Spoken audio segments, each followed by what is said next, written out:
Namaste. Welcome to the beginning of another live Sangha. I trust you are feeling as well as you can be in this moment. And if you're not feeling like that's true for you, know that this too shall pass, whatever difficulty you're facing. Tough time never lasts. Only tough people last. I'm grateful to be here. I hope to be your humble servant and assist with anything that I can. If there's something that I can hold space for, something of my own experience I can share, or just something that I can learn from you, it would be my honor. So, I welcome our first guests who are arriving now. Namaste, dear Richie, and girl with blue eyes, Slinky. Hello, dear Small. Grand 11, hello. Welcome, dear Meowjic and Shisa, dear DK. I hope you're all feeling happy, healing, or healthy. Namaste, dear Giuliano, and thank you for the heart me you sent. Om Namo Bhagavate Vasudevaya. Hello, dear Teresa. You're just on your way to sleep, but you'll stay for a while. Well, do get the rest that you deserve. Likewise, Small, you shouldn't be here all the time. It's 3 in the morning. Well, I did start late today. I'll try to go for an earlier time tomorrow. I did some Christmas shopping, last minute Christmas shopping for my family. But I thought that I'd do a little bit of a live stream now that I'm home, even though it's late. But please don't prioritize your presence here over getting a full night's rest. That's super important. Way up there on the list of priorities for sure. Hello, dear Giuliano. Hello, KK. But yeah, I'm so grateful for you being here, regardless of the hour. Your energy is certainly cherished. But your well-being comes first. And for you, it's only 10 o'clock, dear KK. And for me, it's only 7 p.m. So I wonder where all of you are from. I'm on the west coast of Canada, I was going to say a little island, but it's a pretty big island called Vancouver Island. Dear Teresa, you're from Czechia, where it's only 4, or it's 4 in the morning. Well, that's very early or very late, depending on whether you're getting up or going to sleep. For you, it's 9 p.m. in Texas, dear K. And dear KK, you're from Quebec. And greetings, dear Samuel, from Whoville, of course. Well, welcome everyone. I have a Sanskrit mantra, a Shanti mantra from the Taittiriya Upanishad and Katha Upanishad, 2 ancient scriptures, as a prayer to start off our live stream today. Om Sahana Vavatu Sahanao Bhunaktu Sahaviryang Karva Vahai Tejasvina Vadhitamastu Ma Vidvisha Vahai. Om Shanti Shanti Shanti. Om. May the Divine protect us both together. May the Divine nourish us both together. May our study be vigorous and effective, and may we not mutually dispute or hate any. Om. May there be peace in us. May there be peace in our environment, and may there be peace in the forces that act on us. And hello, dear Moonflower Muse. Happy to have you here. Oh, and thank you, dear Avant-Garde, for your rose. Never expected, but I appreciate it. Radhe Radhe. I hope you know that regardless of where you come from, that you add so much to this shared space. Hello, dear Chloe. Welcome.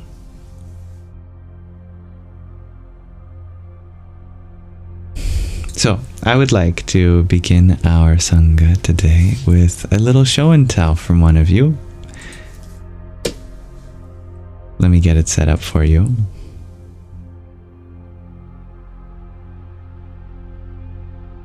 Today's show and tell comes from The Only Us, and it's a song about crying called Cry Baby. Let me read to you what dear Stevie G had written for today's show and tell. This is a song I freestyled. Oh, you know what? I just remembered. Stevie G had asked me to wait until they're here for me to share it. So I apologize for getting everyone prepared to listen to it. We'll have to watch it later, or listen to it later, I mean. As I did promise Stevie G I would wait. Sorry about that. Anyway. Normally we would start our Shravana section, the beginning portion of our live stream, with the show and tell.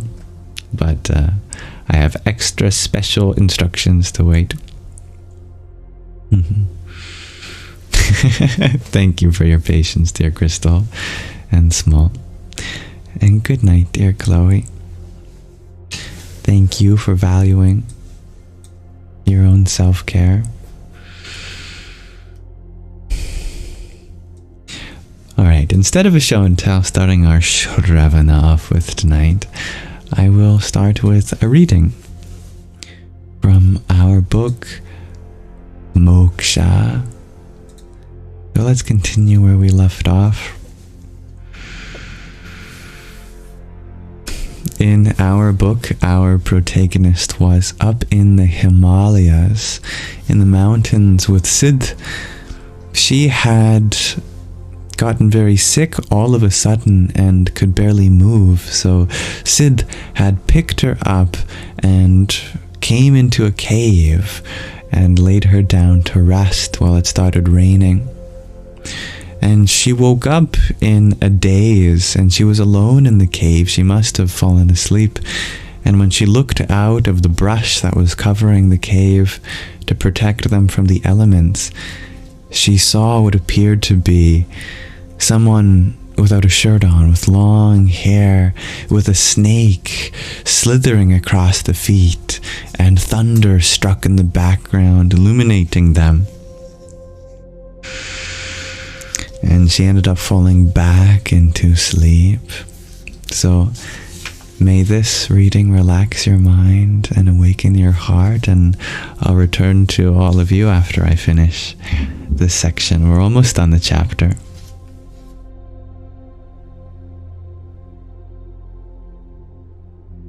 I woke to whistling.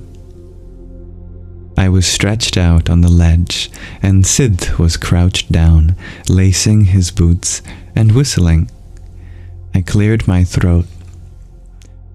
"Good, you're up," he said. "Time to get going. The weather has cleared, but not for long." What had I seen? Not a phantasm, nor a hallucination. I saw him, but here he was in a plaid flannel shirt, jeans, a leather belt with a silver buckle, altogether the picture of a Vermont woodsman, and whistling an American campfire tune, "Don't Fence Me In." "Do you think you can walk?" he asked. Moving about, gathering our bags. Ram Singh is probably trying to find us. "I'll take a look. Get your stuff together." I set myself down and attempted a mountain pose, eagle pose, and downward dog to test my balance. Yoga coming in clutch. My headache, nausea, fever, and cold had disappeared. My limbs appeared to be in working order. I wiped my face with my scarf, zipped up my knapsack, and stepped out. The skies were clear. The sun was up. In the distance, a sparkling waterfall of iridescent rainbows gushed in. When we came to the flow, or hyphenated word, the flower-filled alpine meadow, we heard shouting. Ram Singh and his son Mohan were at the far end, determinedly making their way toward us. Their relief at our sudden appearance was plain, but it was clear that their gesticulations had to do with something else. They spoke excitedly over each other, interrupting each other. Severe floods and landslides had taken place overnight, Sid translated. The jeep carrying the 4 boys had skidded off the mountain road and rolled down a deep canyon. The villagers had tried to reach them, but unfortunately, the jeep had exploded. All 4 had sadly perished. "Oh no, that's awful," I turned to Sid. He was staring into the distance, at the tree line where a deer stood, motionless. The deer gave a quick harsh bark and darted into the trees. "A barking deer," Sid said, looking pleased. "Rare to find one out in the open. The storm has drawn him to the meadow." I began to mouth words, to remonstrate about the boys, but that was when I knew that he knew. From the beginning, he had known that those boys were going to perish.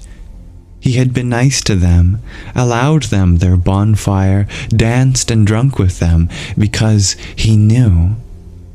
That vision of him, icy white, oblivious to the driving rain, thunder, lightning strikes, the thick snake crawling over his bare feet, came before me. I jumped back from him and almost collided with Ram Singh.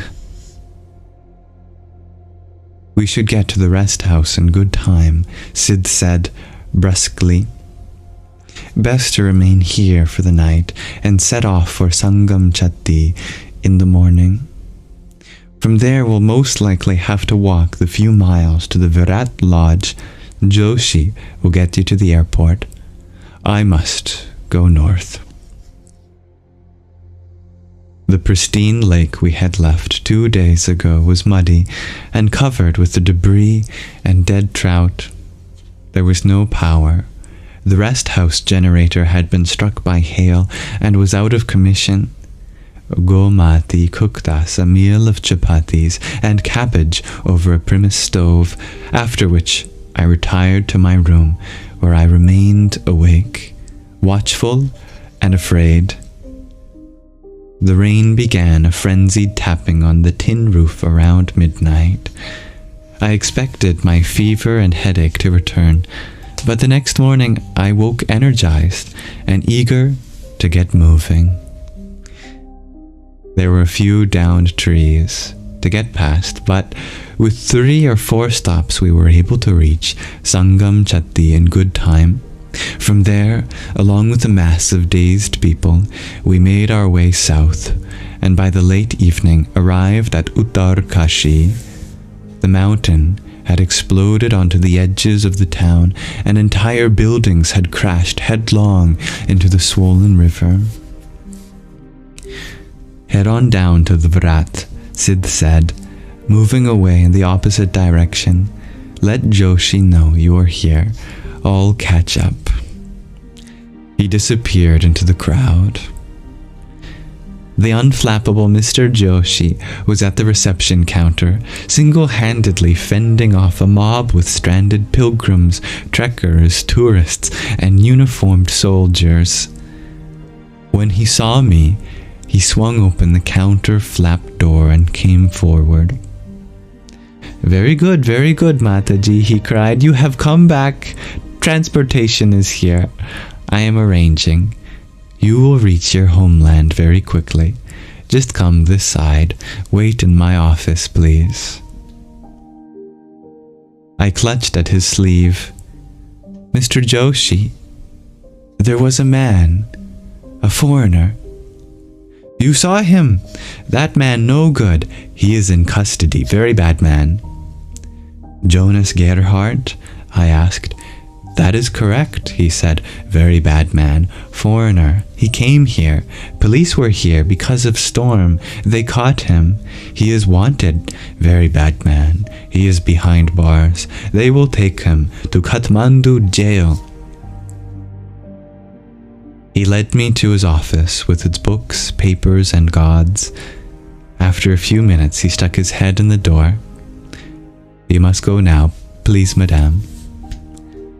I was bundled into a van with 6 disgruntled Australians who had come for the whitewater rafting. I turned back to catch sight of Sid on the street, penned in by the crush of desperate people. "Wait," I said to the driver, and stepped out to intercept Sid. "I could stay here, Sid. With you. I could help. Please let me." "It's not time," he said. "When will it be time?" I asked. "Entirely up to you. Go now." We drove away, and I did not look back. As the road curved into a hairpin bend, I reached across, lowered the window, and in a Becky-sharp move flung my Rudraksha necklace into the ravine below. I have a Rudraksha necklace here. Looks something like this. And that's the end of the 13th chapter, but not quite the end of our reading. If you'll just wait a few moments more, there's another layer to this story, as you might already know. Secretly, our protagonist is the Divine Mother, but she has forgotten her true identity, and Sid, her associate, friend, teacher, is secretly the Divine Father, come to remind her of her eternal soul.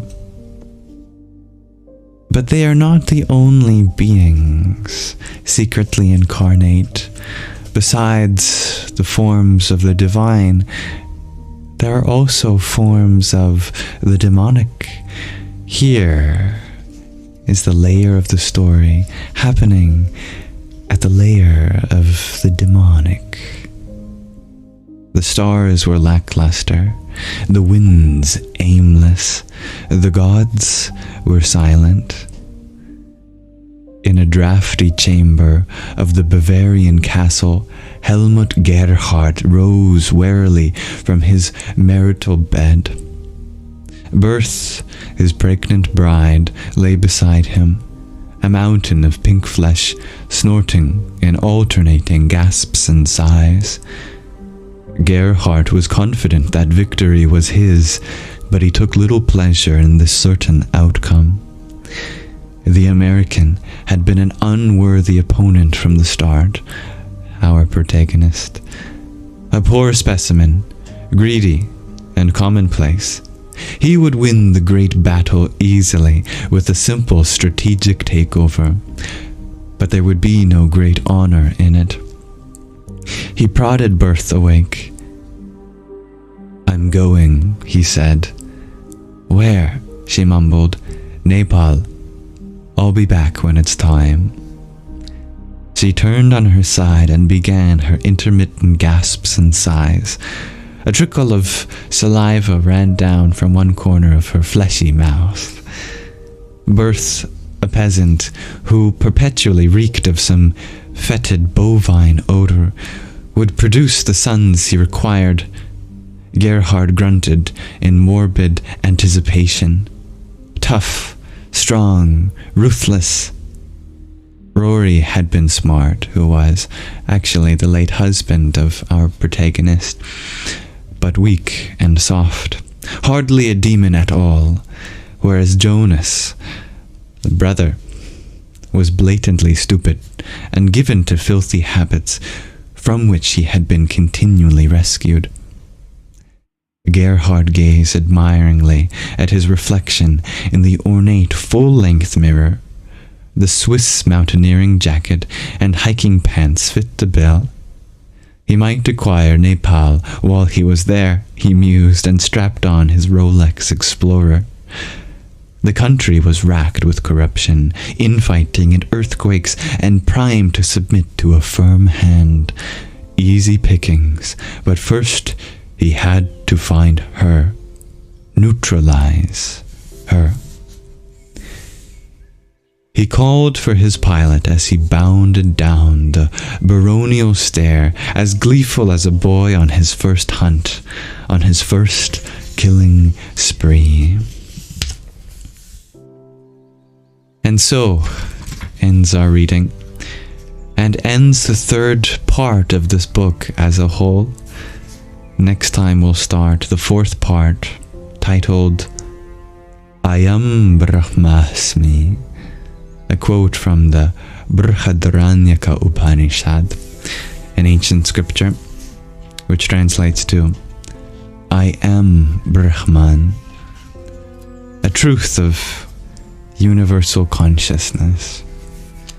So we'll pause our reading there for now, and I thank you for listening. I look forward to continuing with you, so that the duality of the Divine Mother and Divine Father becomes a realization, not just in our protagonist lives, but as something we can experience with and as ourselves.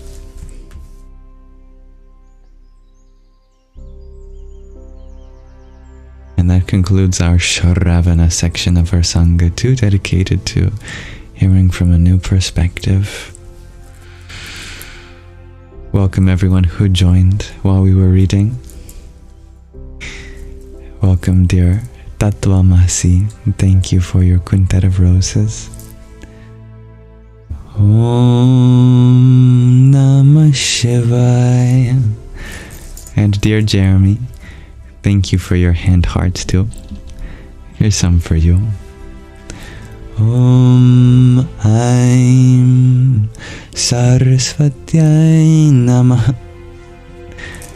And thank you, dear Anazak, for your heart me.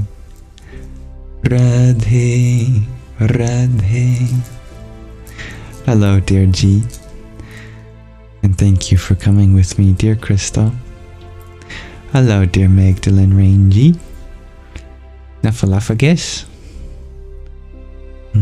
Welcome, dear Peter. Let me transition now to our Manana scene, the portion of the life dedicated to Q&A and processing our experiences.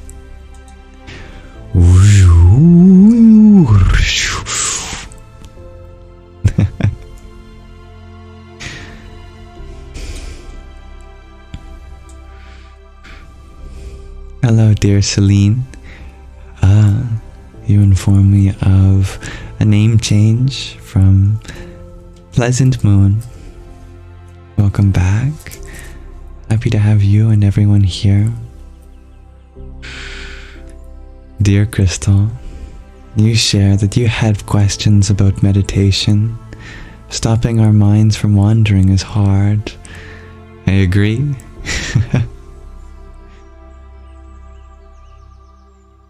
Hello, dear Fiddle Leaf.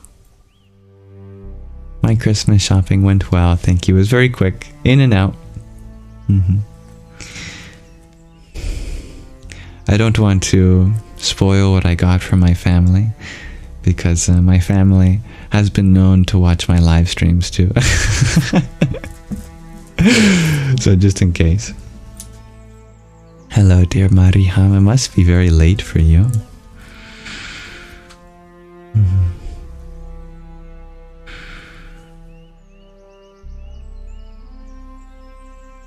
That's how you shop too, dear Fiddle Leaf. Very efficient. Don't spend any more time than you need. Already visualized what part of the store the item is? I love that question, dear Magdalene. Has everyone checked in with themselves today? I echo that. We always have an opportunity to check in with how we're feeling, make some micro adjustments.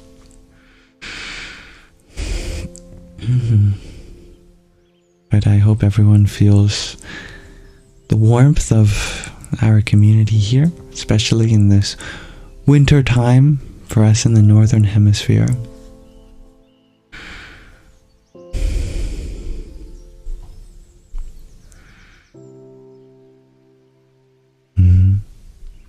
So, dear Crystal, you ask, how do you quiet your thoughts? And you're open for everyone with helpful advice. Well, there's lots of wonderful meditators here. I'm sure they can add their insight too.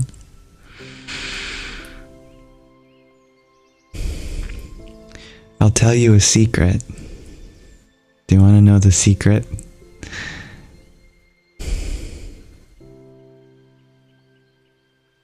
Secret of meditating, dear Crystal. Fiddleleaf wants to know.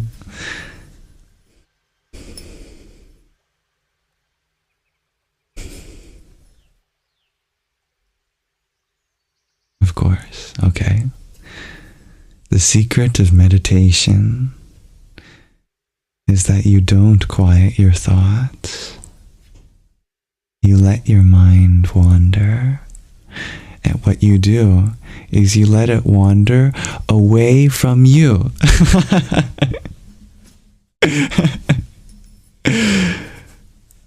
And then when it's wandered away far enough, you can't hear it anymore.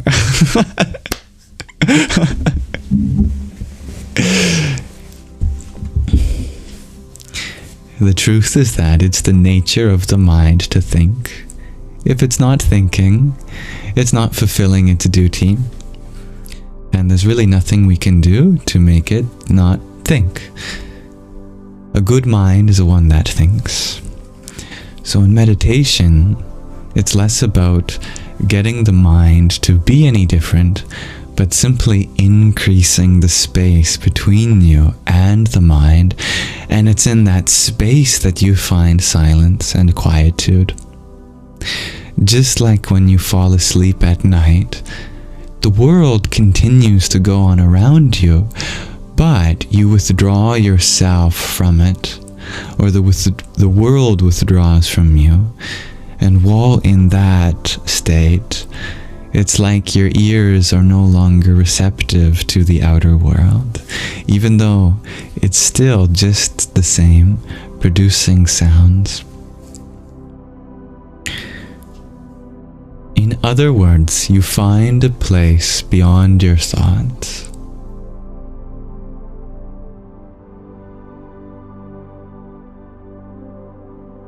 But thoughts continue in the same way the world continues.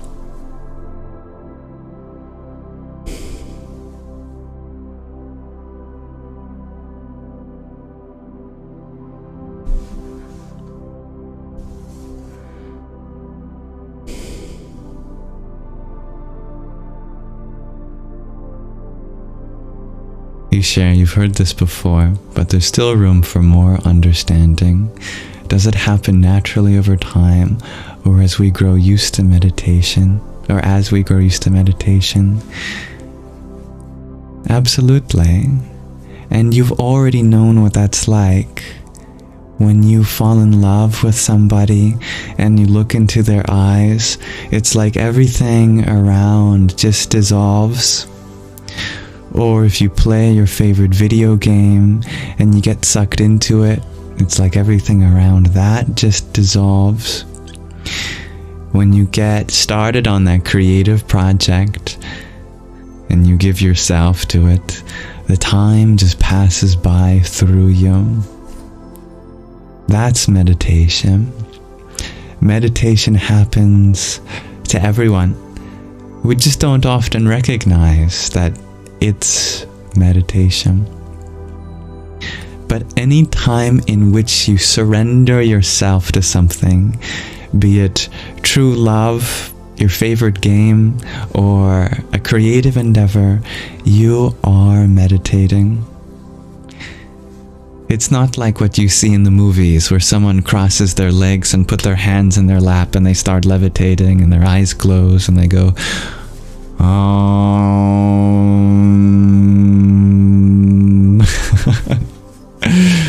If you're trying to do that, the chances of meditation happening are probably less likely than winning the lottery. But if you give yourself to something that you love, everyone has the ability to meditate, including this moment. If you find something that you love about this moment, just dissolve into it.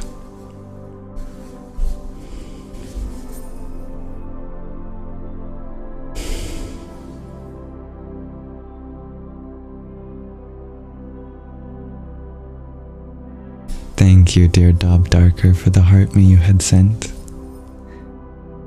Om Shri Mahalakshmiyai Namah. And dear Lala Michelle, thank you for your nonet of fast bursts. Om Ganganapataye Namah. Yes, how are you feeling, everyone? Hello, dear Karina.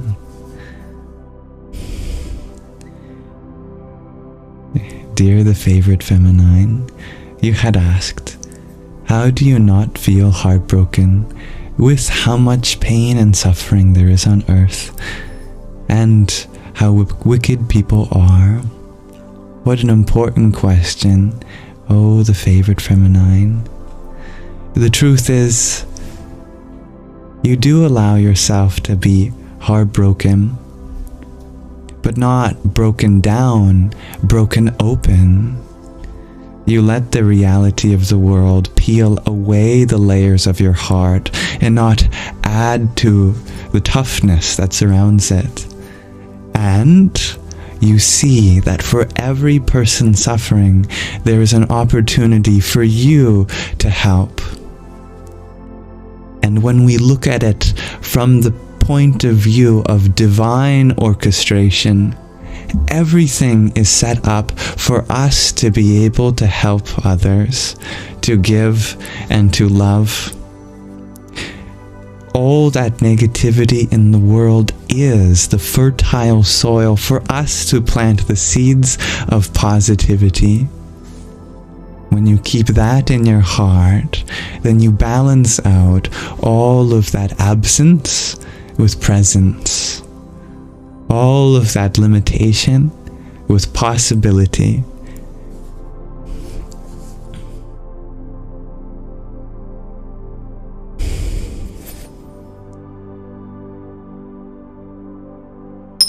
It's so important to hold space for the pain that others are feeling. But the reason that we do so is so that we can connect with that inner space that's full of joy and love and peace. The question is, are you going to let the darkness of the world infiltrate your heart, or are you going to let the light in your heart illuminate the world?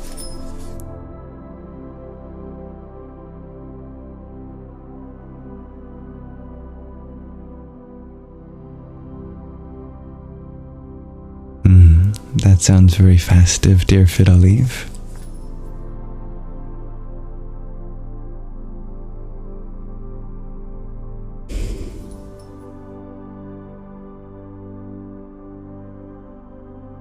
So I ask of thee, what practices help you hold space for both pain and joy?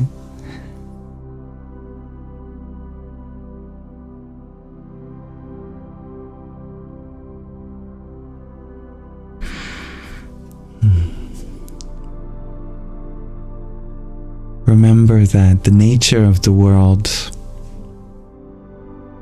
is to complement the nature of the soul. Consciousness, awareness, is something vast, unlimited in its potential, infinite. So if you want some place to hold something as infinite as you, as love itself, you need a place to put all that love, i.e., the world. But the world can only hold place for something as infinite as love if there's a purpose for it, and therefore all of the problems in the world are the vessels to hold your love.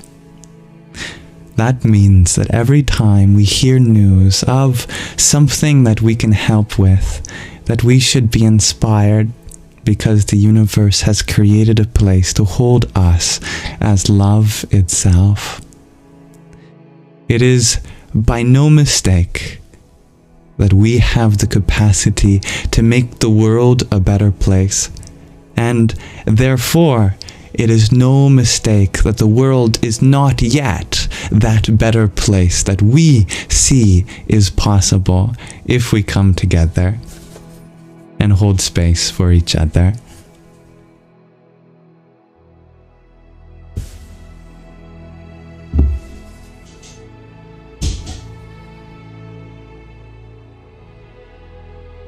Dear Lala Michelle, you share, you agree, but it can get very tiring indeed when the light seems dim.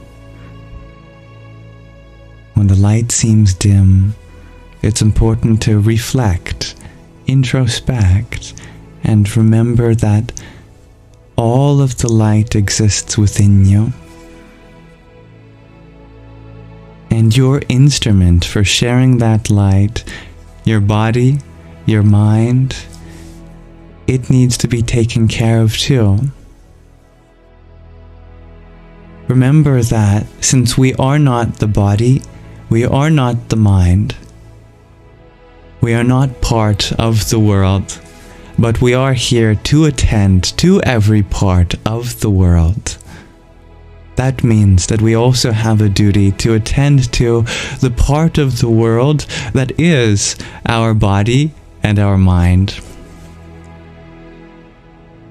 And it's perhaps the most important part to take care of, because if we don't take care of the part of the world that is our body and our mind, then how can we possibly hope to take care of other bodies and other minds? We start taking care of the closest things to us.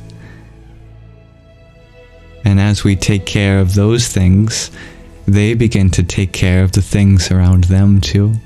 Since positivity is a wildfire that starts in our heart and becomes ignited in those around us too. If you take care of your mind will take care of your body. If you take care of your body, you will take care of your home. If you take care of your home will take care of your community. If you take care of the community will take care of the city. If you take care of the city will take care of the state. If you take care of the state takes care of the country. If you take care of the country takes care of the world. Start small, start local, and branch out from there.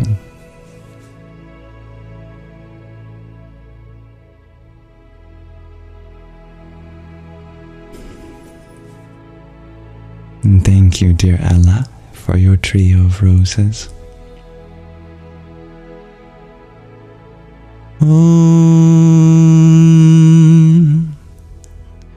Sadyojatam prabhadyami Sadyojataya vai namo namaha Bhave bhave nati bhave Bhavasvamam bhavodbhavaya Namah Namaha. Remember that self-care is essential for the greater good. Participate in daily activities that nurture your body and mind, and this creates a ripple effect to the world around you too. If you have one small act of self-care that you've done today, I'd love to hear it too.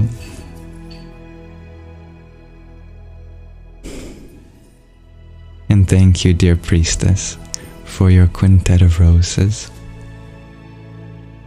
Om Ganganapataye Namaha. Dear Renvox, thank you for your friendship necklace as well. Om Tadpurushaya Vidmahe Mahadevaya Dhimahi Tanno Rudrah Prachodayat. Dear Crystal, you share that your act of self-love is that you started a book on Stoicism. Oh, I'm happy to hear that. It's wonderful.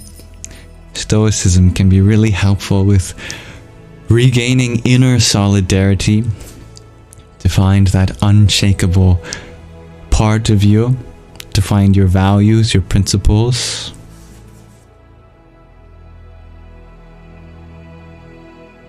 And thank you, dear John Simon, for your heart me as well. Om Triambakam yajamahe sugandhim pushti vardhanam urvarukam iva bandhanan mrityor mukshiya mamritat.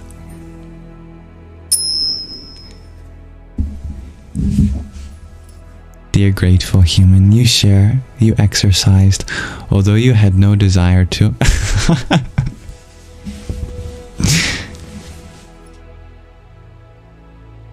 When we can push our mind to do things in service of a greater whole, rather than keep the mind in a state where it should be the one served, then we increase in our relationship with it and begin to bring out the most potential, as the mind is a beautiful instrument when tuned properly. And thank you, dear Hybrid Jen, for your star. Om Bhuvaswaha Tatsaviturvarenyam Bhargo Devasya Dhimahi Dhiyo Yonah Prachodayat. Om. And dear Lala Michelle, thank you for your pair of roses too. Never expected, but deeply appreciated. Hare Krishna. Dear Lala Michelle, you share that during a painful time, you still pushed and pulled out your Bible and studied, and was beyond grateful, and you cried with the internal pain. It's beautiful that you've had such a transformative experience. And I'm happy to hear that you're able to connect with a scripture that is important to you.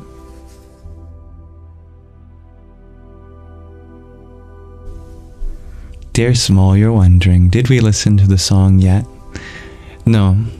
Our shower and teller,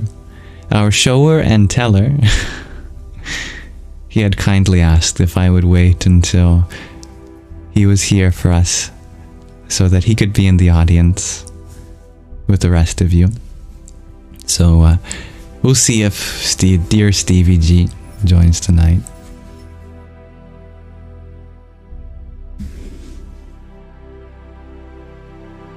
Dear Jay, you ask, can I give a quote of the day? Sure. Remember, we cannot pour from an empty cup,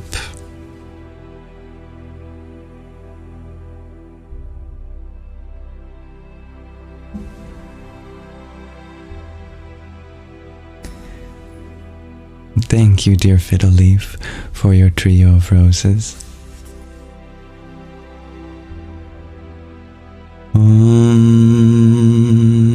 Namah Karlim Ambitame Shoring Aditame Ring Devitame Aing Saraswatyai Swaha.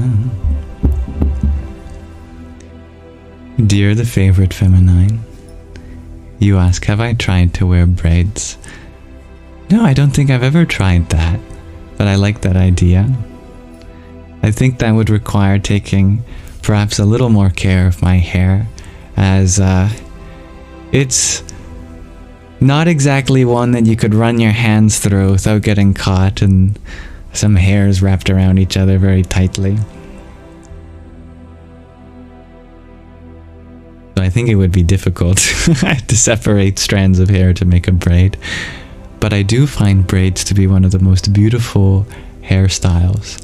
And they come in so many different kinds.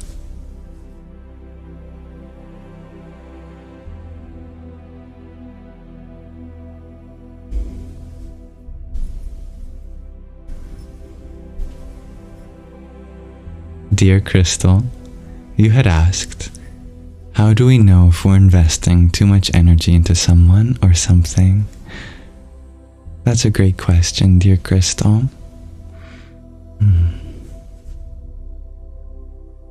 Well, is it taking away from your health, your happiness? I believe that true giving is always one that makes us happy. And true giving is best done when we also take care of the instruments that are doing the giving, which includes the body and the mind. That you can't give to the point of sacrificing your own health, because then how will you be able to continue to help those people in your life?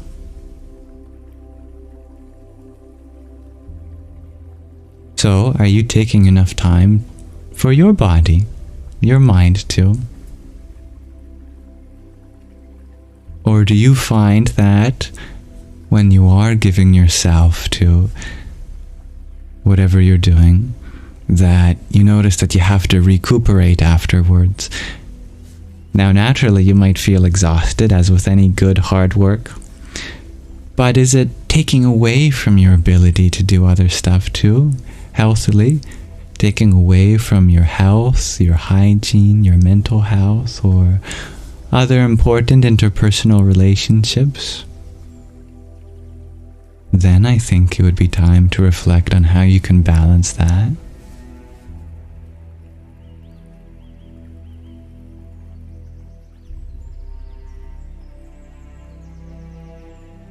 Hello, dear user 932.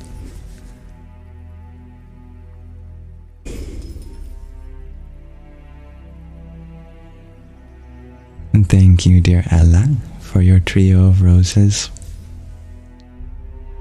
Om Kali Maha Kali Kali Ke Parmeshwari Sarvananda Kari Devi Narayani Namostute. Of course, dear Crystal. Thank you for asking a question important for all of us to think about. Maybe you can ask yourself, when you have the time, how can we ensure our giving enhances our well-being and the well-being of others?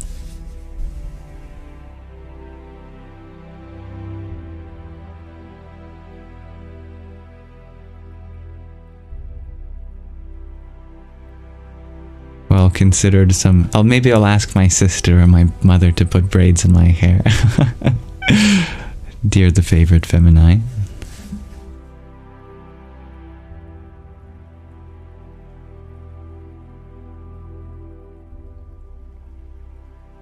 That's not selfish to ask, dear Crystal.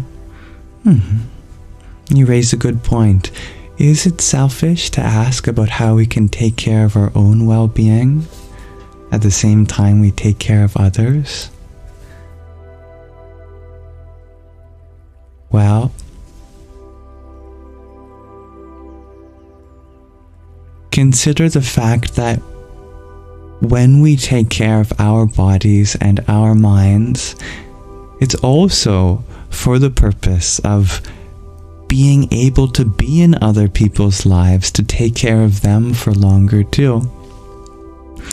For example, a mother would pray that she is in her children's life as long as possible so that she can continue loving them, helping them grow up, right?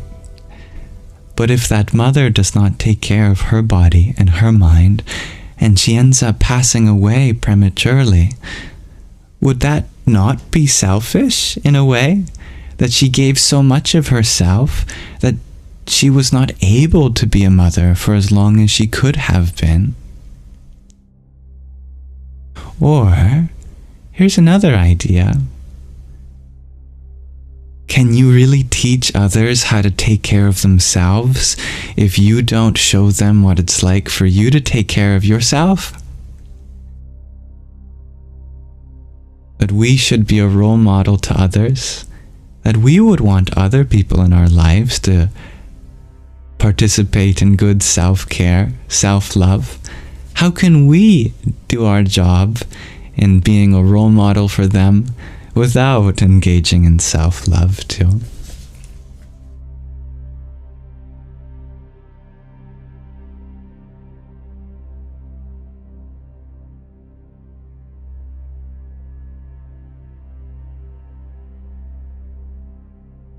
Dear Draven, you were thinking back to the quote of the day, you can't pour from an empty cup. You're full when you take care of you. So important. Dear Celine, you share that you decided to close a chapter in your life. Is it selfish to cut a personas? I will have to ask for clarification. Are you talking about a part of your personality, or are you talking about a person in your life?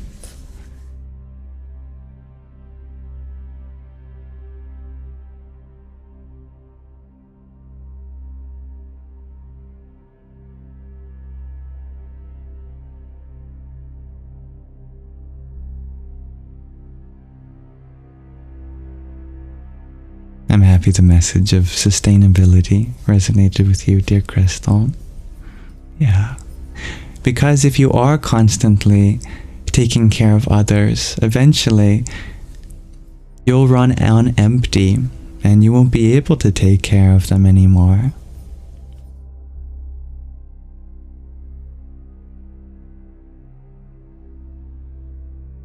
You cut a person off, cold turkey style, dear Celine. I see. Well, your life is not mine to judge, and I trust your judgment.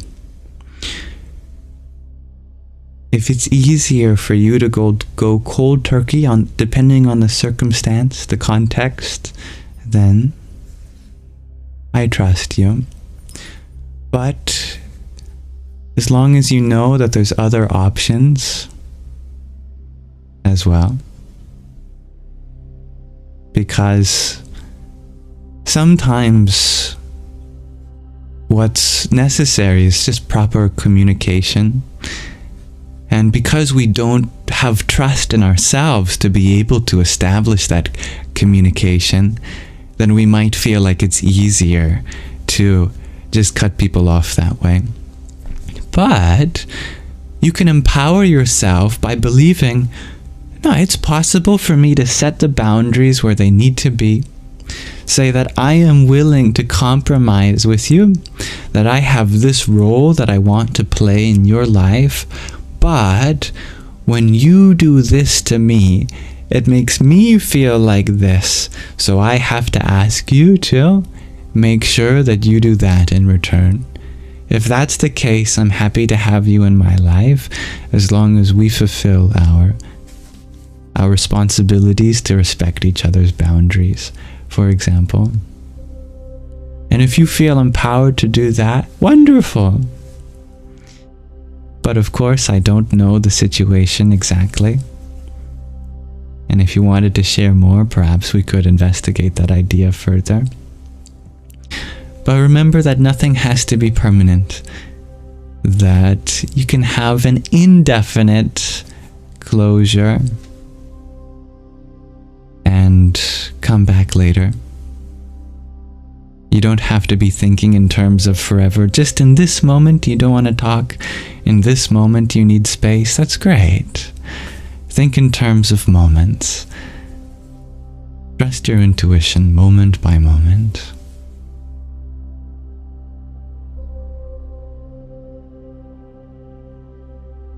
Hello, dear John Simon. Welcome, dear Sky Guardian G.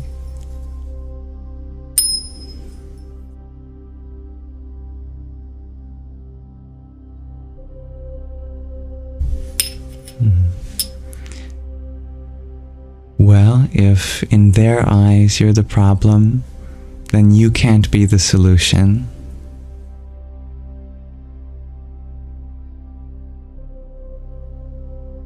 You can't solve their problems if their problem is you.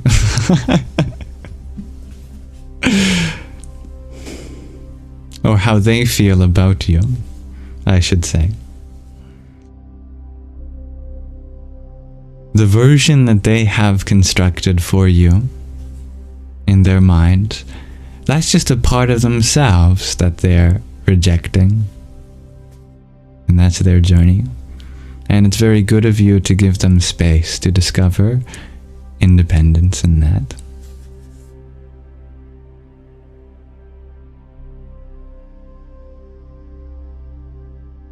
Dear Ryan, you ask, do I have any thoughts on Western esotericism and the occult? I am very unfamiliar with it, but if you are more familiar than I am, I would love to explore it with you together.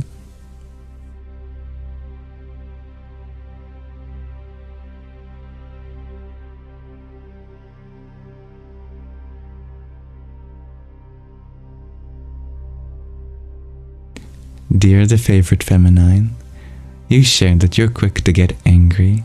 How to go about that? Be slower.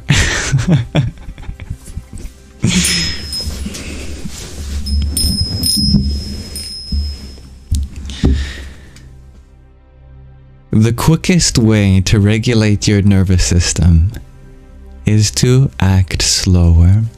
This can mean slowing down the way that you even put your hand out to open a door or get into a car. Go through life with a certain kind of smoothness. But that doesn't mean you'll be too slow. As my CPR instructor taught me, in an emergency, slow is smooth, and smooth is fast. Because if you're constantly trying to do everything as quick as you can, then sometimes your mind moves faster than you can catch up to process it. And then you get stuck, or you make mistakes, or you get emotional. And then that adds to the things that you have to do. So counterintuitively, the slower you can pace yourself through everything, from coming into understanding of something, going very slowly with your education on a certain subject, slowly acquiring new responsibilities in a job, slowly deepening your relationship with someone. If you slow down your whole nervous system, your emotions create space between action and reaction, between cause and effect. Then when something arises that used to trigger an immediate emotional response, you've got some time to think, decide, how do you want to engage in this situation? Do I want to engage with my voice shaking and yelling? Or do I want to engage from a place of being centered, from a place of valuing the other person's experience, from a place of connecting with my own? Pace yourself in life. Don't race yourself.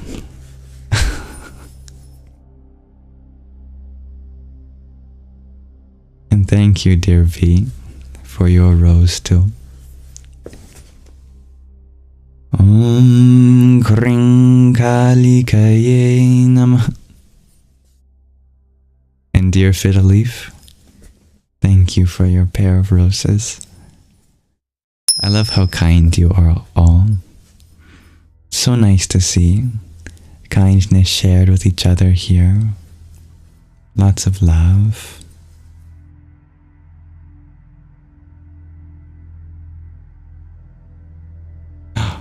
Is that Dylan? One sec, I have to solve a one-piece puzzle. Welcome back, dear Dylan. Happy to have you here. Dear Celine, you share. You take a deep breath and close your eyes. Boyfriend responding with anger. Yeah, that's a great thing to do, if you can remember. One of the hardest parts is just remembering, because when intense emotions come, our judgment also leaves us, and with it, our ability to recall some of these things.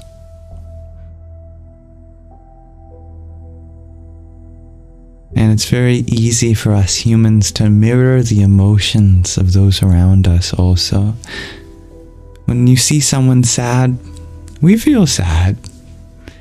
When you see someone bubbling with joy, we feel a little bit of joy.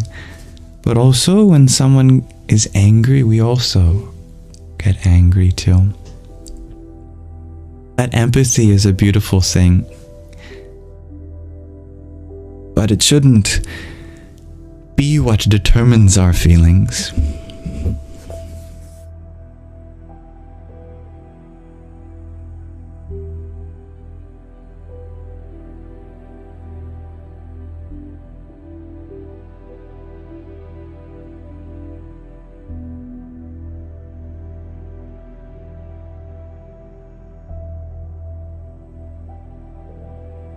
I like the way you put that, Fiddle Leaf. Approaching a rock or a wall at 100 miles per hour is very different than 5 miles per hour.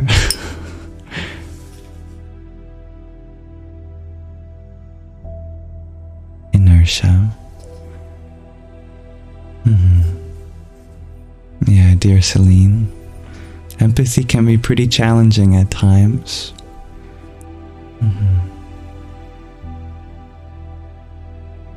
But sometimes what appears to be ugly on the surface is deeply, deeply beautiful within. Your empathy is your greatest strength, and I hope you love that part of yourself with tender care, and it will blossom into one of the most wonderful parts of your experience, I'm sure.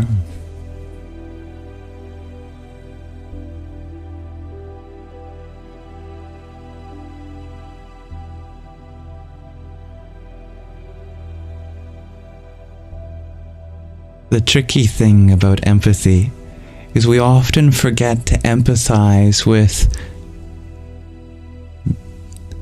the inner child.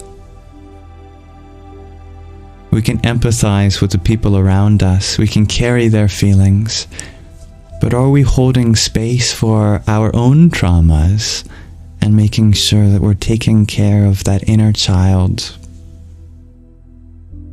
If you can empathize with that inner child too, hold space for what you're also going through, it becomes much more balanced. Hello, dear Kayla.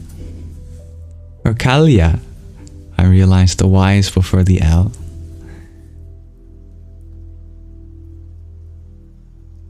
Thank you, dear Rahina, for your heart me. Om Brahmbhairvaya Namo Namah.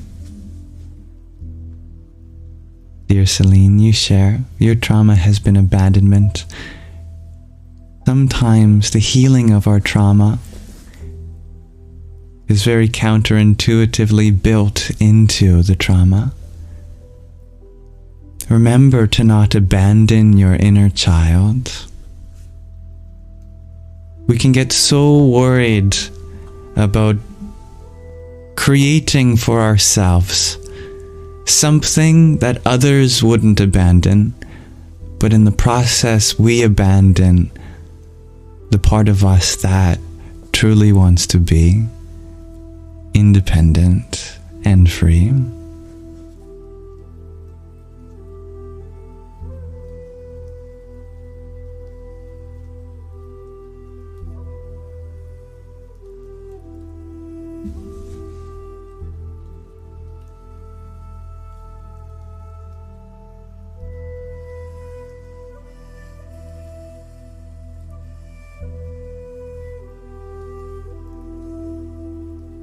We sometimes think in our society that when you reach a certain age, you're no longer a child because you become an adult.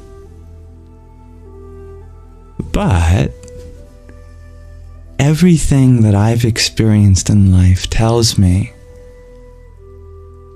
that everything new we become only adds to what we are already. Being born as a child, growing up to become an adult, we don't lose the title of child. We only add the title of adult. So somewhere inside, behind the facade of adulthood, is a child that's always been there. The same child that was innocent, that looked up with wonder in the world, that didn't judge another human being, but only saw a possibility to make a friend. We have that responsibility to take care of everything we've been through, including that child, and bring it out to the surface. I like the way you put that, Small. Adults are just more experienced children. I like that.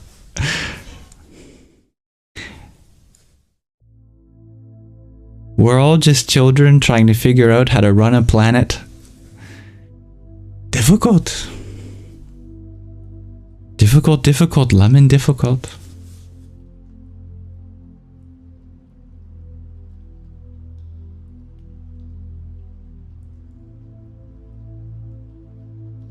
It's beautiful, dear Johan.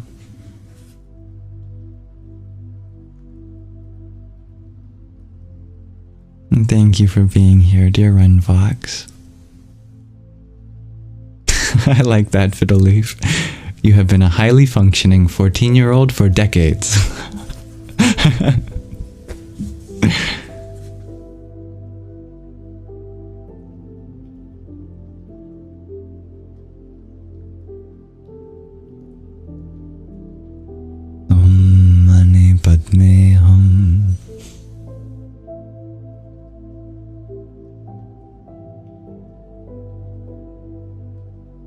Welcome, dear Uru. You are 15, going on 75. I know many of you are very wise.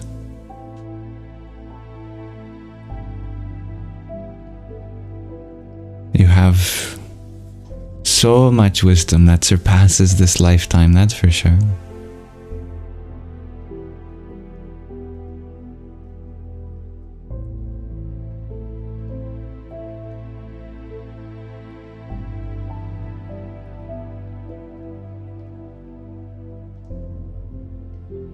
Sorry, dear Celine, I don't quite understand.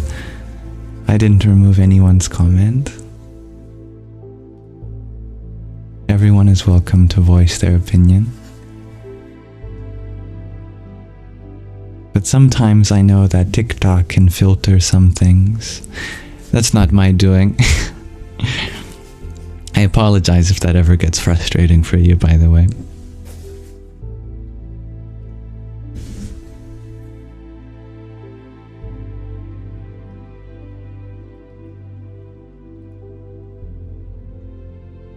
Dear Mopkin, you ask, will I make Sanghas through other platforms after a TikTok ban? I'll certainly consider it for my American audience.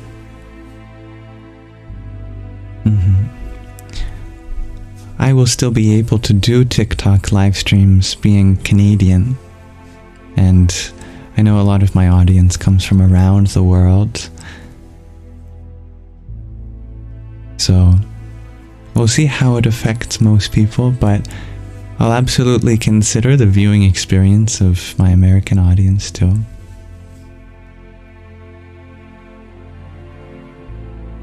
Thank you, dear Dalita, for the heart me you sent. Om Aim Saraswatyai Namah.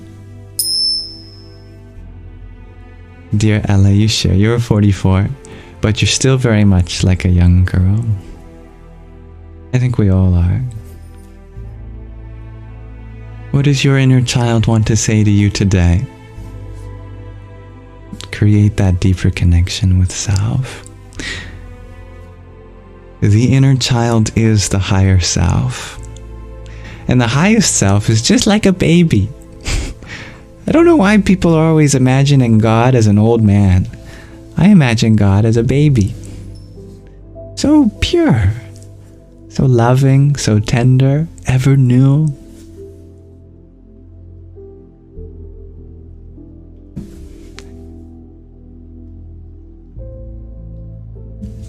If you imagine an old man wanting to be loved, well, that's very sad. But if you imagine a baby wanting to be loved, oh, I love you, I love you, I love you, I love you, I love you, I love you.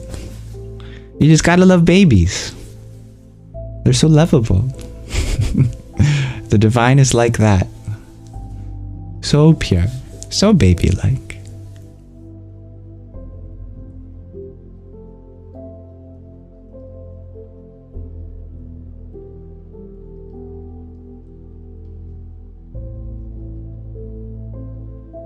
There's a hiccup incoming.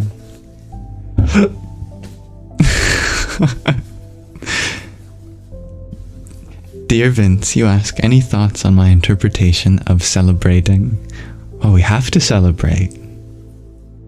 Doesn't matter what we're celebrating. Celebration's in our nature. Life is a celebration. How can you not wake up miraculously on this planet hurtling through the void? Consciousness, a realization that the universe is aware of itself, and not go, yippee!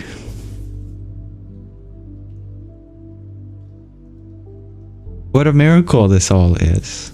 Sure, we've got our problems, but those problems are also stemmed in the fact that we have no idea why his existence is the way it is. We have a hard time processing it all, but that's okay. One thing I have learned is that this existence is very efficient. It's always recycling itself. Even though it seems like we only get this much time, everything that I am and that you are will get to experience this life again and again.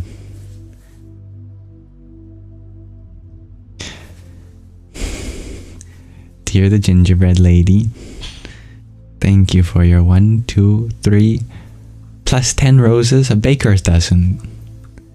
Thank you. It's very kind of you. Dum Durgaya Namah. Dear Lala Michelle, thank you for your octet of TikToks.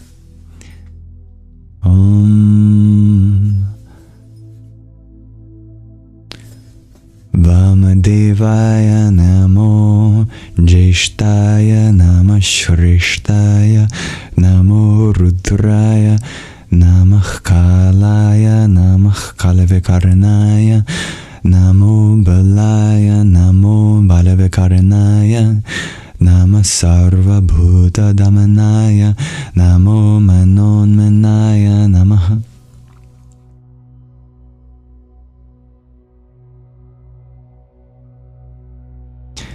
Dear Kalya, thank you for your 91 roses. That's very kind of you. It's enough for everyone here. I hope you all go home feeling like there's a rose with you. Om Braum Hanumate Namah. And dear Ella, thank you for your baker's dozen of roses too. Ram Ram. Fiddle Leaf, thank you for your 1, 2, 3, 4, 5 roses. Om Aghorebhyo Ta Ghorebhyo Aghora Ghore Dharebhya Sarvata Sarva Sarvebhyo Namaste Rudra Rupebhya.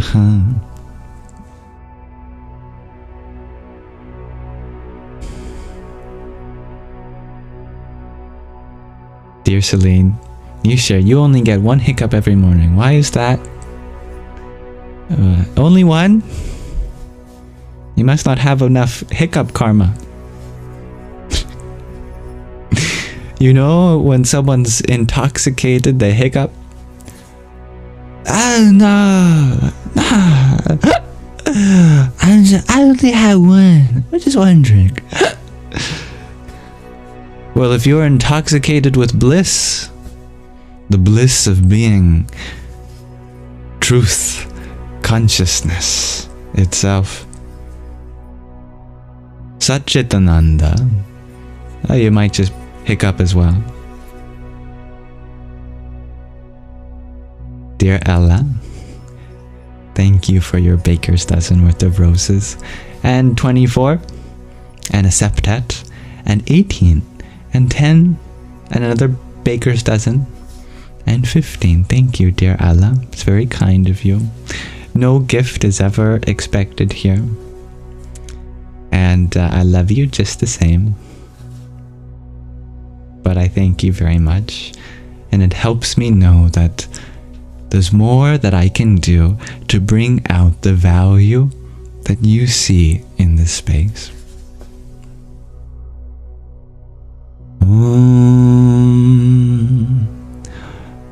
Bhairava Rudraya Maha Rudraya Kala Rudraya Kalpanta Rudraya Veera Rudraya Rudra Rudraya Ghora Rudraya Aghora Rudraya Martanda Rudraya Anda Rudraya Brahmanda Rudraya Chanda Rudraya Prachanda Rudraya Tanda Rudraya Shura Rudraya Veera Rudraya Bhava Rudraya Bhima Rudraya Atala Rudraya Vitala Rudraya Sutala Rudraya Mahatala Rudraya Rasatala Rudraya Talatala Rudraya Patala Rudraya Namo Namaha. That is probably the longest mantra I know.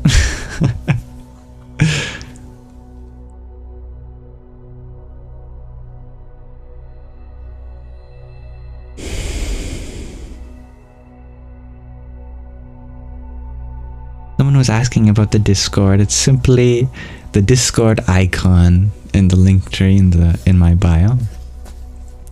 Their logo looks like a video game controller with a little face on it, with eyes, I think. Dear Celine, you're wondering if I have a partner, or is it hard for me to have one? It's hard for me to have one because I don't think any person has enough room for the love I have.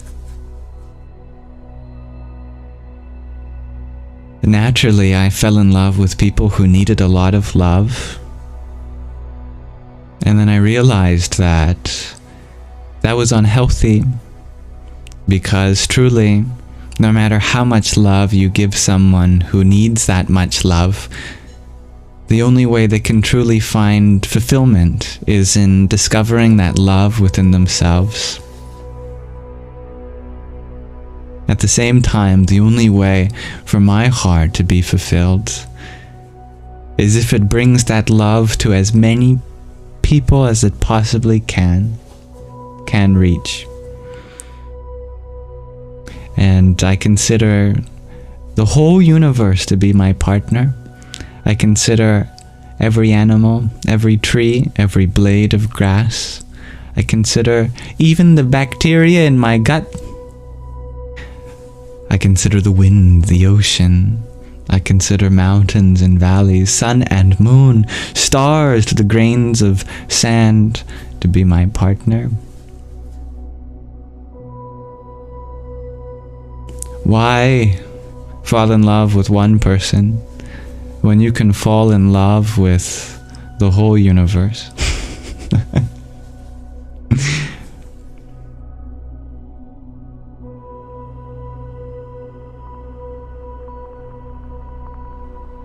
Thank you, dear Mopkin, for your rose. Om Tam Namaschandraya. Hello, dear Aldo. You share a bit off topic, but you're curious to know, have I ever delved into Zen? What is there to delve into? There's nothing to explore about Zen, it just is. The way of Zen is pure being. The way of your natural state.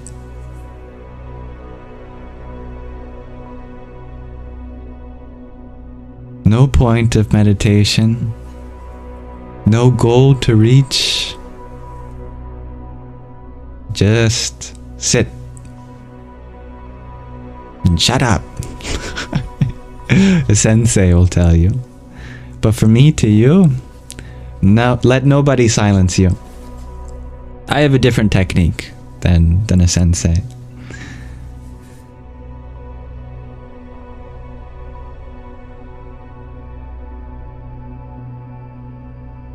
The path of nirvikalpa, the path of nothingness, and then the path of savikalpa, the path of everythingness.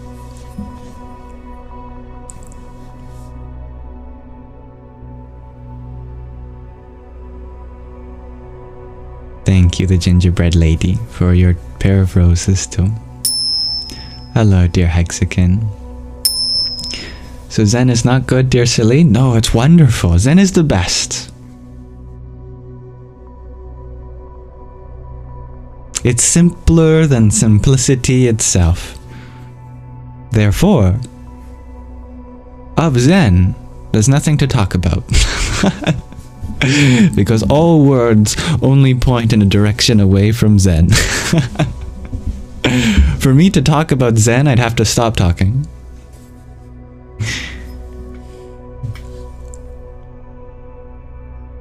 Dear Ryan, you ask, do I believe celibacy contributes to spiritual thinking?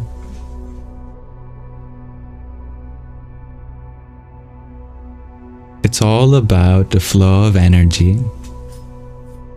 Sexuality is not something separate from spirituality. We all come from it. We come from it. But should we make it everything that we're going for, going to?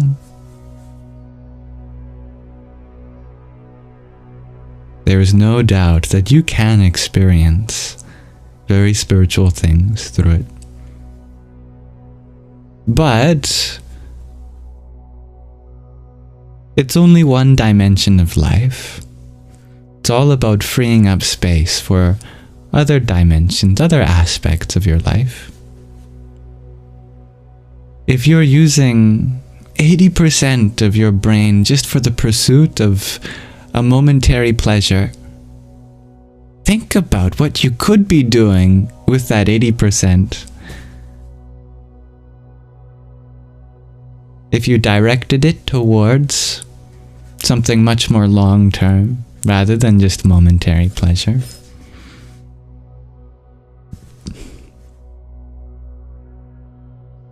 The difference between celibacy as understood in the Western common knowledge and in the East, for example, is that in the East it's not a moral value that you must follow or else. It's something that you can do if you want to give energy to other aspects of your life. But it's not recommended if you're constantly thinking about it. True celibacy is not in physicality, it's in mentality. In fact, there's a famous story about Krishna, who famously had a relationship with another woman, and yet he was considered celibate.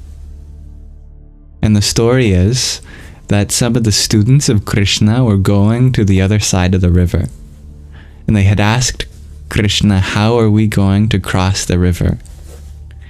They said, Krishna said, all you have to do is say, "O river, if Krishna is celibate, then you will let us pass, and it will part, and you will be able to walk on through." And they said, "That's ridiculous. We're looking at a child that you've had. It's got your DNA. You're with the mother. You guys are clearly in a relationship. How can you be considered celibate?" Krishna said, just go. So their students went down to the river, and they said, "Okay, oh river, if Krishna is a celibate, let us pass." And instantly, the river parted. They walked on through. The story continues. There's another part of that story. But they eventually end up realizing that true celibacy is not in the physicality, it's in the mentality. See, so many people don't have any sexual relationships, and yet they're always thinking about sex. That's not celibacy. But yet, some people have relationships like that, but yet, even in the act, they're only thinking about how much they love that person, how happy they are to have them in their life, and this is just a moment that they get to share together that's no better than any other moment, and it doesn't affect their heart whether they continue to engage in this or not. It's just an intimate experience that may bring life into this world, for example. And that is true celibacy, when the mind is not objectifying, even in the act.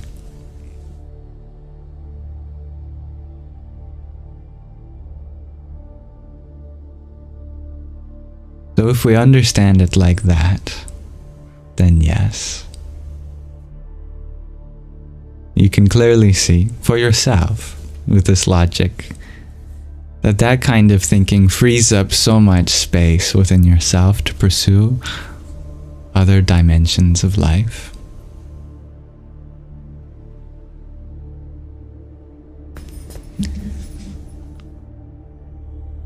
I'll tell you another short story. There was once a college student who was a little interested in spiritual things, and so it happened that they had met a spiritual leader and they became actually quite close. And at one point, the spiritual teacher was going to come over to the college student's dorm room. And you can imagine that in a college student's dorm room, there's a lot to hide. So before the teacher came, he hid the Playboy magazines, and he took, let's say, a very, very intimate photograph that was hanging as a poster on the wall and flipped it upside down, so it was just blank. Couldn't see through it, and covered it with another painting. Then when the spiritual teacher came, he looked around the room and he said, "Why have you hid the Divine Mother? She is beautiful."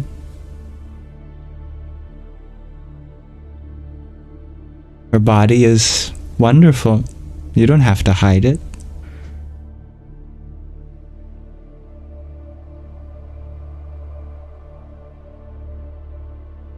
Gave me a laugh. It's a story from Autobiography of a Yogi. I find that very beautiful.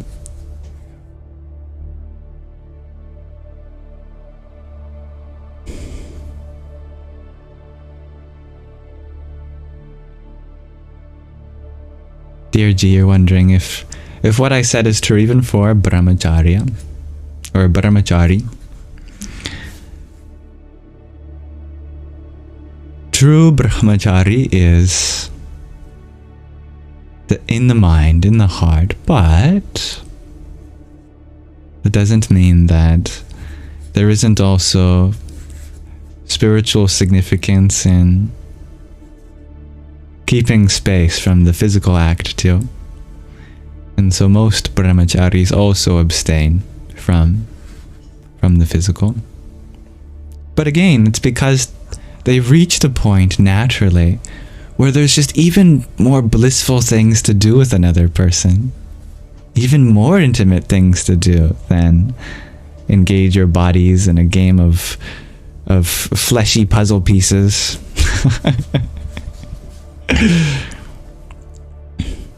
You know, for someone who's blissed out with the wisdom of the universe, even an orgasm is less than that, right? So in fact, it might be even less pleasurable to do something like that than stay in the state of bliss that they're in.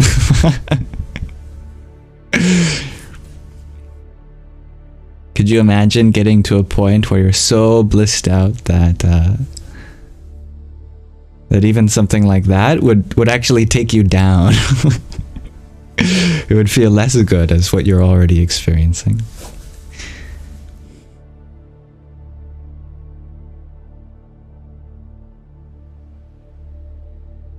Just an idea.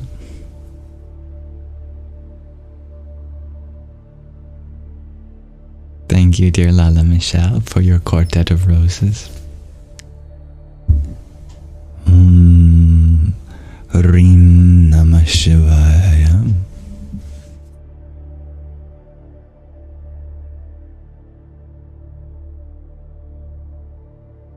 Dear Cindy, you're wondering about my word choice of dimensions of life.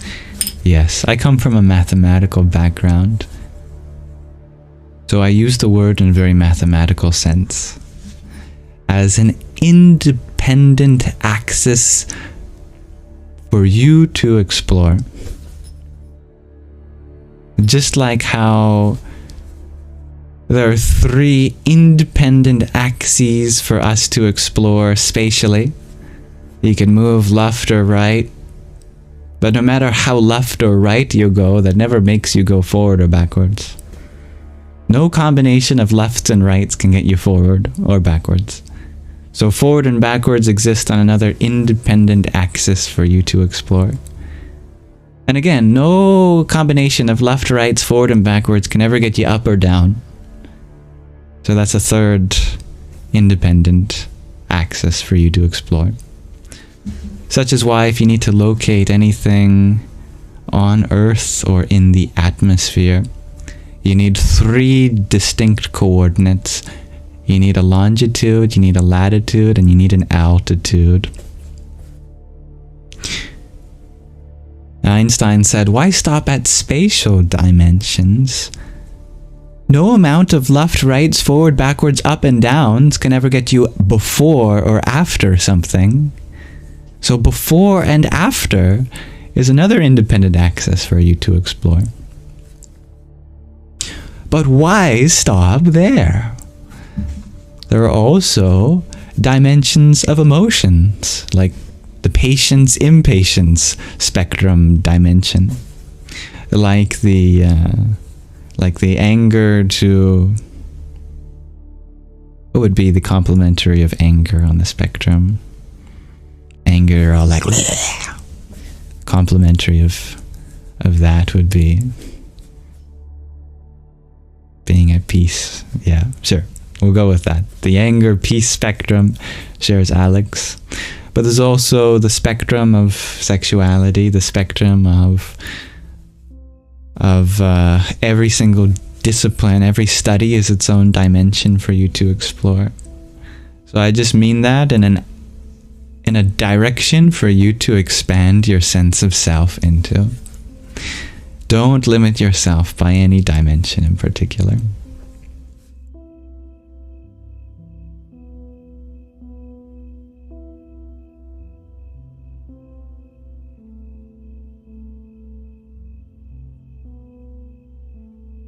Welcome, dear Stevie G. Oh, I'm glad you're here.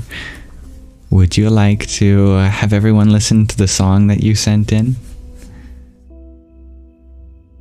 I almost revealed it today, then I remembered that you told me to wait.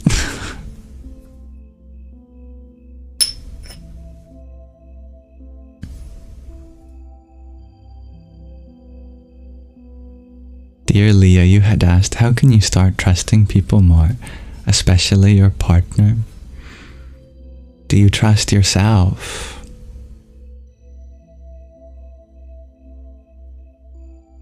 Do you have trust in your own ability to stand up for yourself if things go wrong, or set boundaries before they do? If you can't trust yourself, how can you trust others? You trust your chihuahuas, dear Ella. I trust them too.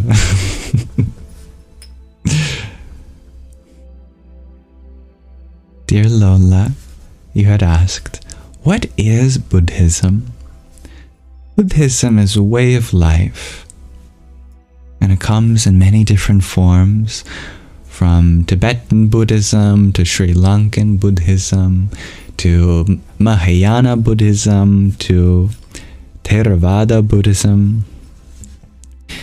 It's a way of life that was founded by the most recent so-called Buddha.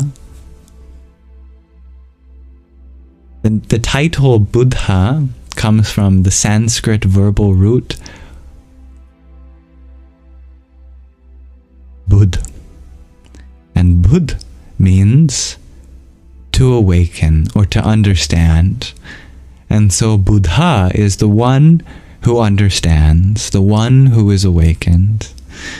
And the most recent person who was considered as worthy of that title was a prince 2,500 years ago, who what is the past tense of forsake?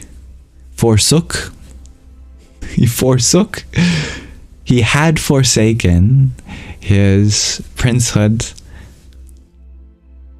named Siddhartha Gautama, because he realized that all of life was suffering. Eventually it dawned on him that even as a prince, he would experience sickness, old age, and death, that no matter how privileged you are, at some point you're going to suffer. That really shook him. He said, I don't want to live life just knowing that suffering is my destiny. What else is there in life beyond suffering? Is there anything that can bring an end to suffering? And he called that the noble quest. And so he tried everything. He left his kingdom. He tried starving himself to death. He even tried mewing. I kid you not. Thousands of years ago, it was believed that if you mewed without ever stopping, and you gave yourself a headache, and if that headache lasted for a certain number of days, then eventually you'd free yourself from all suffering and your pain response would turn off. So the Buddha had tried mewing to death, he tried emaciating himself, he tried all sorts of different austerities. This was after he had already lived a life of luxury and comfort and indulgence as a prince. So on one extreme, he lived a most pleasant life, and on the other extreme, he lived a most terrible life. You should see the artwork of the Buddha, well, before he became the Buddha, when he was really destroying his body. It's really scary. And eventually he discovered a middle way. That if you really want to become peaceful in life, it's not in any extremity. You won't find it through indulgence, and you won't find it in austerity. You have to find some sort of balance. The Buddha taught 4 noble truths. That yes, there is suffering in life. That suffering does have a cause. It's not random. And there is a place beyond suffering. And lastly, it's possible for you to walk the path from the origin of your suffering to the end of your suffering. And these are the 4 principles that make Buddhism Buddhism. And if you want to start that journey that takes you from the beginning to the end of suffering, then it all starts with having the right view. And the right view is one of peace, is one of loving kindness towards others and towards your own body. And it continues from there.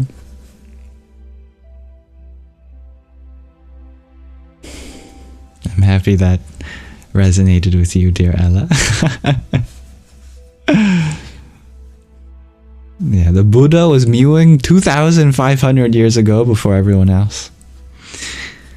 No wonder when you look at artwork for the Buddha, his chin is always so chiseled.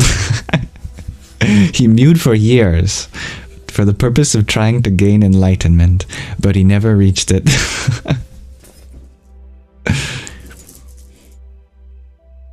Thank you, dear Fiddle Leaf, for your tiny. Yippee! Thank you, dear Hybrid Jen, for your rose too. Om Namah Parashakdaye. And dear Bobby Sue, thank you for your fast burst. Your team bracelet, cheer you up, finger heart, and another heart me. Om Kamalir Maha Kalikaye Namah. Hello, dear Sunshine Coast. You share that you have so much anxiety and you feel very low. I know what that's like. That's okay. This too shall pass. I'm here for you. I know it sounds weird to say this, but if you try to relax into the anxiety, it's almost like you trick the anxiety into going away. It's like if a bully tries to bully you, but instead of reacting negatively, you react positively, and the bully goes away. Something I learned when I was bullied in grade 4 is that I'd try to stand up for myself and say all sorts of things back to them. But the moment that I made it seem to them that I enjoyed it, well, then they no longer enjoyed it. They're like, this kid's a masochist. He likes it when we bully him. And so they stopped bullying me and actually became good friends with some of them. Not recommending this in all scenarios, but for the case of our anxiety, I've discovered it works the same way. That think of your anxiety as trying to get a reaction out of you. It's like, hey, think of all the things that could scare you. Think about all the terrible things you've done. Ooh, anything could happen. And then imagine looking that anxiety in the face and going, oh, I feel so peaceful. Anxiety, you relax me. I love you. Everything you say is so wonderful to me. Just like those bullies that became my friend, anxiety was one of them too. And after that, anxiety starts going, well, yeah. All right, you win.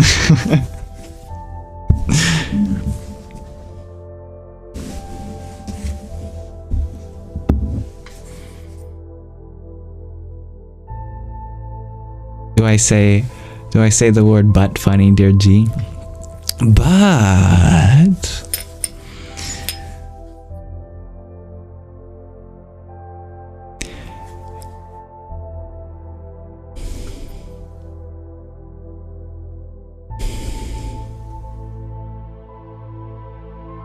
don't worry, dear Stevie G. I still remember the show and tell, but I would like to attend to those who are feeling anxious or overwhelmed in some way. I hope you understand that is my priority. Dear Johan, you ask, how can one feel empathy and not act on it? That's a great question, Johan. Yeah, sometimes it's important that when we are empathizing with others, that we don't have to do anything to be able to change their feelings. Consider in your own experience, can you remember a time where you felt some negative feeling and then someone else was trying to change that, but all you really wanted was just to be understood, just to feel understood?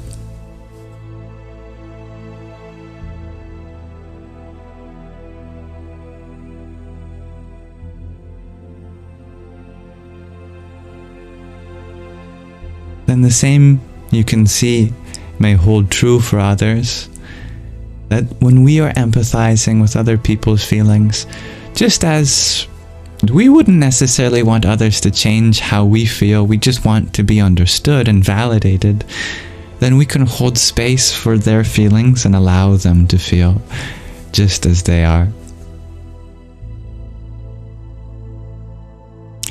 But that's not to say that there isn't any action involved to process those feelings on your end. It just means you don't have to do anything about them.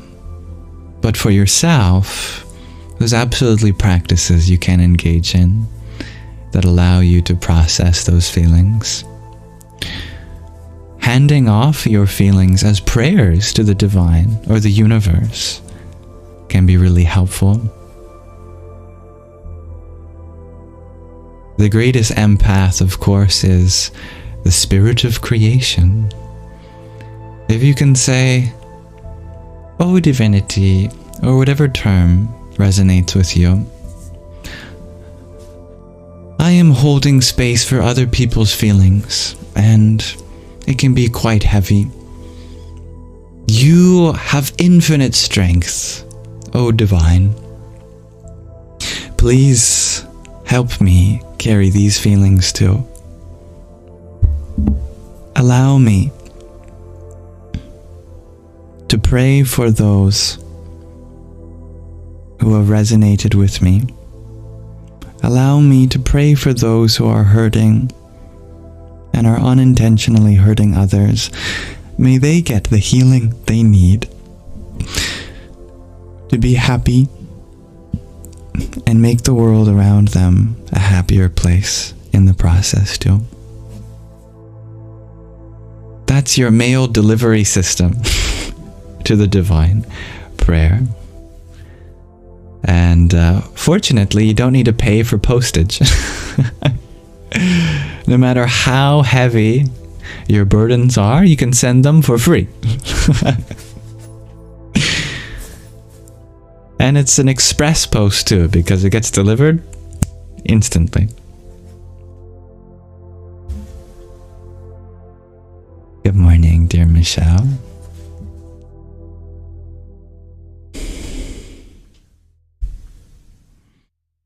Oh, I love the way you put that, dear Celine. Learn to observe, not absorb. Yeah.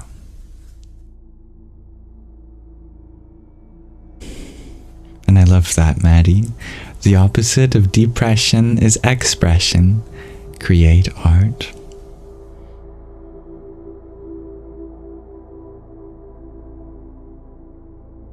Dear Nakisha, you're trying to find the divine too. Well, it's hard when you're trying to find the part of you that's searching. When the seeker is the sought, do you arrive at your destination immediately or never? When it is the divine within you that is looking, how can you discover the eye that is seeing? How can you listen to the ear that is hearing? How can you touch the one feeling? How can you know the one knowing?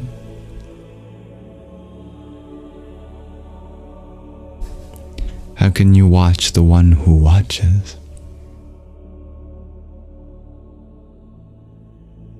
How can you find the one finding? Thank you, dear Kevin, for your heart me.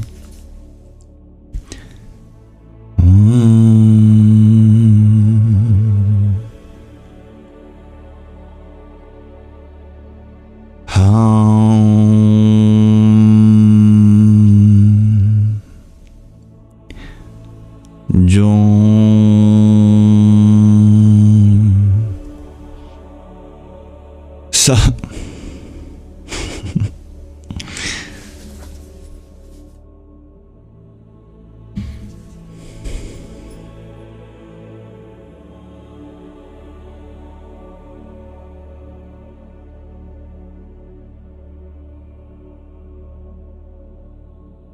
it is true, dear Johann. An open heart will feel all it absorbs. Yet, we can help the mind not always be analyzing what the heart receives.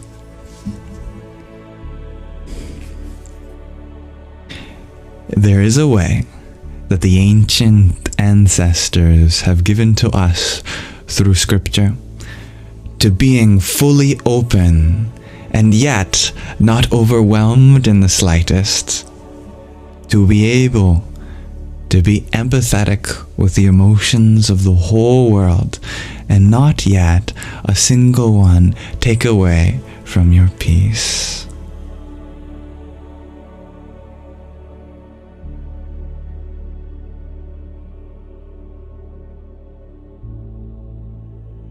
And that sacred and ancient practice is to understand your true self. You are infinite. You are unlimited. You cannot be touched by anything in this world. For you are not of this world. The world is of you. No matter what happens in front of you, no matter what happens, even to the body, to the mind, your essential nature is invisible, unattached, and formless. You are the space of the space, the heart of hearts.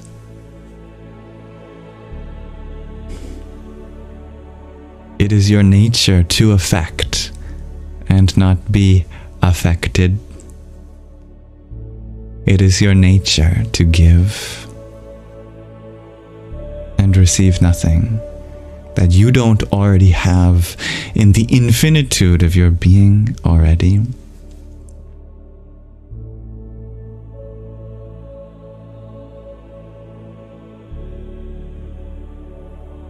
Thank you, dear Fiddle Leaf, for your rose. Om Hrim Devaye Namah.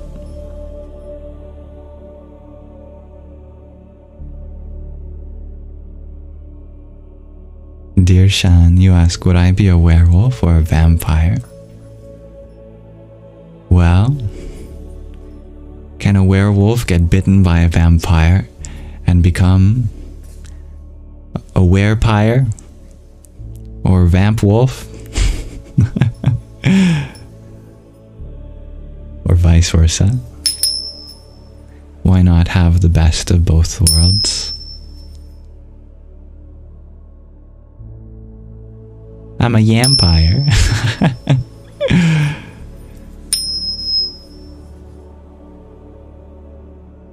I'm the opposite of a vampire. I give you my blood.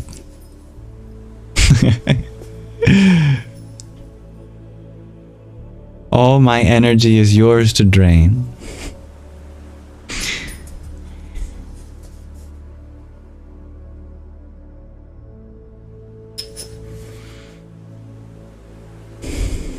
Dear Celine, you share, you heard. We don't touch anything because atoms do not touch each other.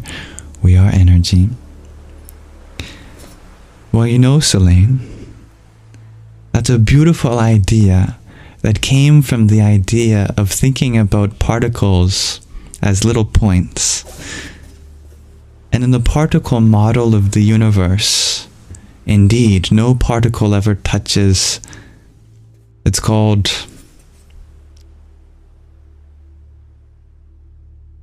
oh geez, what did I just forget? It's called the a principle that no particles can be in the same place. Ay caramba. There's a quantum mechanical term that's being lost on me. Is it the no, not the Fermi principle. Anyway, since we have discovered fundamental particles have been discovered to not exist. They're all just waves in a sea of universal fluctuations. That's called the wave theory. And in our current understanding, we now know that it's not that nothing touches, it's just the opposite. Because everything is just a wave in an ocean. Everything is always touching. So you are touching your loved one even when you're not with them physically. The wave of your energy covers the whole of the universe.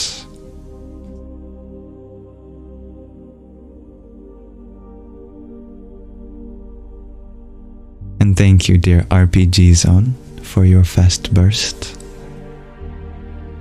Om Bhur Bhuvaswaha Tatsaviturvarenyam Bhargo Devasya Dhimahi Dhiyo Yonah Prachodayant. It's called the Pauli exclusion principle. I just remembered.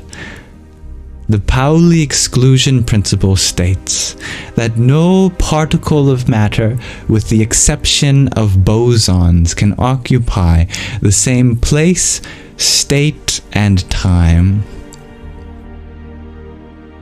However, not only is it not the case that the Pauli exclusion principle is universal, because, for example, there are many particles that can go through each other, the most common of which is the photon, the particle of light, but also includes the God particle, the Higgs boson, and other force-carrying particles.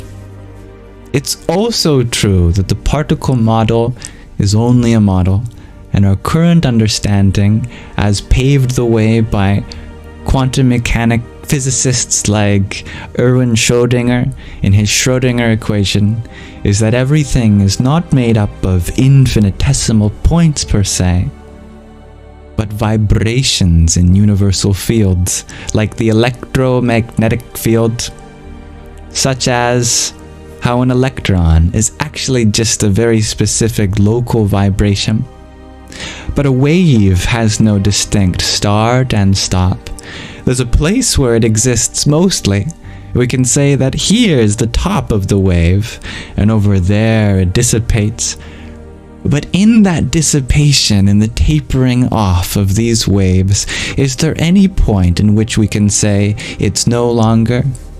Or is it really just a smooth transition from one wave to another, such that there is no true distinction when it comes to individual elements that make up this universe, but just one ocean made up of waves that are always in contact with each other? Thank you, dear RPG Zone, for your Heart Me and Team Bracelet. Om Kam Jahnavyai Namah. You have a great memory, dear Michelle. Yes. In Roar the Ganges, there was the metaphor that we are all waves ourselves in the ocean of universal consciousness.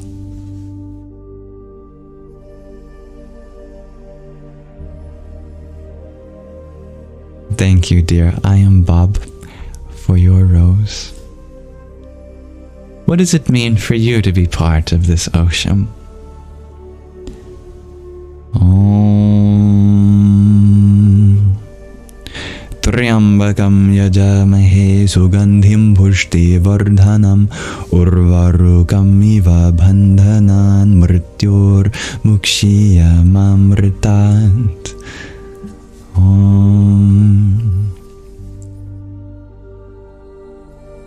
Alright, dear Stevie G, it's time to share your song. Let me transition back into our Shravana.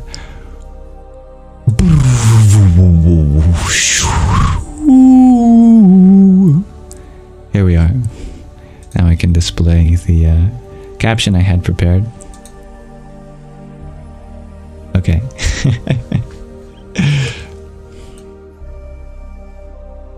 Dear Stevie G, I very much look forward to hearing the song that you've shared with us. Let me turn down the background music so we can have full attention to it. You had written for us that this is a song you freestyled when you were in a lovey-dovey mood and wanted to manifest your own life partner, but also was a freestyle on just how much you love crying. Because that year had you in tears many, many, many times, and you just wanted to express of how much of a crybaby you are. And you would love if you waited until you were here. So I have done that. And you are here, and I think it's beautiful how you embrace tears as authentic expression. Without further ado, let me play this song.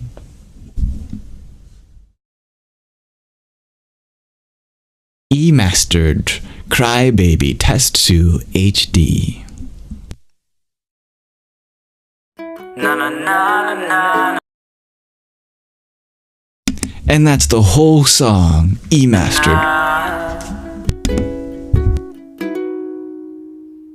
Na, na, na, na, na, na. Hey baby, can you feel me? I've been looking for thee, but I gotta find my inner peace.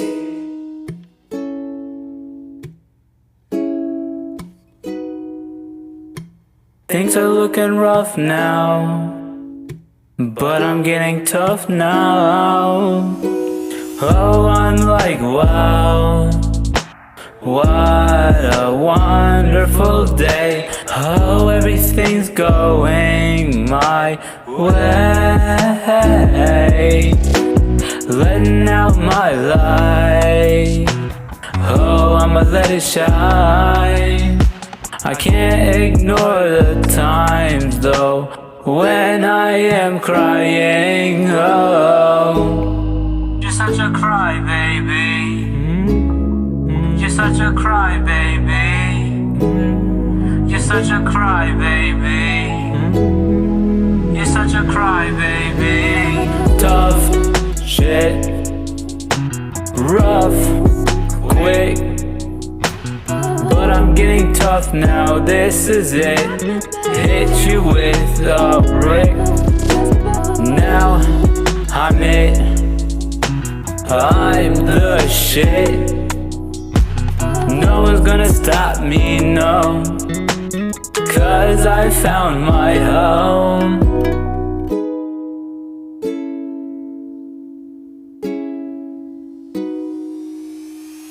So I just want my love.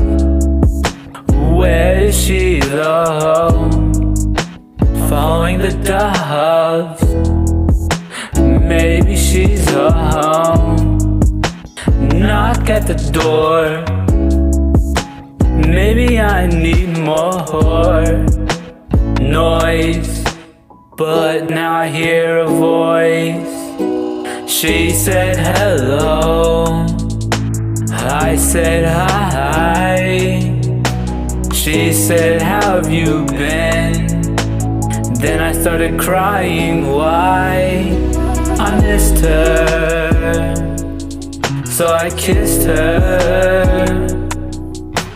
She didn't expect it, then she leaned in quick. Now we're up in a room, and everything's in tune, and I'm smiling, dude. Wow, I can't believe this. Thank you, God, for the kiss. Aw, that's so sweet. I love when you share things like this, dear Stevie G. And there's so much emotion that you've put into this, from the theme of expressing your tears to seeing the divine in your lover. Beautiful. I'm really grateful we got the chance to listen to another one of your songs.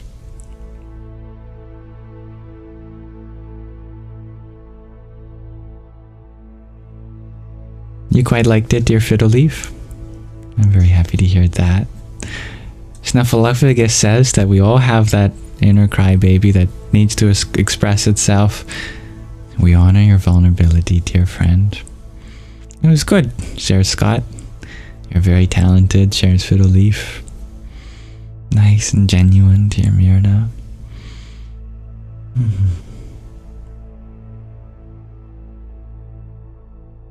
Thank you everyone for listening with me.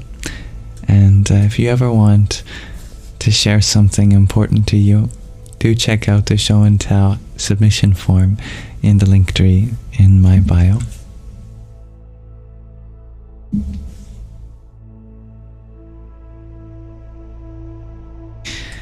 With that, we normally start our lives with that, but I think it'd be best to consider bringing our live stream to a close over the next little bit. But let's say we'll have another 15 minutes of manana, which reminds me to transition back to the scene.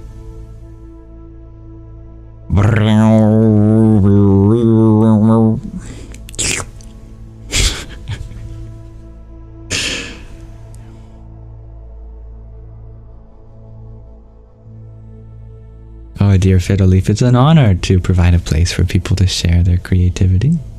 That's what the world is for, isn't it?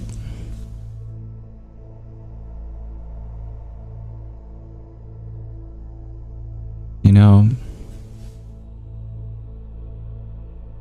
being vulnerable, as exemplified in Stevie G's song, is something that really connects us with others. When we're forced, or we feel forced at least, to hide our feelings, then of course we always feel like there's something in between us and those around us. And of course, when the day we discover it's the wall that we've created in between, that we hide behind, that separates us, and we embrace our vulnerability, pardon me,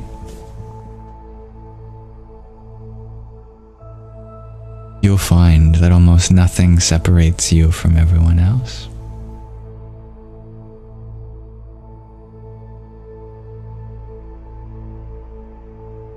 Thank you, dear Gina, for your Rose, Heart Me and Gigi.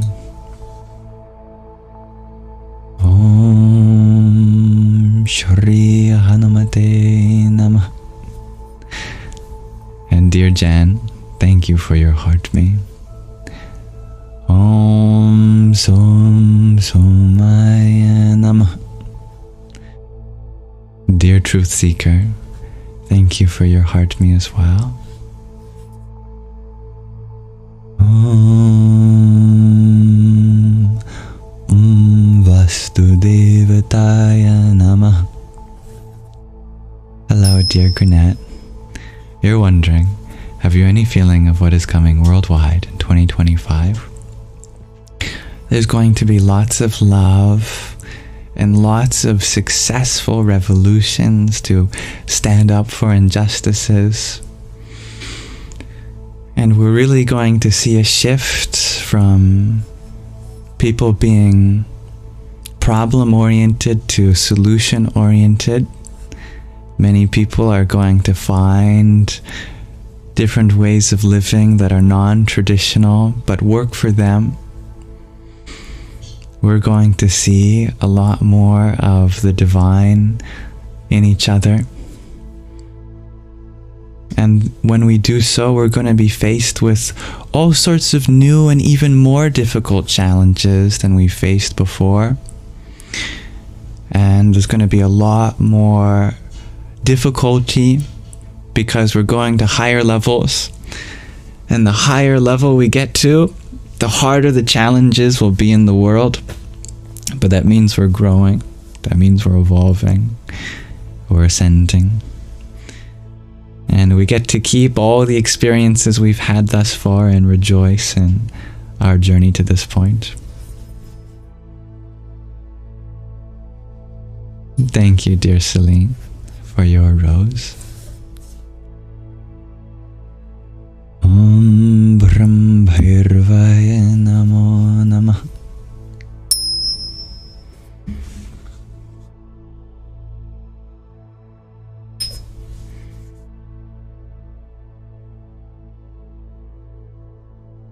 Beautiful. The name for woke in Sanskrit is Buddha. It means the awakened one. Awakening itself is called Buddha. Something pertaining to awakening is called Bodhi. That which assists in the awakening is called Buddhi. And to say I am awake, you'd say Buddhami or Buddhami.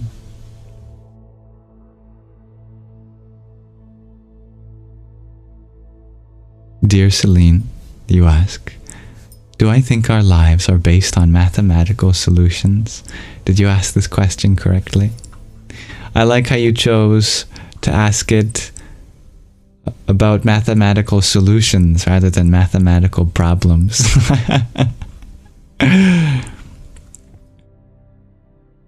The world certainly runs on the language of mathematics. But the spirit is untouched by logic and transcends even the most powerful of mathematics. The language of the spirit is love.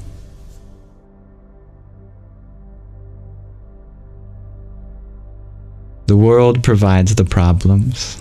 The spirit provides the solutions.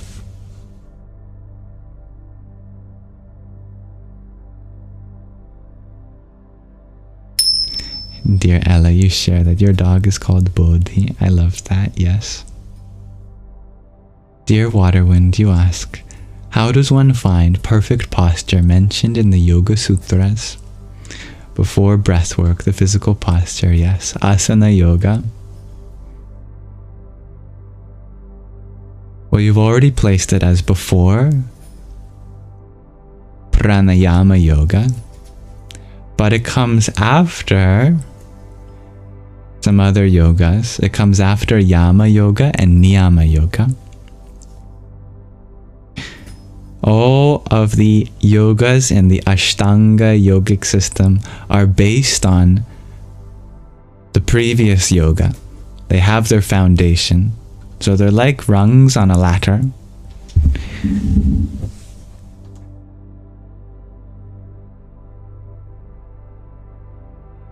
I forget exactly what asana is ahead of directly. It is directly ahead of niyama. Okay. So if you master, or if you surrender yourself fully to the perfection of yama and niyama yoga first, your asana will naturally take place. Remember that asana means seat. And naturally, if you have things going on in your life that agitate you, it doesn't matter if you downward dog or tree pose or whatever it is, if you're not already seated within something stable, then you are not going to find perfection in your asana. Just try to ask someone to sit still who's anxious, or someone who's really angry. If they don't have a means of attending to those prerequisites, they're not going to sit still. What Yama and Niyama Yoga do is they first establish us in the principles of our true self. If you can become unshakable in your yamas and niyamas, and you can become unshakable on the mat too. Someone who is naturally at peace when it comes to their duties to others, they've already understood their role for others and what they have to work towards. There's just a kind of natural grace to how they conduct their body as well. There's a kind of rhythm, a kind of dance to someone who is fulfilling their responsibilities to others.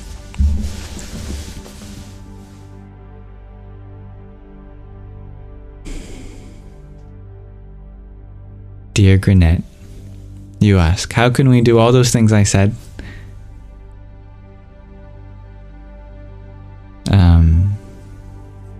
I don't think I understand the last part of the question. Floor and con. What is that? What is floor and con?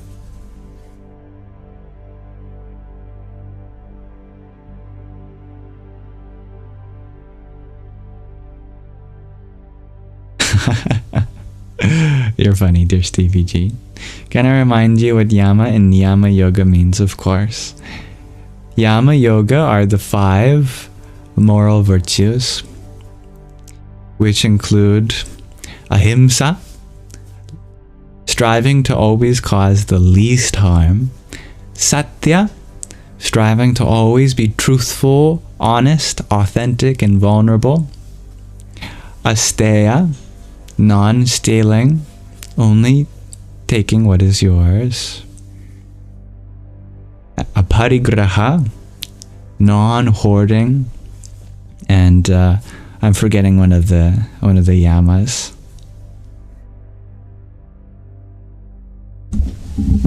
What is the yama? I'm forgetting.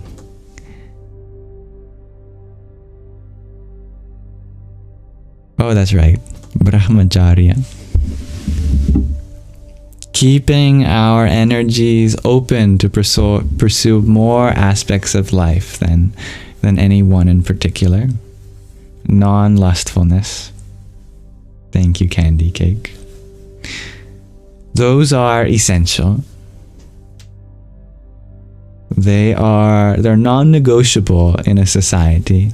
In a functioning society, there's no question, we have to have principles of causing the least harm to each other, non-violence, truthfulness, honesty, authenticity, vulnerability, non-stealing, non-lustfulness, and non-hoarding of resources. And then the niyamas are like exemplary behavior to go beyond. If you really want to excel in life, then these are the bonuses that you can add to that. Those include shaucha, purity, maintaining healthy and happy bodies and minds and environments. Definitely a noble goal for us all to pursue. Santosha, which is contentment with what we have already. We should never feel like we're missing something, because everything we need is always with us right now. You've got hope in your heart, love, and a do or die spirit. That's all you need in life. You can take that with you anywhere you go. Tapas, which is discipline. Some amount of austerity. Make sure that you engage in some kind of mental or physical exercise. And there is also svadhyaya, self-reflection. Always asking, how can I improve in something that I have the opportunity to improve on? How can I reflect on my past, my mistakes? And finally, Ishvara Pranidha. I think that's the Sanskrit for the last niyama, I believe. Ishvara Pranidhana. I forgot a syllable. Ishvara Pranidhana, which is have faith. Have faith in something greater than yourself. Don't carry the burden that you are responsible for absolutely everything. There are resources greater than yourself that you can invest in.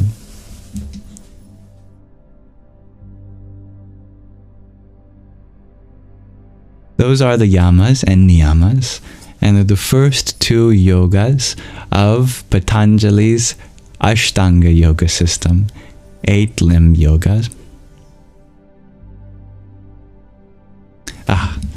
My phone is vibrating. That means we have come to a good place for us to think about wrapping up our live stream. Now, I did ask dear Ella a follow-up question. Oh, sorry, dear Granette, about what the last part of the question they asked means, so I'd be able to attend it better. If you did answer, I don't think it comes through. But anyway,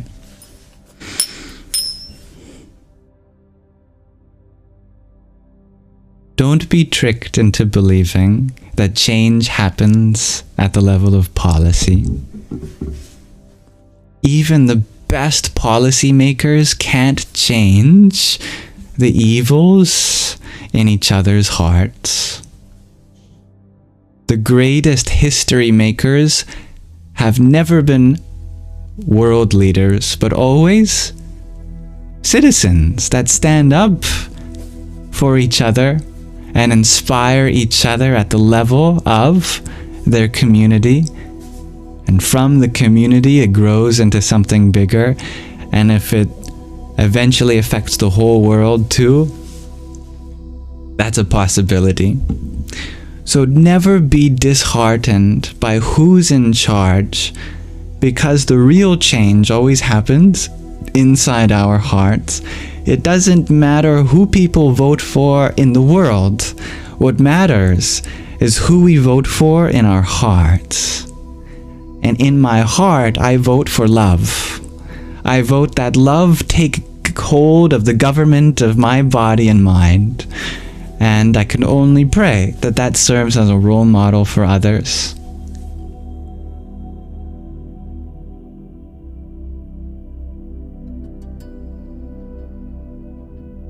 Also, remember that being a world leader is not a how should I put this?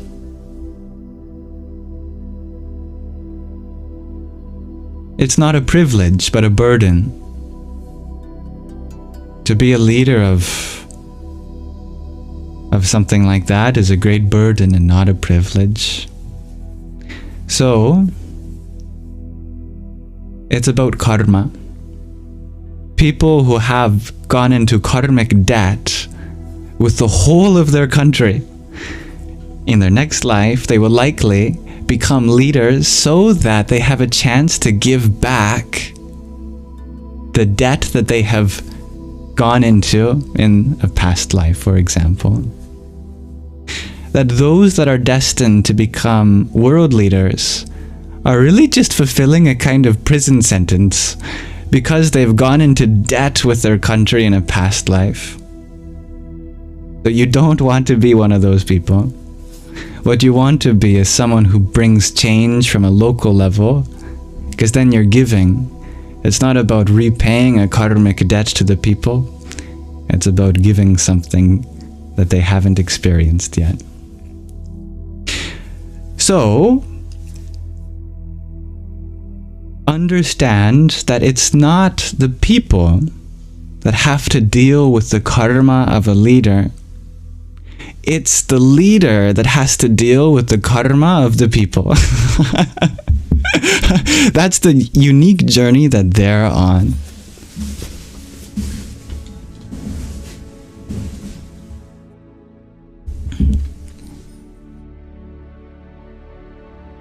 And we wish them well in their individual journey. But that's their individual journey. It has nothing to do with you and your individual journey. It's like you're watching someone fulfill their public service after getting into some crime in the past. That's their business. If you have faith, if you pray, doesn't matter what government you live in under, you will be taken care of. Because who truly takes care of you is not the government, but it's the divine. The divine will take care of you, regardless of the government. Your duty is not to change anything in government. Your duty is to change your community. Your duty is to change all the love that exists in the people of the hearts around you, in your family, in your friends, in your neighborhood. Don't worry about anything bigger than that, because a true act of goodwill always sparks another.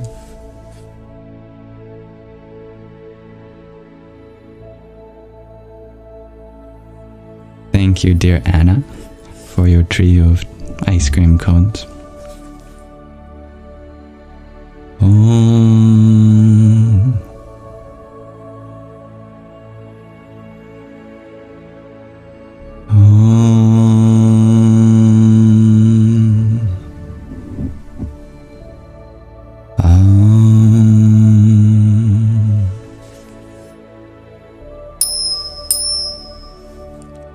Dear Cody Jane, you ask, how do you deal with the threat of your healthcare being banned in the United States? This would be one of those times to put faith in the divine. As I was just saying, it's not the government that takes care of you, it's the divine. You will be taken care of. Miracles happen all the time. But if you have someone to stand up to, that's also your duty. If you want to inspire change, that's wonderful. And you have every right to stand up for those things too. But don't feel like your quality of life would drop in any way. Because true happiness doesn't come from anything outside. It's always what's inside that matters.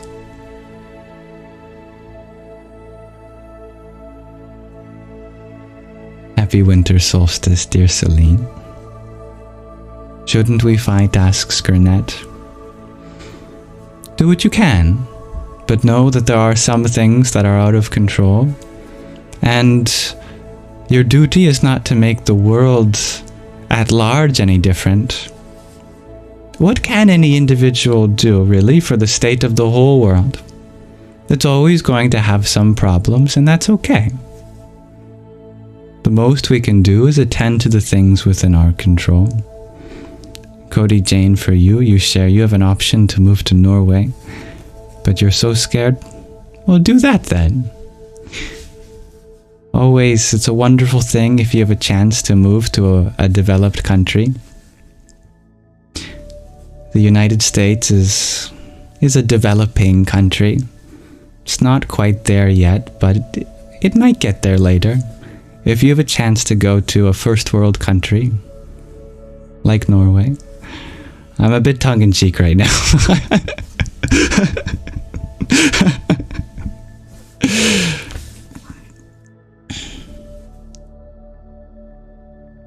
I know that some countries make it seem like it's a bit of a hassle to move to a different culture. It's really not that bad. In fact, if you really wanted to, you could be in Norway in probably less time than you think, and you'd be happy, and you'd have friends, and you'd have an occupation there. If you believe in your ability, that's wonderful.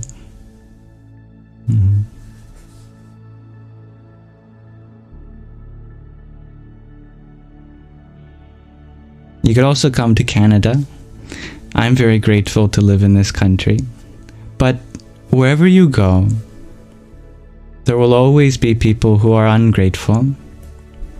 There's a lot of people in Canada that are not grateful. So remember that it's not actually the place that determines the gratitude. It's the person. If you can choose to be grateful wherever you go, then that's an even better superpower than the ability to go anywhere you want. If you can be happy wherever you are, well then stay just where you are. Work on yourself and your own ability to be happy.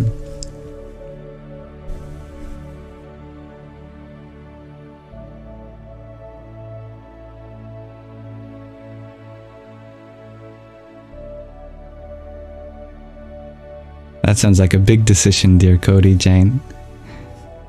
When there's time limits like that of tomorrow, I imagine it can be really scary, questioning if you're going to make the right decision. But remember, there are no right decisions, but you have the ability to make any decision right. So it's not about making good choices, it's about making choices good. That if you decide to stay, then make sure that you continue to make this place that you live as wonderful as you can make it for yourself. And if you decide to leave, make sure that you make that as easy on yourself as possible too. What matters is not the binary between this or that, but how much we fully give ourselves to whatever it is. we invest in.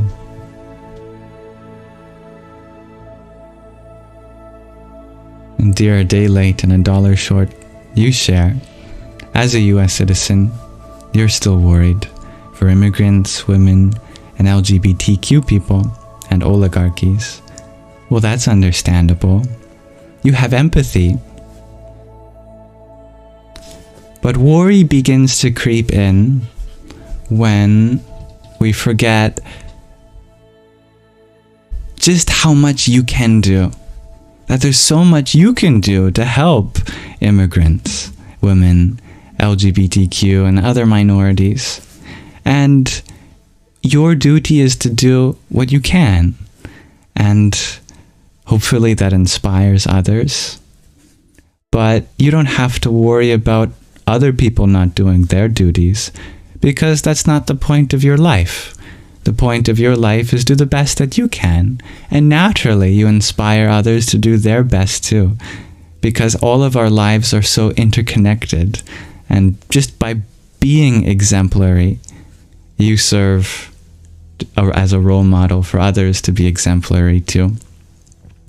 So as long as you are doing your duty to take care of people who are being repressed or suppressed, you raise their voices, you empower them, then you needn't worry, because you are fulfilling your dharma, your duty.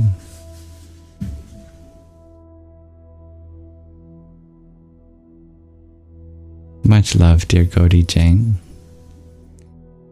Dear David, you ask, how does the universe supply healthcare to those who need it? Through us, through people. We are the representatives of the universe.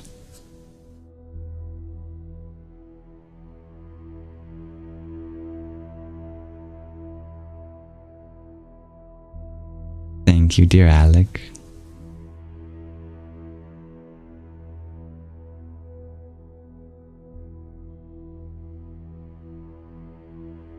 Thank you, dear Lizzie.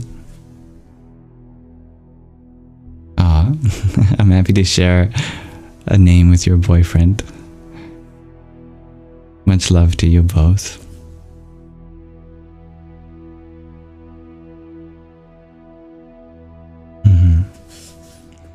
But the truth is, if you don't believe in miracles, you probably won't be able to see one. It's an unfortunate qualification that if you don't believe, you won't see them. And why? Because it's the belief that creates them. But you have to believe in yourself, first and foremost. You have to believe that there's something within you that's worthy to be taken care of by the miracles of the universe.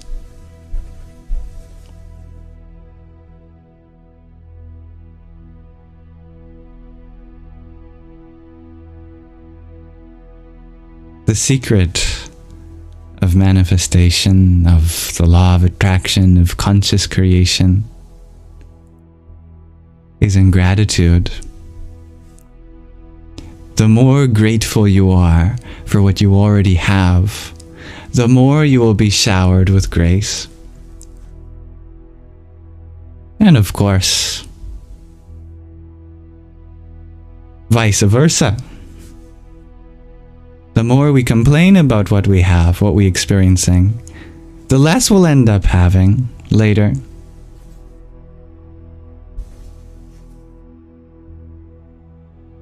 But anyone can receive a miracle at any time. In fact, all one has to do is just be like a child of 5. Stay curious. Be in wonder. Trust in yourself that there's something beautiful in you, and the universe will respond. But does that mean to say we shouldn't be fighting for important movements either? Not at all.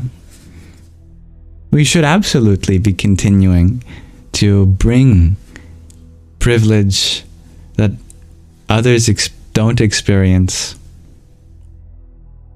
to those that need an equal opportunity in life.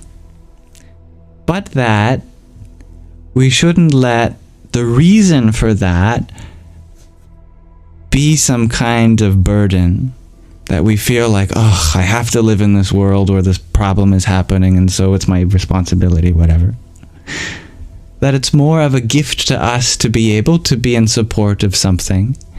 And it may or may not happen. You may protest, you may stand up, and you may do everything you can.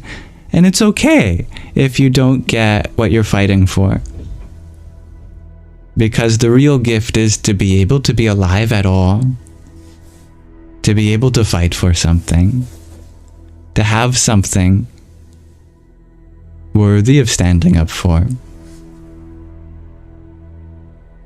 That is to say, you don't let that dream or that vision you have of the world take you away from being happy, from being peaceful now.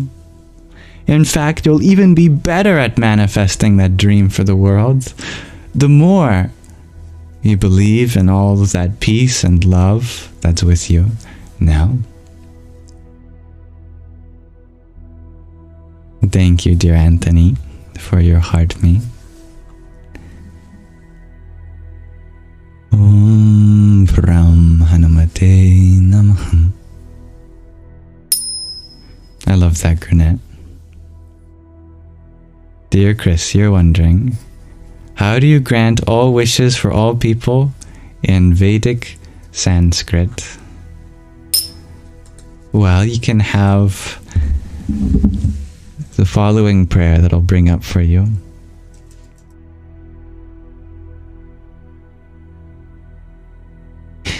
In Sanskrit, there is the following prayer.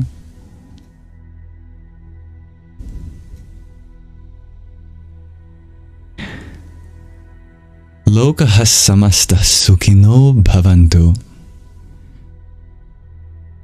It means, may all beings everywhere be happy and free.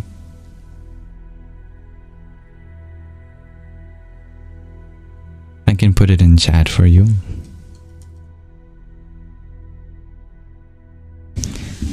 The H's at the end of the first two words are visargas, which means they're expulsions of breath that really just take on the sound of the following start to the next word. So, lokas samasta sukhino bhavantu.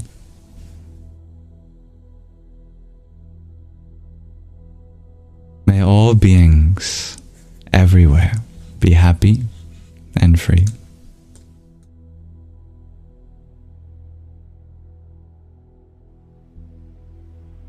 You have a friend who has that tattooed around her arm to her fiddle leaf. I love that.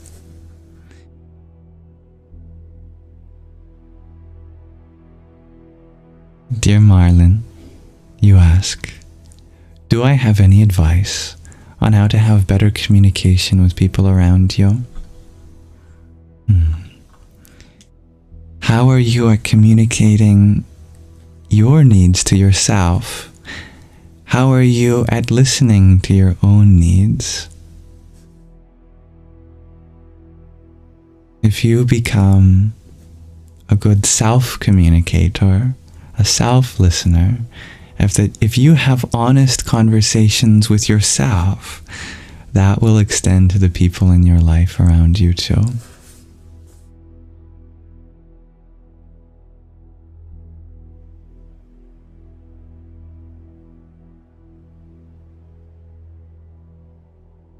Dear Grenette, you ask, who decided that we should only work hard and suffer? Right? What's all this business of working hard? Why don't we work easy?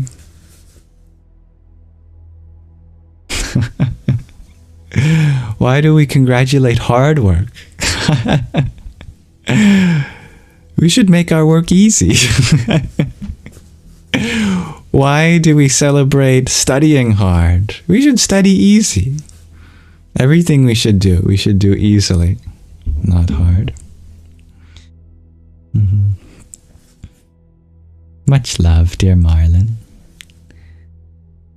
Dear Epops, you're wondering, why is my username Yam? My username is Yam because it's a nickname I've had ever since I was very young. Because my full name is Liam. Lyam. Liam with a Y. My mom spelt it with a Y to connect the name with my mom's side of the family, which has lots of L's and Y's. Like my grandmother's named Eileen, and it's spelled with an L and a Y, which is also unique.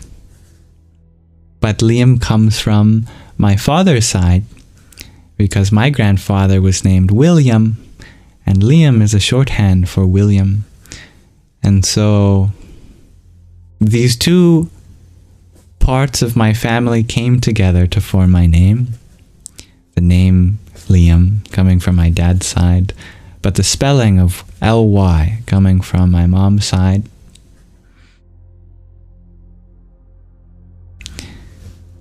And as such, my nickname eventually became Yam.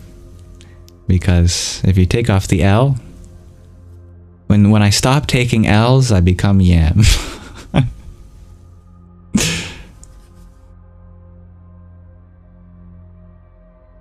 Dear user 621, I'm sorry, I don't think I understand the question.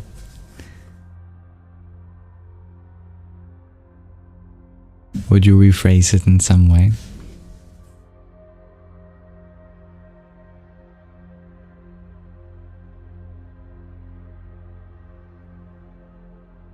Yes, that's right, dear Starlight. Wow. Dear Epops, you share that Yam corresponds to air in Sanskrit too. That's right. Given that it's formed in the region of the mouth dedicated to Vayu, the Buddha of air, which is associated with the heart, having association with the breath, our circulatory and respiratory system. Yam being the bija mantra for the heart chakra, connecting us with Vayu.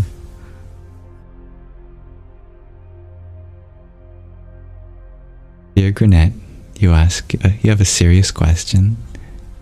Does the need for us to suffer come from religion and the shaming? No. Religion is a source of love. Only love. People who shame are not religious. They might call themselves religious, but they don't know what that word really means.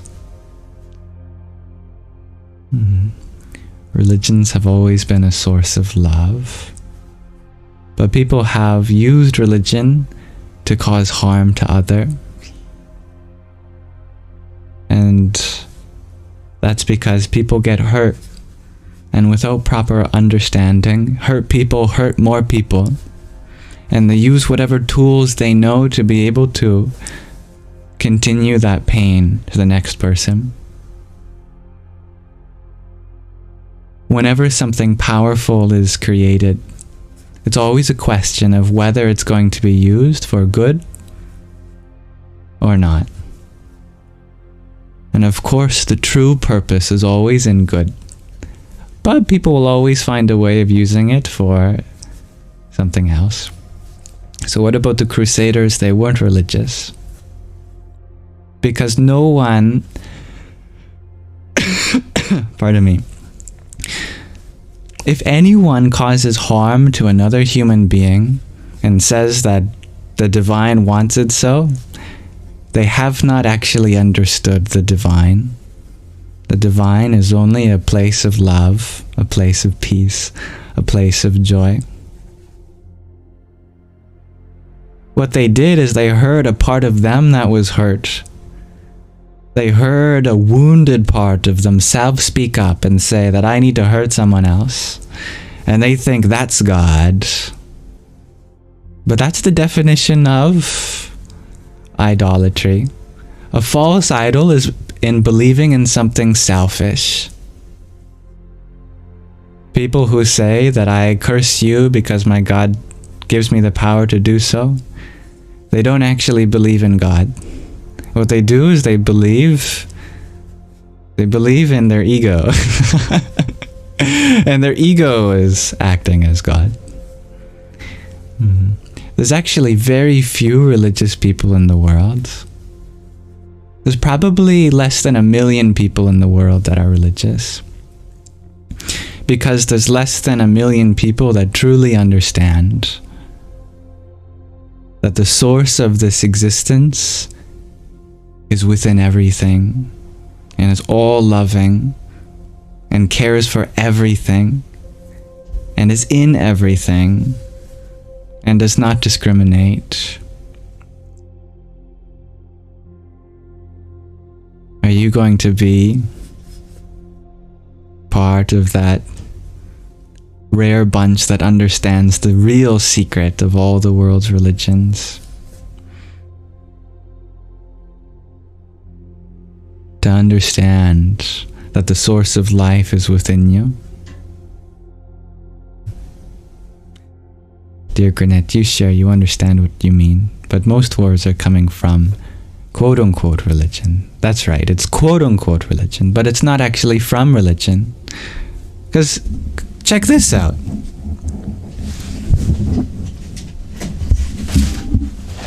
You open up any part of any religious scripture, does it say, "Thou shalt take out your anger on an enemy"? Thou shalt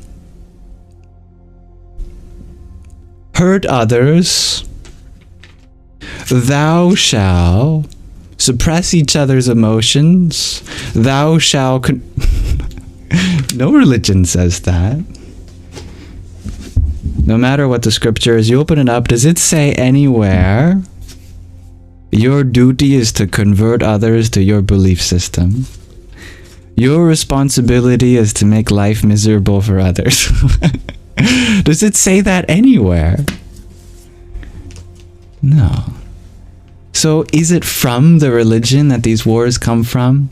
Or does it come from something within us? It comes from something within us.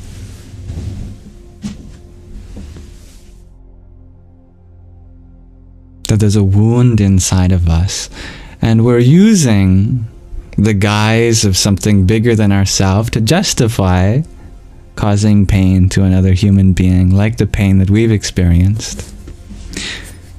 But if you really want to stop so-called religious wars, tell the religious people to follow their damn religion. Because if they truly practiced what they preach, they would be peacekeepers. They would be caretakers. They would be good citizens and lovers and brothers and sisters. That's what their scriptures preach. So it's kind of funny that a lot of the problems we have with religion are really just a problem of people not actually following their religion. They listen to a discourse where someone is teaching Jesus says to love thy neighbor, and then they go home and they see that their neighbor is from a different country and so they don't love them. It's like, hello? Was there some part of the Bible that I missed where it said love everyone except for the people from different countries? Like, what gives?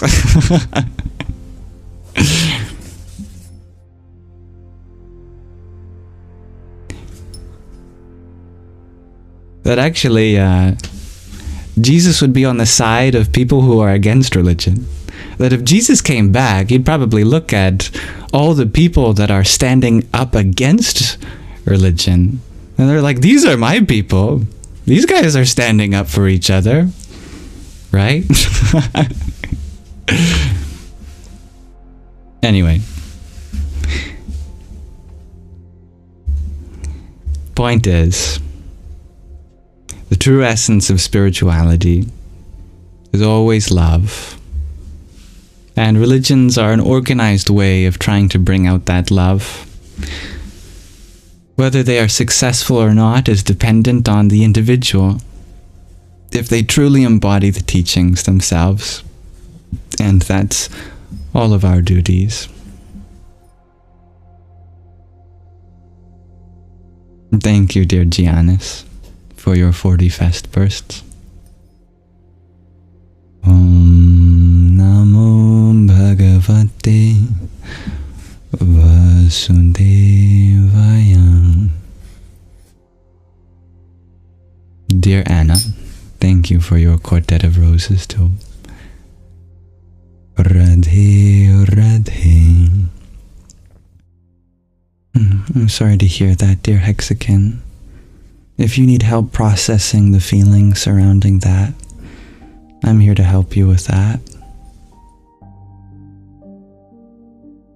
Dear Hybrid Jen, thank you for your dozen team cheers and quintet of roses. Om Dum Durgaya Namah. And Libby Lou, thank you for your half a dozen roses too. Hare Krishna.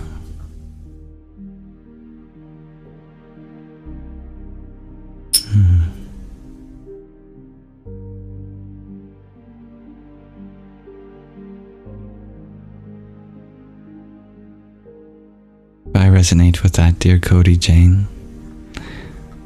Once I realized that my problems were not with religions, but with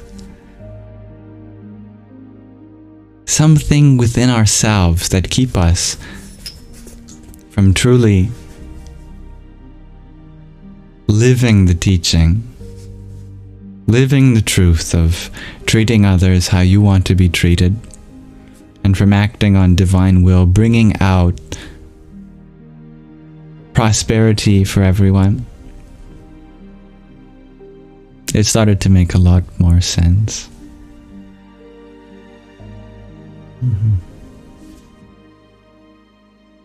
Dear Hexakin, please do not let the actions of a minority reflect the majority. It is unfortunate that some people choose to interpret their religion as something that empowers them to cause harm. But there are hundreds of millions of practicing Muslims, and 99.999% of them are peaceful. Probably more peaceful than you.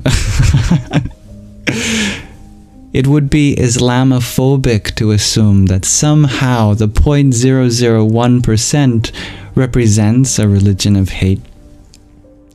As far as I'm concerned, I have the Quran. The Quran is beautiful. It easily gets misinterpreted, however, but that's not the fault of the religion. It's beautifully scientific and logical and speaks to the divine as being all-loving, all-merciful, and so too. I have the same beef with Muslims that don't actually follow the teachings of the Prophet. If they truly followed their teachings, they would be a source of love, like 99%.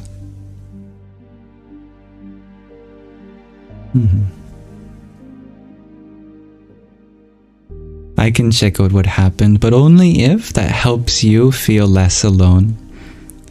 I don't need to know what happened. All I need to know is that you are managing what you have discovered as well as you can.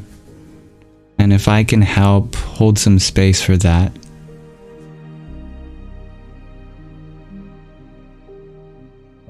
let me know.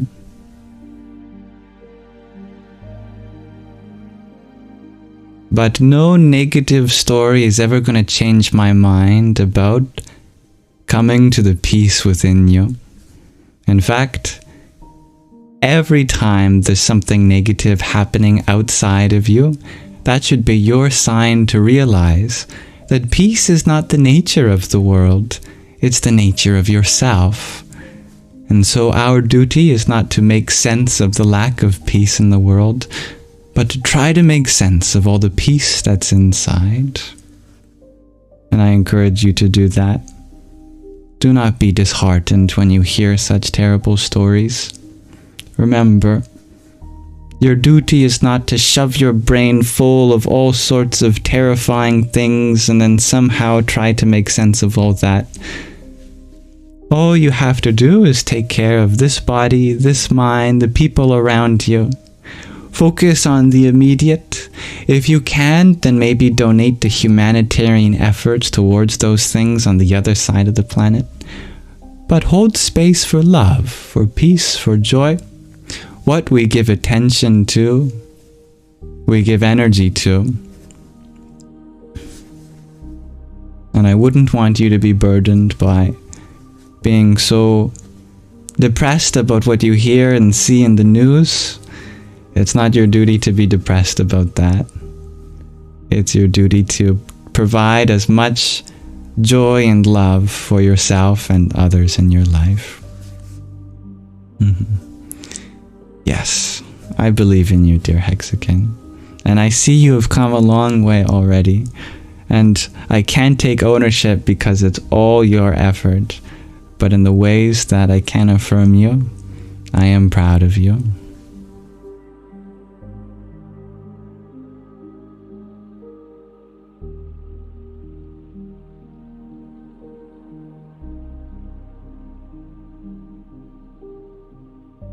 Hello, dear Glass Ghost. Welcome.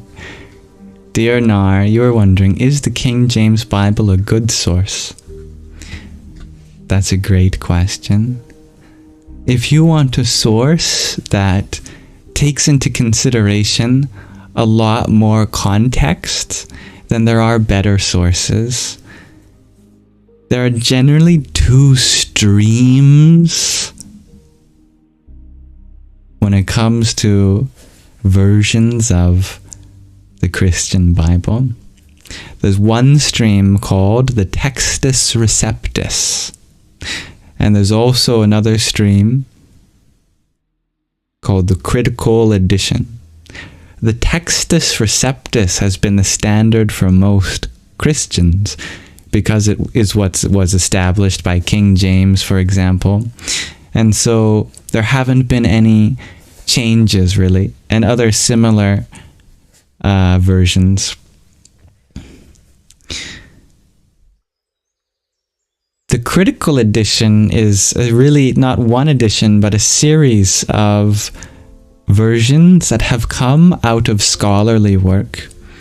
And in case you're worried if the scholars would give a biased opinion about certain translations, actually they love what they do, and they love making sure that the translations are as accurate as possible. So over hundreds of years, scholars have found even more ancient versions than King James had access to at the time. The Textus Receptus is actually very limited. As a slight deviation, I'll return to the main point in just a second. There is no one version of the Bible. Even since ancient times, there have been different textual traditions. And so the question that a scholar wants to answer is not what the best version is, but what version reflects the themes of the whole. What version takes the most textual traditions in context? And one of the versions that I can really recommend is the NSRV, the New Standard Revised Edition. That is up to date in all of the advancements in biblical study, taking us as deep in time as we can go to the times of the apostles and rabbinical traditions of the Old Testament too. But of course, What matters most is your ability to discern between what parts increase the love that you have in your life and what parts maybe don't appear to connect you with that. Don't worry about those other parts. You can come back to them later, like what a teacher says on an exam. If there's any question that troubles you, just return to it later and focus on the things that do make sense. The parts of it that really make sense to you about, loving thy neighbor and whatnot, focus on those ones and find the interpretation that brings out the most divinity for you and everyone.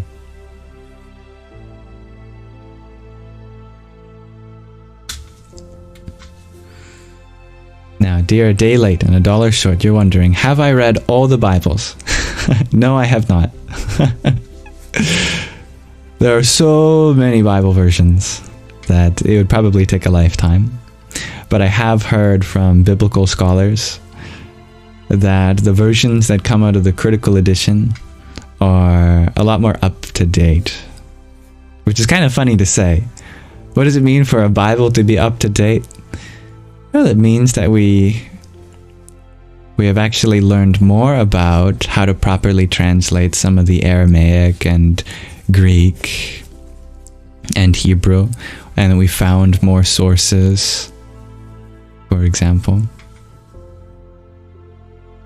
You're getting sleepy, dear Marlon. Well, please feel free to go to sleep. Dear Crouton, you ask, what is my favorite thing about spirituality or life in general? You are, at this moment. Whatever is before me, that becomes my favorite. Dear Crouton, Caitlin, if you are before me, you are my favorite.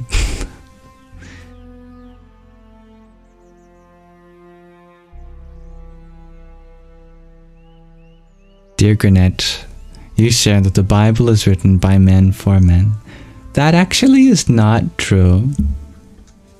The Bible, if we go back, there's a new field of studies.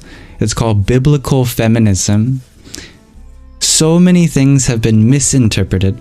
For example, Eve was not born out of the rib of Adam, but was born out of one half of Adam. The Hebrew word that got mistranslated to rib in modern editions gets translated to half. So instead of thinking that the feminine has just come out of a small part of the masculine, actually the masculine and feminine were in equal parts in the original human. If you read the story of Moses, none of that would happen without women. His mother chose to save him because the Pharaoh had decreed that all babies would be killed. His mother saved him by putting him in a basket that floated down the Nile River. If she didn't do that, there would be no Moses. And one of the royalties of the Egyptian, kingdom, she had been crying because she empathized with all of the babies that were being killed. And it turns out that she was crying by the Nile when baby Moses appeared before her.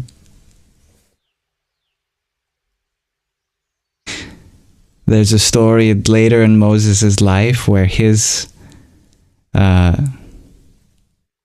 mother finally finds him, his real birth mother, and she welcomes him again into the family. There are many stories of the feminine making a pivotal purpose in Moses' life, for example. Like in the rabbinical tradition, it's said to prove to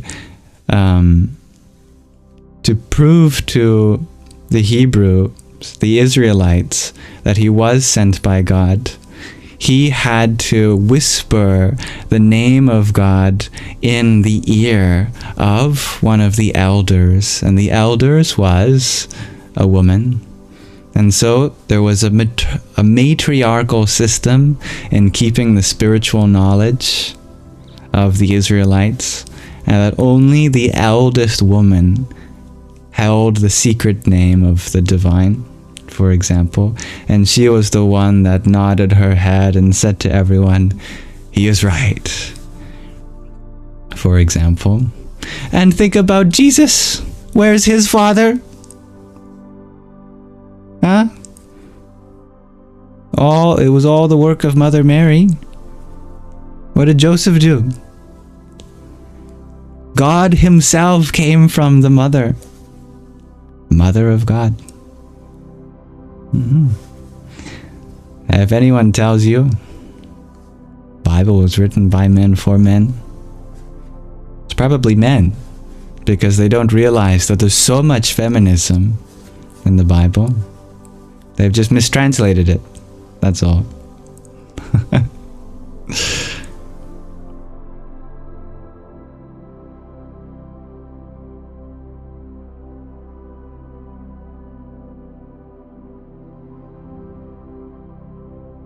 Thank you, dear Mr. Pork Taco, for your heart meat. Om Kamlir Maha Kalikaye Namah. Dear Starlight Wow, thank you for your tiny yippee.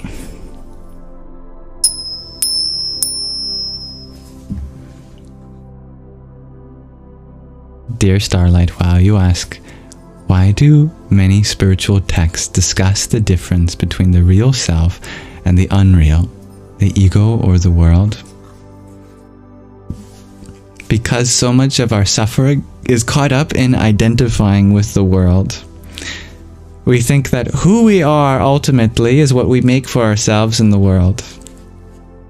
The problem with that is that it's the nature of the world to change. Everything in the world is always going from one form to another. So, if you try to make anything of yourself, there will always be something that you lose. Everything you gain, something you also lose eventually. We gain all our knowledge, but then we forget it. Our memory goes, we gain all this health, but then we lose it. Our health goes.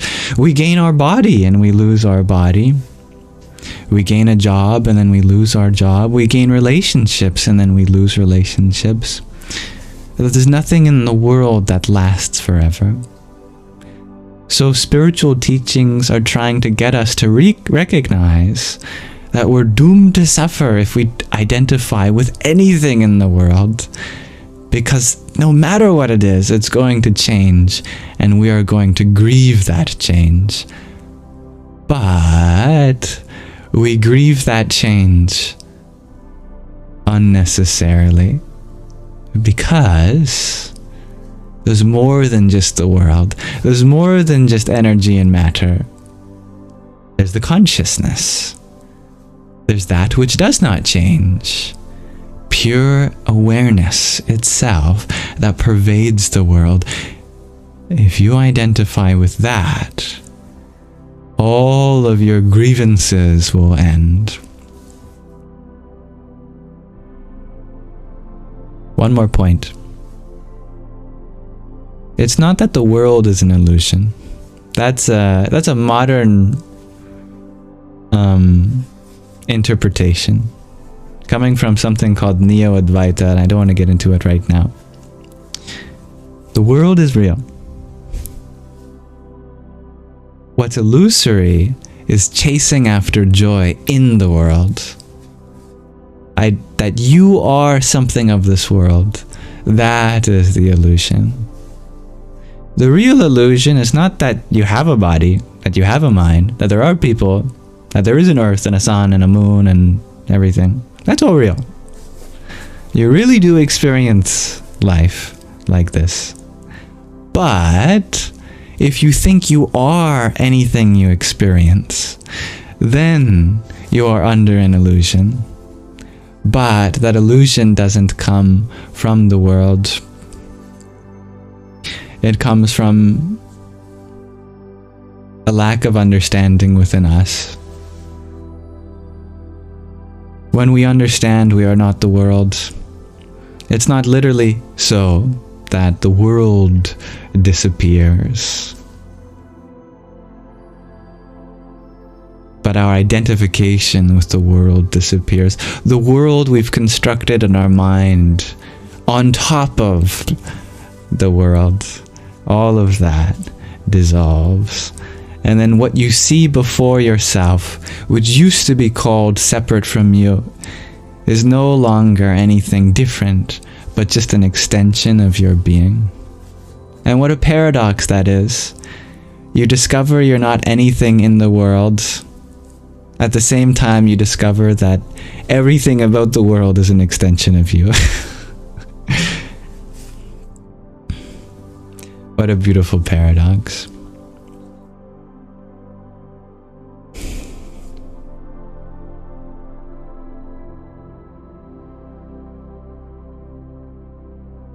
Dear Granette, you ask, is there a female author in the Bible? Well, we don't know. We don't know who the authors were. We used to think that it was the apostles themselves.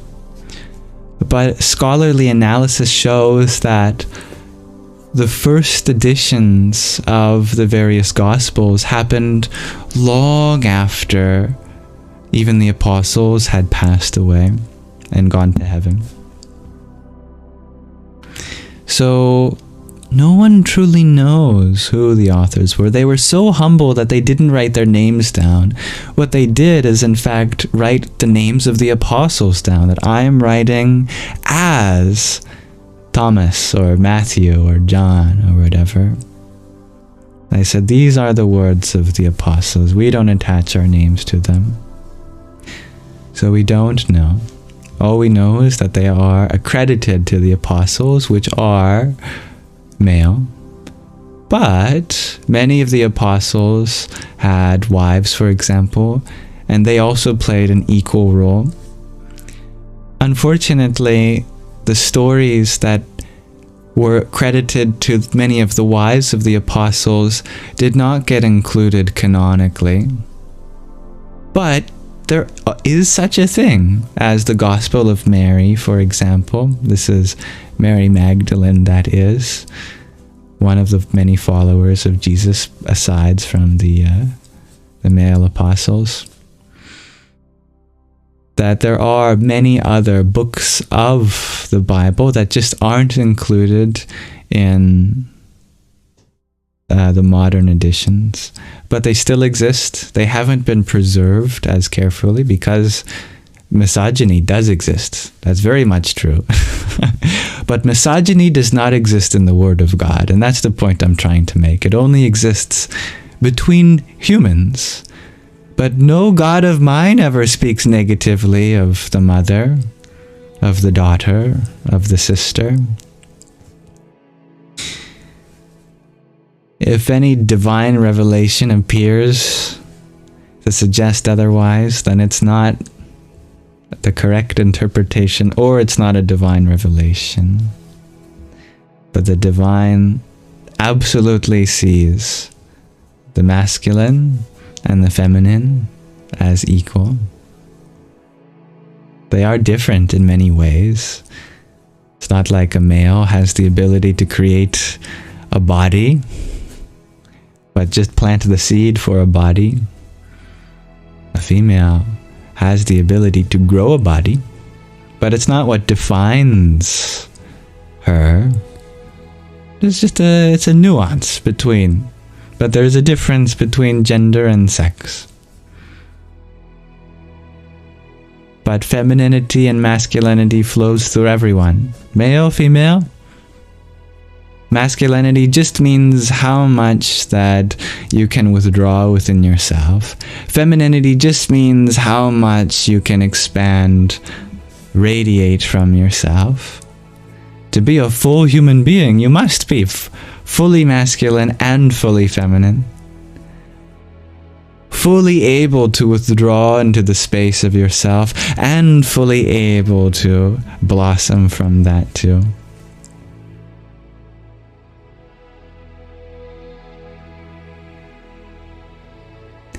Thank you, Mr. Pork Taco, for the sunglasses you sent. Om Dum Durgaya Namah. And dear Ella, thank you for your hand hearts. Radhe Radhe. And dear Charlie, thank you for your heart mate. Om Namah Shivaya.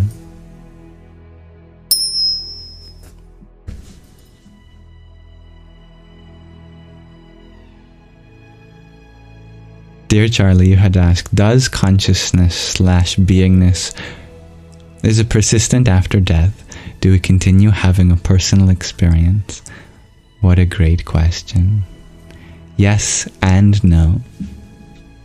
Yes, consciousness persists, but no, an individual experience does not persist, because consciousness is not equated with the individual. Your personal experience is associated with this body. Without the body, you stop having a personal experience. But that doesn't mean you stop having an experience. It just goes from being personal to impersonal. But everything is subject to change. There is no permanent experience. So it goes from being impersonal back to personal again. You go from having a body to not having a body, and then you go from not having a body to having a body. Everything that we experience will pass. Everything. Life will pass, but death will also pass. Because both life and death are experiences. They are journeys and not destinations. Everything is just leading to something else. Life leads to death and death leads to life.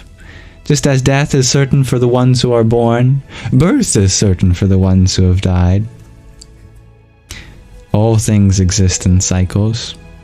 So there will be a time where you lose this body.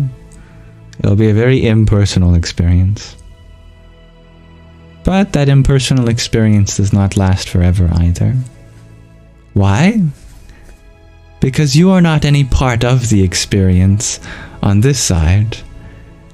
You are on the side of the experiencer, and it's the experiencer we call consciousness. The experiencer that is the true, unchanging self. The subject. Ironically, the subject is not subject to change. Objects are subject to change. You are subject, not an object.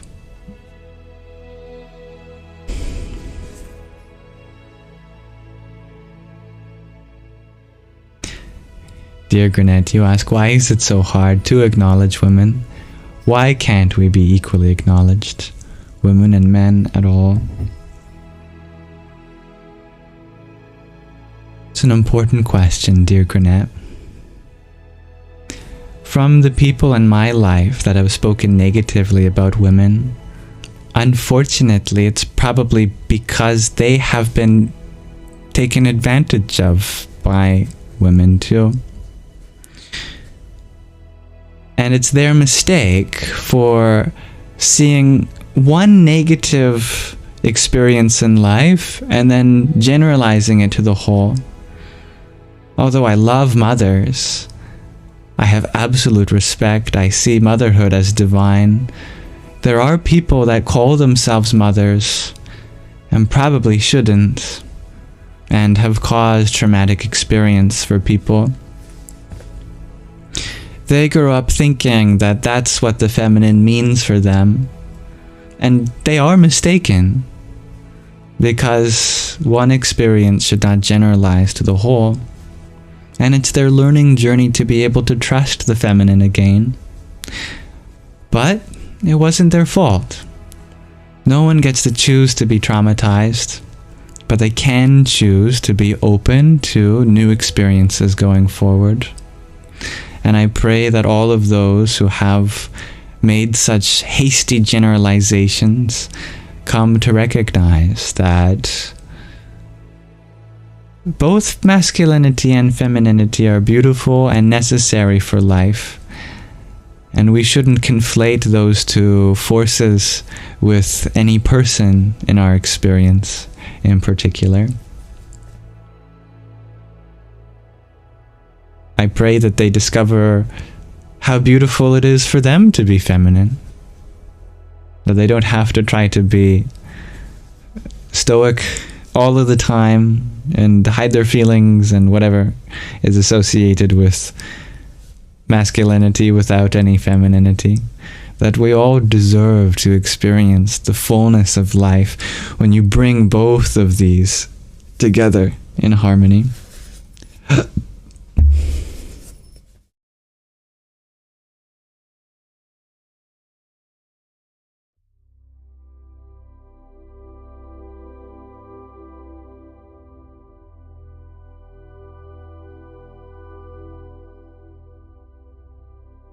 Thank you for sharing your love, dear Hexagon.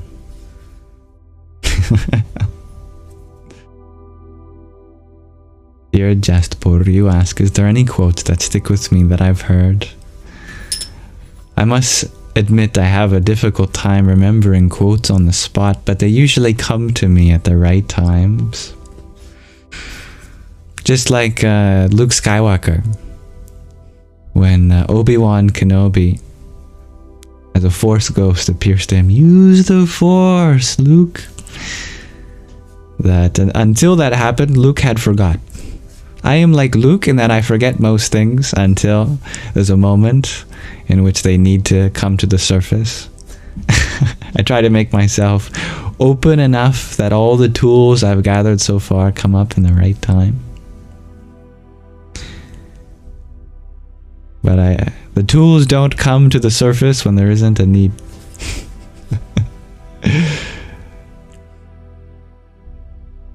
Good evening, dear woke mind virus. Dear soul, you ask, do I have a specific mantra I do? Well, I did do this one mantra for about a year straight, from the moment I woke up to the moment I went to sleep. I would begin my first breath with a mantra and I'd end with my last breath of the day with that mantra. And at all times of the day, I'd associate my inhale and my exhale with this one mantra. I probably did it millions of times. That mantra was the Maha mantra, the great mantra that's told in the Kali Santarana Upanishad. When the great Devarishi, the seer of the divine Narada, came to the creator Brahma and asked, in this dark age, how can we most effortlessly cross the ocean of samsara and become liberated from the cycle of suffering?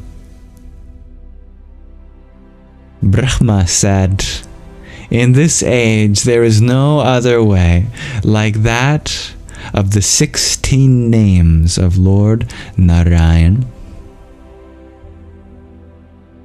Those 16 names and 32 syllables go as follows.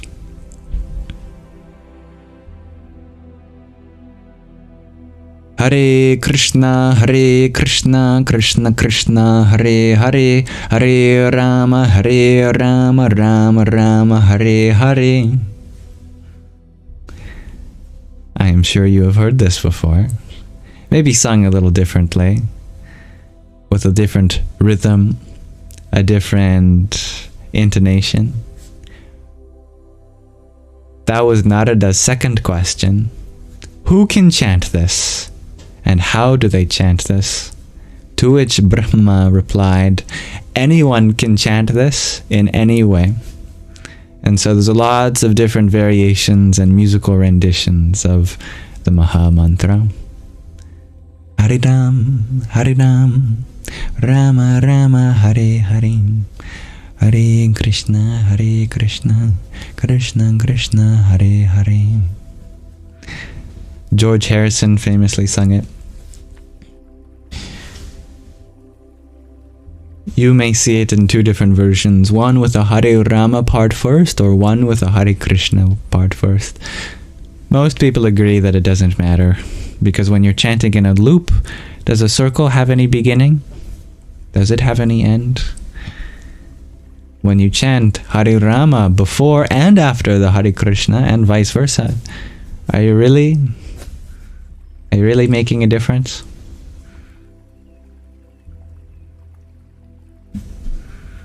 So don't worry, in case you are interested in that.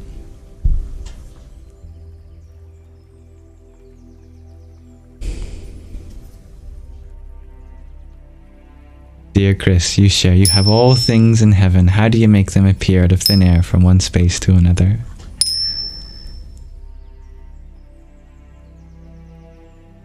Just as the entirety of a tree is contained within a seed, all you have to do is keep watering the seed, nourishing its soil, and making sure that it gets sunlight and clean air. Everything about that tree will come out from the seed. Heaven is like a seed, and the world is where that seed is to grow into. You can take the seed out of the ground and say, look at this, I have a tree. But no one will take us seriously until we put the seed back in the ground and we take care of it. So too, heaven is the abode of all possibilities. In the Lord's Prayer, Our Father who art in heaven, hallowed be thy name. Thy kingdom come, thy will be done, on earth as it is in heaven. The metaphysical interpretation of that verse is that heaven is the place of pure potential. It's already here. You could say metaphorically, it's hovering above the waters of the world. But what that means in practice is that there's a version of the tree that already exists as sprouted from the tree above, from the seed. We just can't see it yet unless you have divine vision. If you have divine vision, then just by looking at a seed, you can see its tree. Just by looking at someone who is in pain, you can see their healing. Just by looking at all the wars in the world, you can see the peace that will come if we tend to the seeds that are planted there. We nourish those seeds with love, with patience, with attention to detail, with care and tenderness. Everything that needs to be in this world is just waiting to sprout. It just requires that we give energy to it.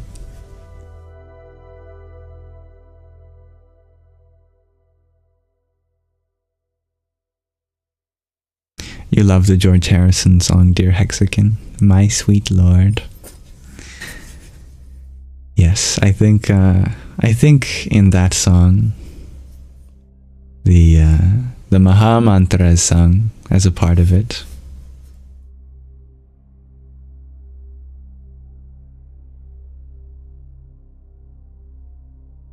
Dear Dean, you ask, would I be curious to want to gaze upon Krishna's cosmic form?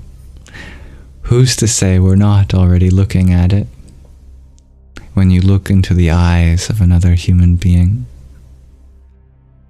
when you see the same eyes in a cat or a dog, when you look up into the stars and see the Milky Way, when you close your eyes at night and dream all your dreams.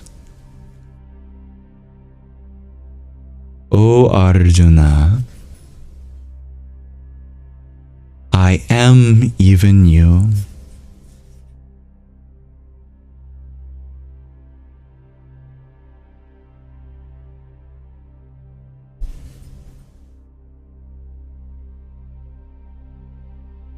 I love that, Ash. The unwavering fullness of peace is here. May it be more and more obvious.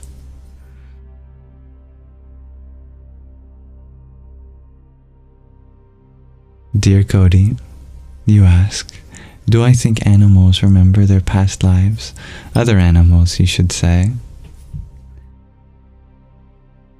Probably not, given that it's not something we're really meant to know.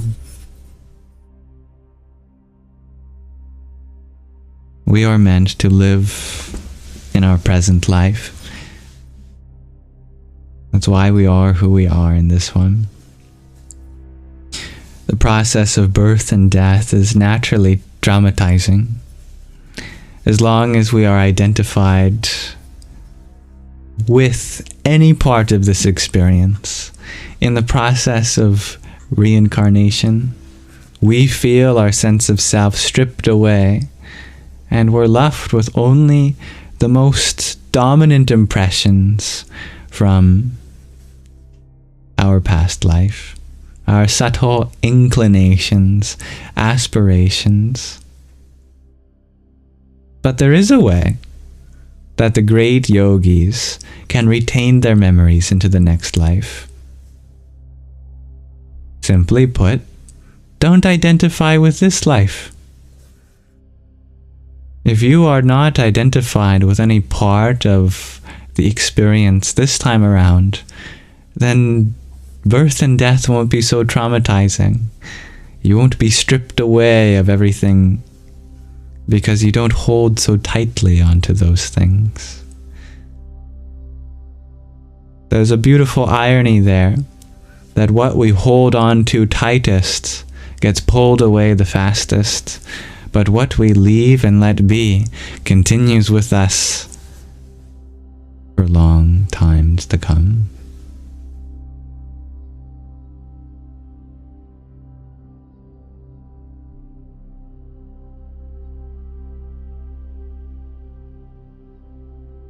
Dear Don Suela, you share, you don't recoil and tell your dog to please put away his multiple arms, but his eyes are quite lovely.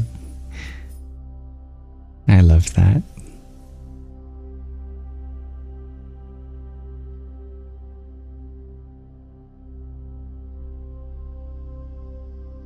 Dear Granette, you share, you work with horses and you find them more in touch with their nature and themselves than the human. Dogs do. I'm happy you see the divine in your fellow animals. Dear Cody Jane, you ask, is there such a thing as reincarnating into the past? Absolutely. From one perspective, the divine is simply the outermost projection of all present beings. That is to say, on one hand, we can think of the divine as that which is infinitely far in the past, that which has created even the beginning. On the other hand, God is also where all things are heading to in the infinite future. But yet we have a connection with that now. When we call upon our higher self, that is the divine, and we gain insight, you could say you're drawing that from the future, from a time that you've already learned this. When you make yourself available to receive things that you would have received otherwise tomorrow, then you can bring parts of yourself from the future into the present. But as far as getting hit on the head really hard and waking up a medieval peasant in your next life, I would imagine that it's at least going to be more likely that you're born in a similar time. But I can tell you this. when it comes to the duration between lives, it is said that that is inversely proportional at maximum to your attachment to this life. That if you're really attached to the world, you'll spring back into it instantly. You'll take whatever body you can get next. You don't care if it's a worm, you just want to be alive. That's why there's a prayer in the Tibetan Book of the Dead that says, "O departing soul, don't take the first body you find. Be patient. Wait for a body that will serve you best." And that can only happen if we practice non-attachment while alive. The more we are unattached in this life, the longer patience we will have to wait for the perfect body in our next life. Otherwise, we'll get a fruit fly in, 5 seconds. There's always a fruit fly being born somewhere. If you want to come back instantly, you can just come back as a fruit fly. But it's a lot more rare for just the right human birth for you, so it's good to practice patience in that way. So your higher self chose this body, dear Cody Jane. It was meant to be, but your level of patience in waiting for this body was proportional to the amount of patience that you practiced in your past life. So, if you were very impatient, then you could say that this body was chosen because the patience ran up. Oh, I can't wait any longer. I have to be Cody Jane. All right. Or maybe Cody Jane is what you chose after a long period of patience. Some things we choose, some things we don't choose. There's both possibilities at work. Dear Anna, you ask, which chakra do I think is the easiest to connect with first? The root. There's a natural progression from the root to the sacral, solar plexus, the heart, the throat, third eye, bindu, and then crown. Crown won't open until all others are open. But there is a non-linearity at the same time. For example, it's really helpful to work on the third eye at the same time you're working on your heart. They don't have to be opened in sequence. But the crown will certainly not open until the other ones are. The first 3 chakras represent unconsciousness, subconsciousness, and then consciousness. And then the chakras after that, from the heart and higher, represent higher levels of consciousness. So it's a lot easier to go from unconscious to subconscious to conscious than it is to go from unconscious to superconscious. It'll be a lot more difficult for you.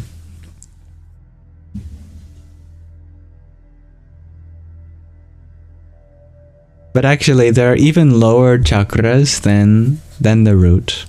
There's all sorts of chakras in our legs, but actually yogis warn against working with them because those are the animal chakras. Those are centers that you've already worked with in animal lives, and now you're ready for something more than that, so the energy can go even higher. There's all sorts of chakras in our legs that you can open just by, being like an animal in some ways. Like chowing down a big plate of food opens some chakra behind your shin or something. They're very minor chakras, and when it comes to human evolution, It's best to, in fact, just forget about them. In fact, yogis even warn about paying much attention to your legs at all. Because if you spend too much attention focusing on your legs, you can bring your energy back into the animal chakras. You can lower your consciousness that way. So if you have a sore leg, just try your best to ignore it.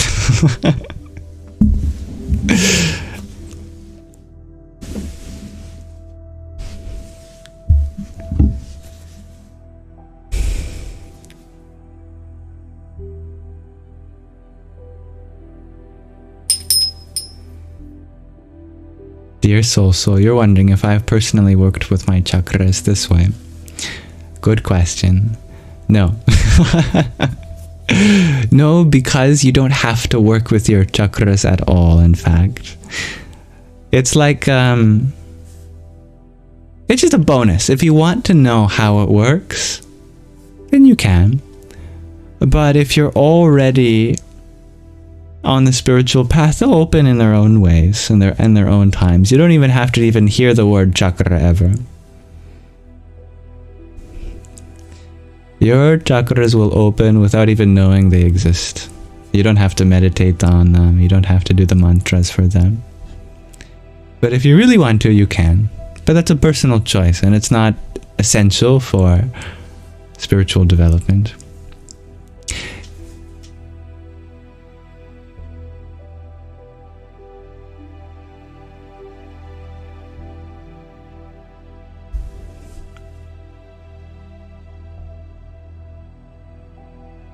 Dear Muna, you're wondering about the same as hands. Oh, hands are wonderful. No, higher chakras exist in the hands. There's also minor chakras in the hands. There's minor chakras in the whole body and even outside. And there's some even higher than the crown. There's really 112 important ones. And most people know of 5 or 7 because you can unlock the rest just by focusing on those 5 or 7. And if you're working on the chakra in your weenus, you know, it's just more of a side quest, really. If you're working on your chakra over here in your spleen,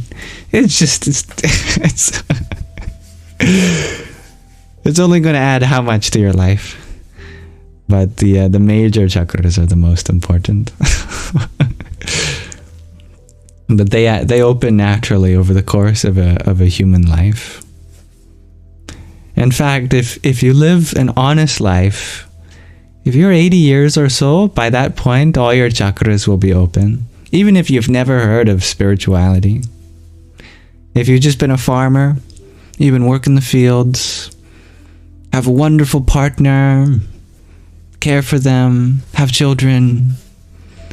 If you do your best to be a contributing member of the society, if you live to be about 80 years old, naturally all your chakras will be open by then. But you can open them prematurely. But a big question is, why would you want to? If they're going to open anyway, then why not enjoy the journey? Peace is not something at the end of the journey. It's in the process itself. You can really be putting unnecessarily high stresses on yourself to try to open these energy centers, when if you just wait, and if you continue, being the version of you want to be in the world, they'll open. Just like a flower. A flower, you don't have to pry open its petals for it to blossom. In fact, if you try to pry open the petals of a flower, you might end up hurting the flower. But if you just wait for the sun to rise over the horizon, the flower will naturally just open up. And does the sun have to touch the flower? All it has to do is be a source of warmth and light. If you have a source of warmth and light in your life in a spiritual sense, you will blossom just the same. You don't have to pry yourself open.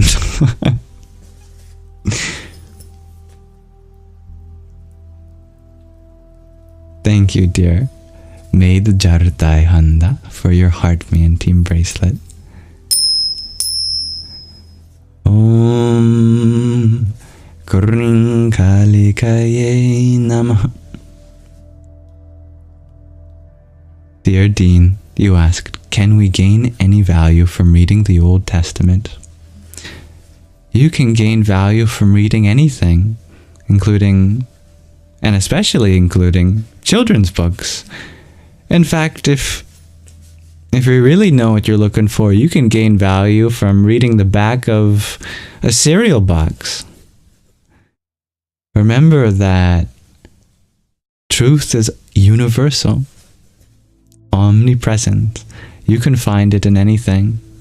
In fact, if you know the language, you can ask a rock. You can take refuge in a rock, and that rock will reveal the secrets of the universe.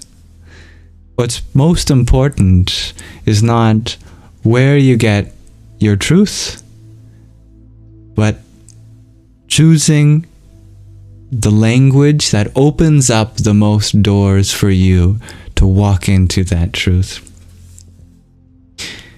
If you have a hard time understanding the language of the Old Testament, you might literally understand the words as they are translated, but unsure how they fit into a spiritual life.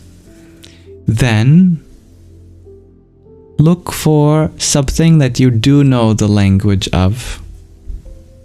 If you know the language of music, then continue to study song.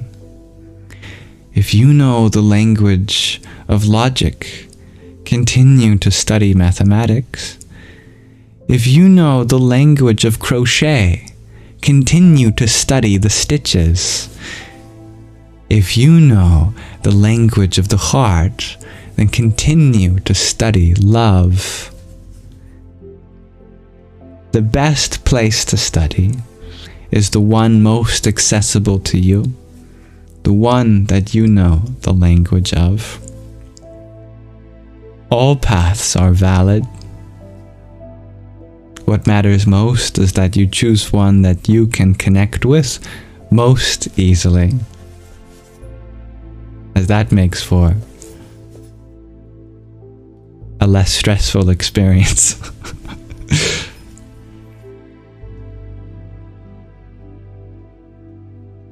Dear Marcy, you ask, can yogis have tattoos? Yogis can have tattoos. Yogis can do everything that you and I can do. But some yogis choose to, instead of tattooing their skin, tattoo their heart. Instead of ink on skin,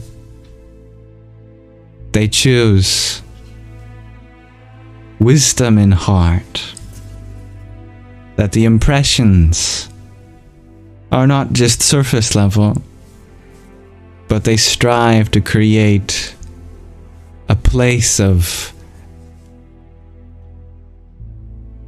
a deepening of experience, not at the level of the world, but at a level of soul. They choose not to brand their body with anything that will fade in time, but they brand their heart, mind, and soul with wisdom that'll stand the test of time.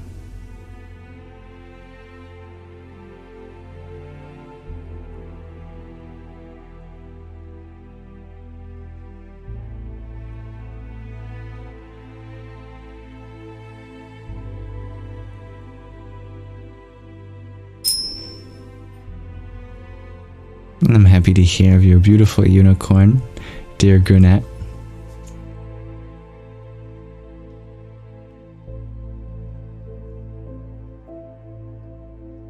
speaking to a largely Western audience, or a westernized audience.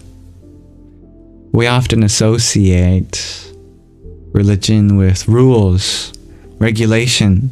This is how you should be. This is how you shouldn't be. But my idea of religion, of spirituality, especially in the East, is that it leaves room for the whole gamut of human expression. You want to tattoo yourself? Why not? You want to explore your sexuality consensually? Go for it. You want to start a business, generate wealth? No problem. What matters most is how we are inside. We cannot judge a person based on what appears to be who they are. We cannot judge anyone external to ourselves, in fact. All that matters most is that we create a space within ourself full of love, full of peace, with enough room for everybody else and all their ways, all their paths.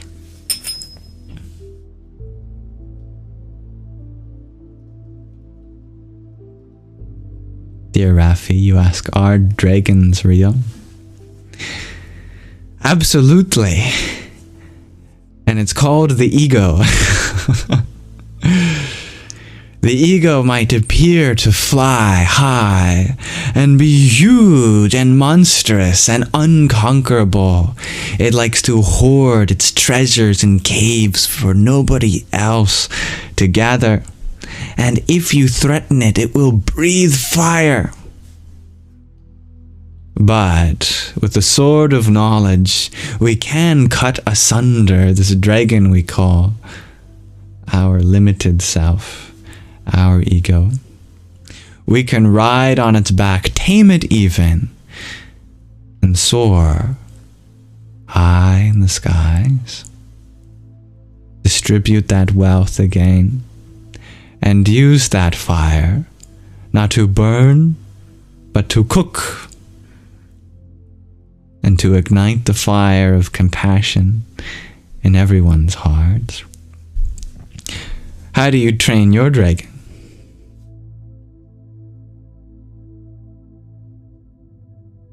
Thank you, dear son, for the heart me you sent. Om Sum Suryaya Namaha. Dear Tom, terrific. Thank you for the whale diving. It's very beautiful. May we all dive to the deepest parts of ourself and pull out everything this world needs to be a better place for us all. Om Narayanaya Vidmahe Vasudevaya Dhimahi Tanno Vishnu Prachodayat.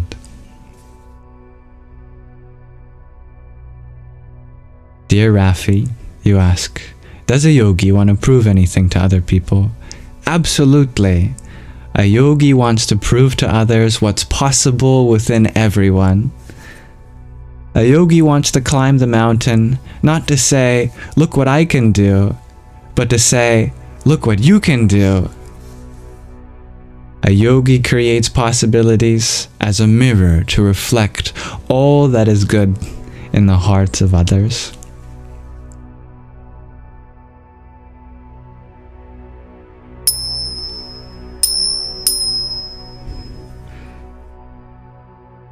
I'm happy to hear that, dear Tom.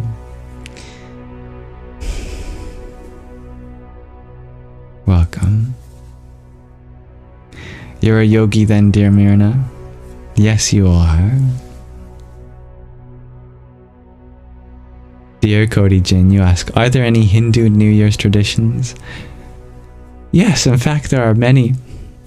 I am unfamiliar of any in particular, but I do know that India is a huge, culturally diverse place, and in fact different territories have their own cosmologies. For example, recently was the Gujarati New Year.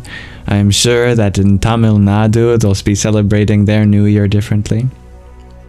One thing that's really beautiful about the tapestry of cultural traditions that falls under the umbrella term of Hinduism is that it's not any one thing in particular.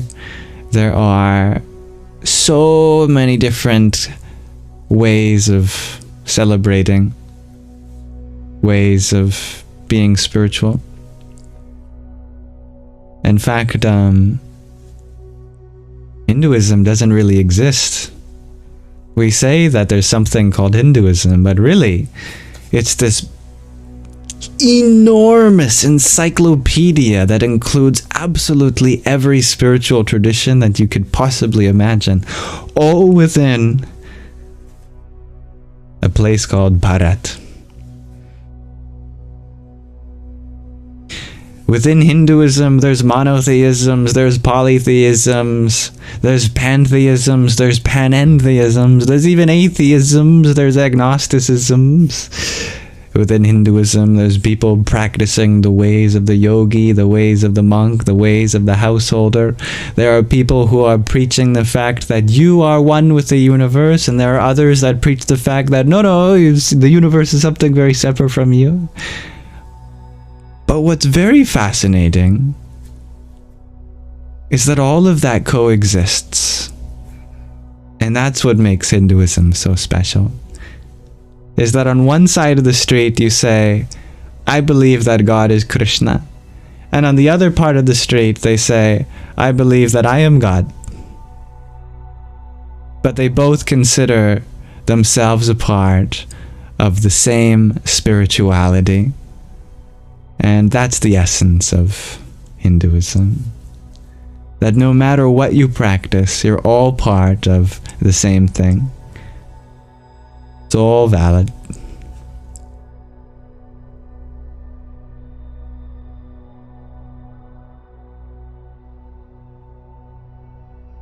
Dear JDB, you're wondering, what is the purpose of this? Well, this has no purpose, other than the one you create for yourself as being a part of it.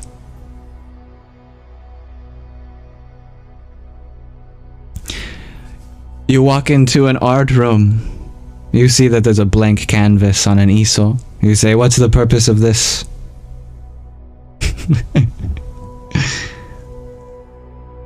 You're expecting to see art, but you see an empty canvas.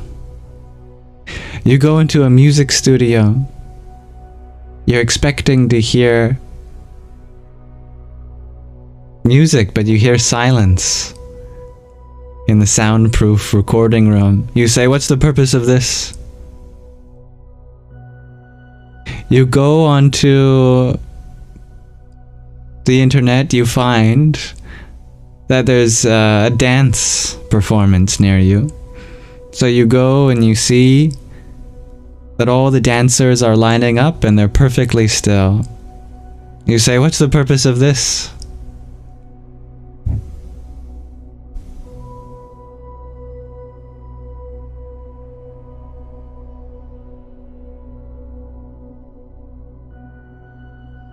It's funny when you put it like this.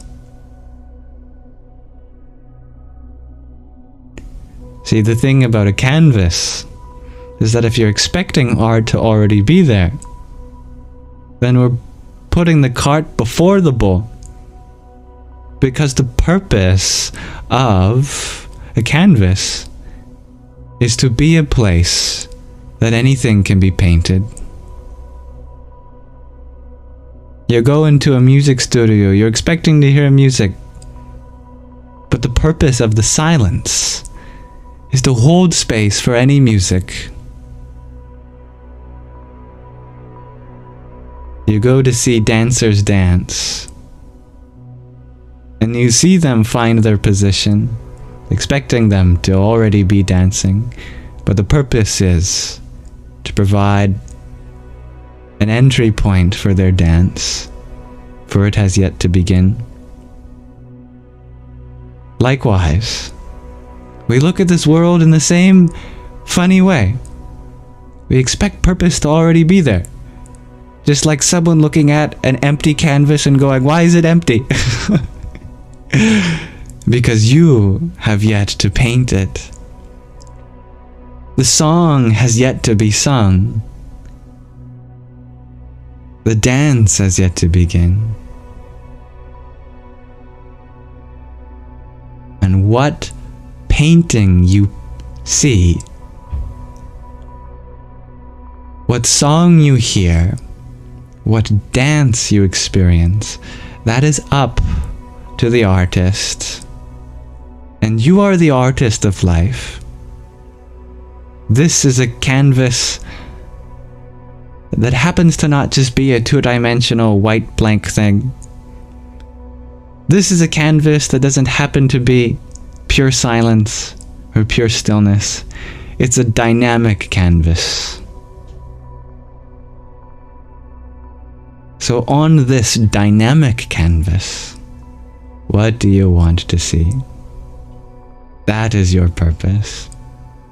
To choose what you want to see in the world and become that.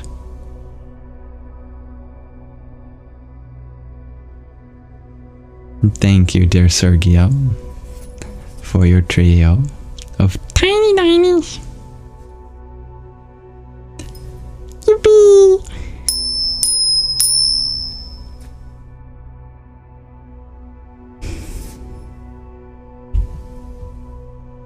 Dear Rafi, you ask, how can we let go of our materialistic attachments?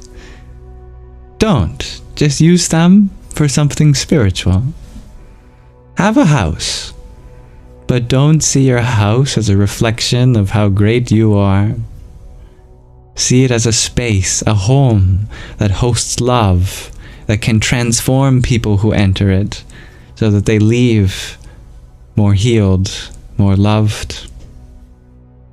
Have money, but don't spend it on selfish things that won't last forever, like cars, like ridiculous art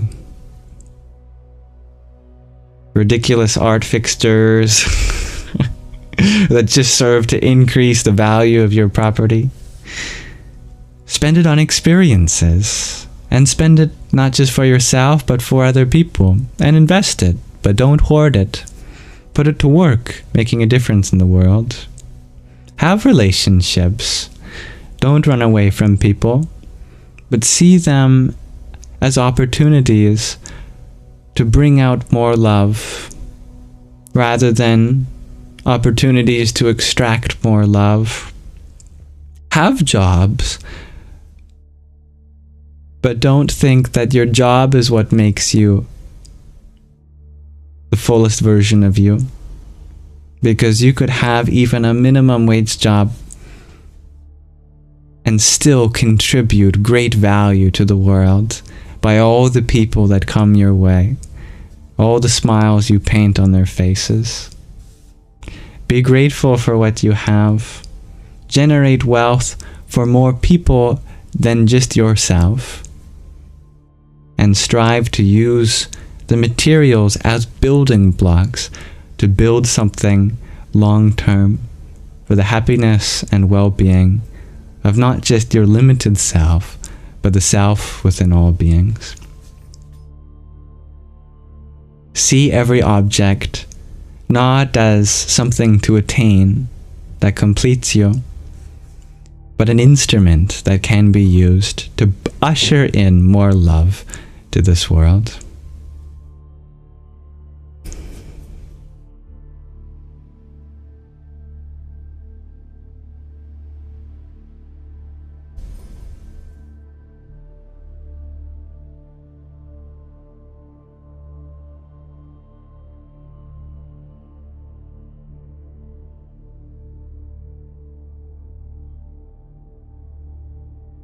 I love your vulnerability, dear Anna. Beautiful. Yes. Mm-hmm.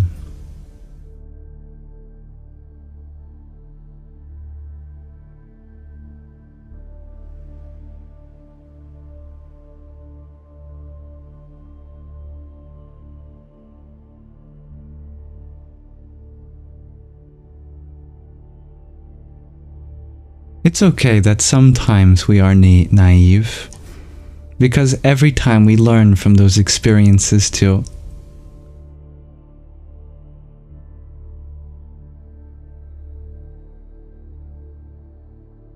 It's okay that we didn't know better.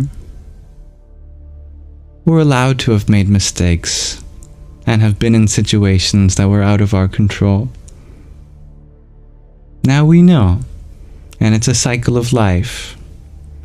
As we go through difficult experiences, so too we gain in understanding.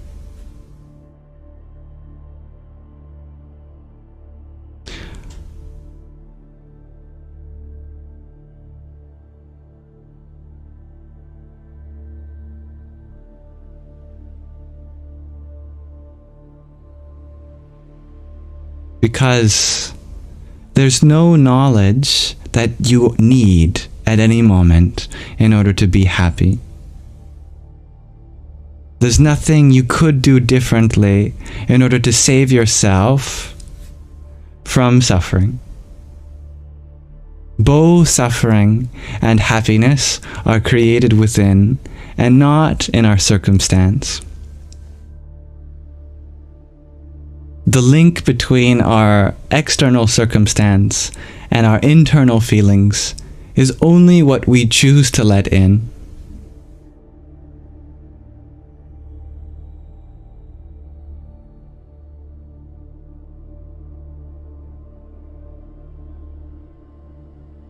If you understand the truth of yourself as being love itself, nothing in this world, no matter how dire, can take you from that love.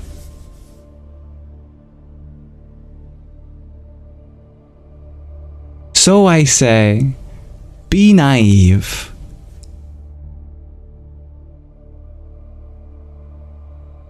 I say to thee, allow yourself to wonder, to always trust. Because no matter what happens to you, you will always have a place within yourself that remains untouched. As long as you are what you are, which can never be any different, then there is nothing to worry about. Because no experience can take you from your true self.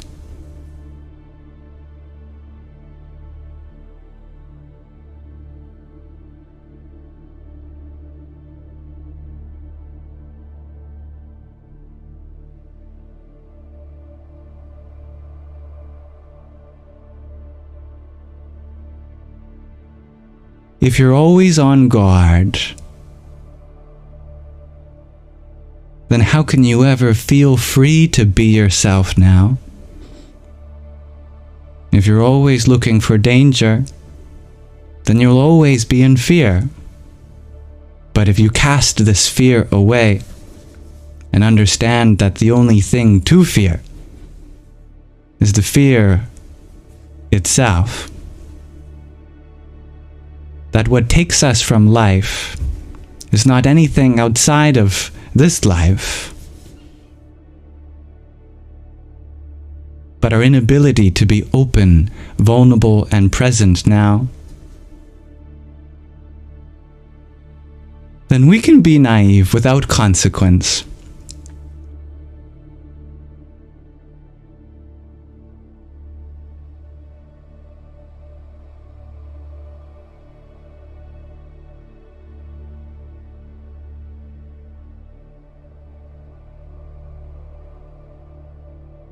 That is right, dear soul Legos. Sometimes the fear is triggered by trauma. And if we can heal from that trauma, which is everyone's capability, because everything that can be done can be undone.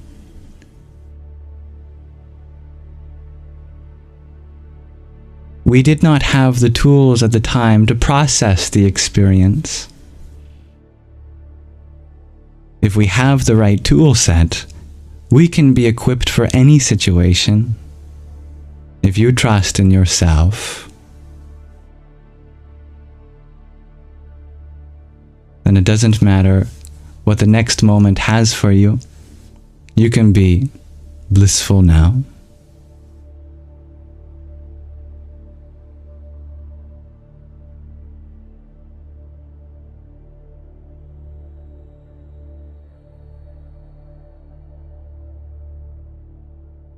I understand your point, dear Hexakin. You have experienced a lot of trauma, and you have a big healing journey ahead of you. But I cannot hold space for fear-mongering. When one person says to another, "I know something you don't, and you have something to be afraid of, if you're not careful," that is exactly the problem in this world that we face.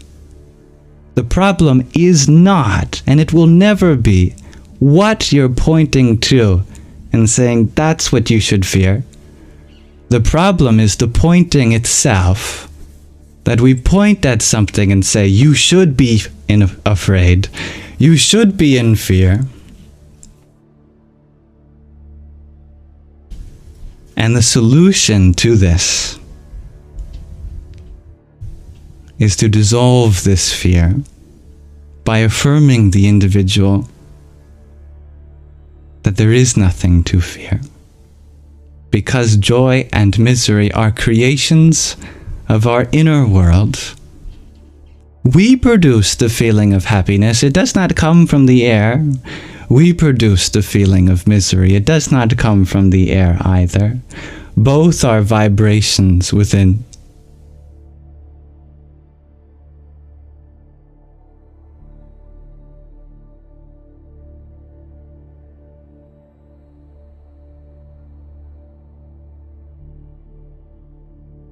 But if you are unwilling to be healed, then I am unwilling to help you. Because I cannot put a bandage on someone who is trying to run away.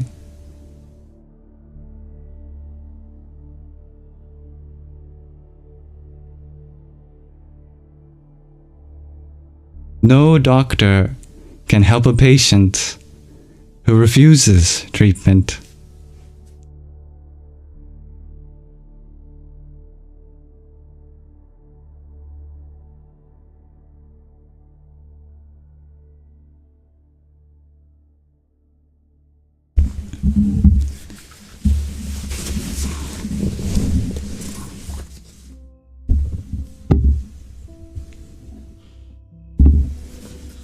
Good night, dear Alien T.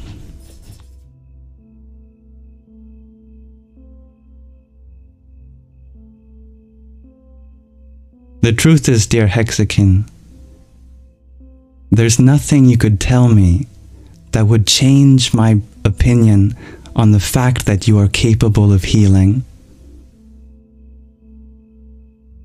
There's nothing that you could say to me that's so dark that would change my belief in your ability to create happiness within yourself. There is absolutely no story you could tell that could change me from believing in what's possible for you. So don't even try. It is only you that chooses to not write the rest of your story in a way that moves on from the past. That narrative is created by you in this moment. Because there is always two stories taking place.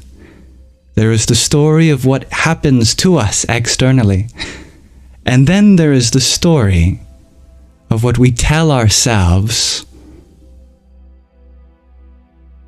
That story is one you can change today. You cannot change the story of what happened yesterday.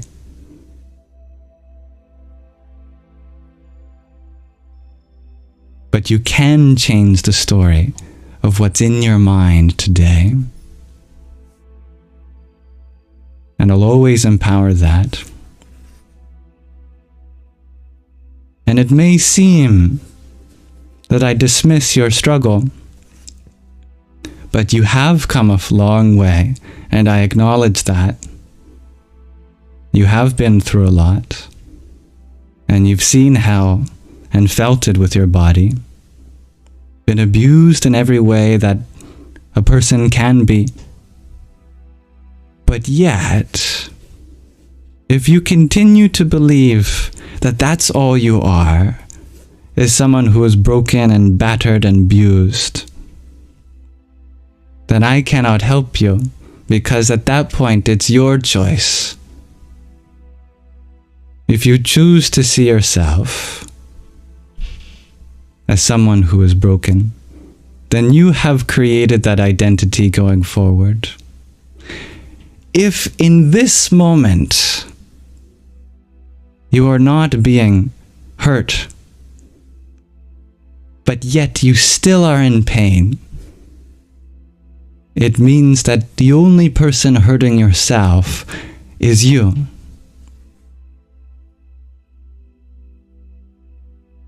Isn't it true? If right now you have air in your lungs, blood in your veins, and a heart that is beating, you have a ground supporting you, food in your fridge, you are capable of living another day, and yet you suffer. You are not suffering anything presently. There's only something in the past that you have to let go from. And that is your journey, and nobody else's.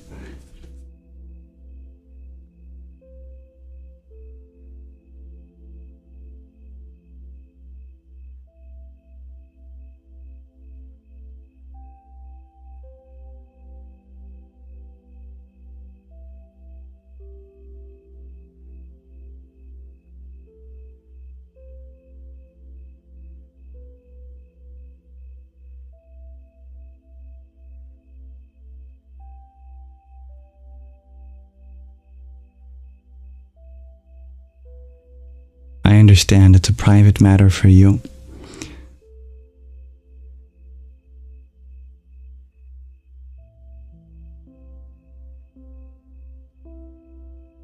But it becomes a public matter when your pain becomes public. And I will always stand up for my Sanghis. If anyone, even a fellow Sanghi like yourself, says that there's something that you should be afraid of, I will always stand up for them, and then it becomes my business.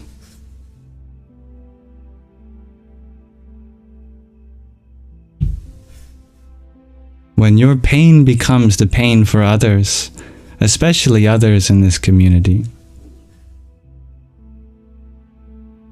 then it's no longer a private matter.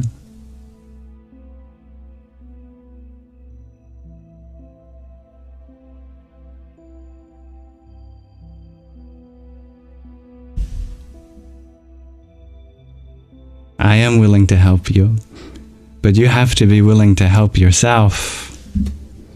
You have to be willing to take accountability that your words cause pain for others. I understand you've gone through a great deal of pain. You've been taken advantage of and your trust broken, but that does not give you the right to try to decrease other people's trust and increase their fear, as that only adds to the pain in this world.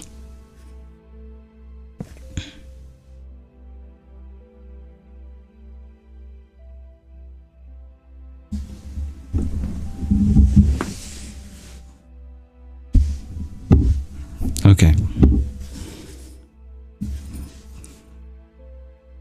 Thank you for understanding.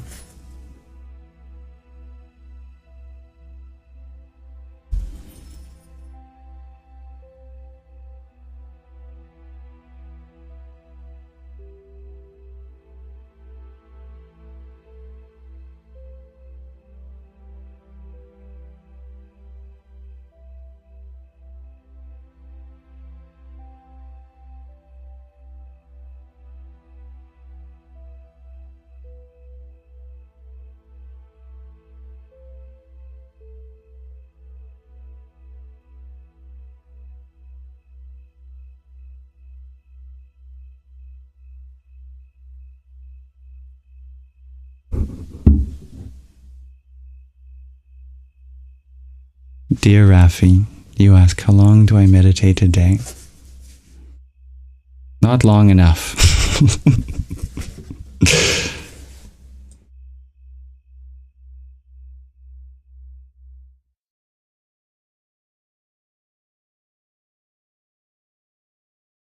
But everyone, please give love to Hexagon.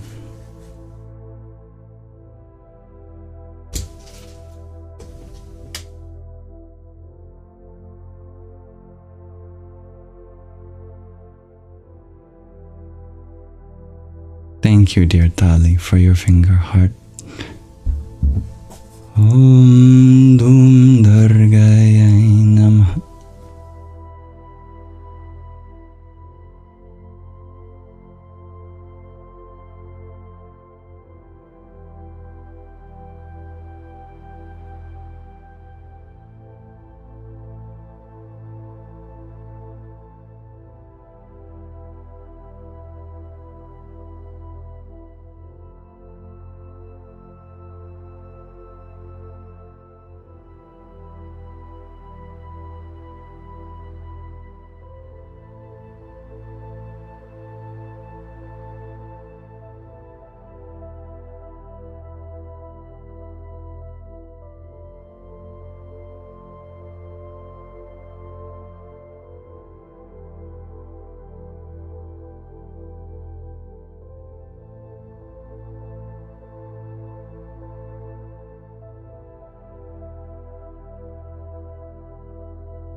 Sorry, dear Josen, I don't think I can make the itchiest bug bite in the universe any better from here.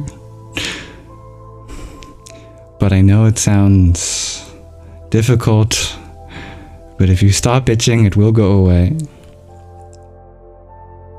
Unfortunately, the more you itch, the itchier it'll be. It's rather unfortunate it works like that. But if you leave something be, and if you don't continue to aggravate it, its own aggression will dissipate in time.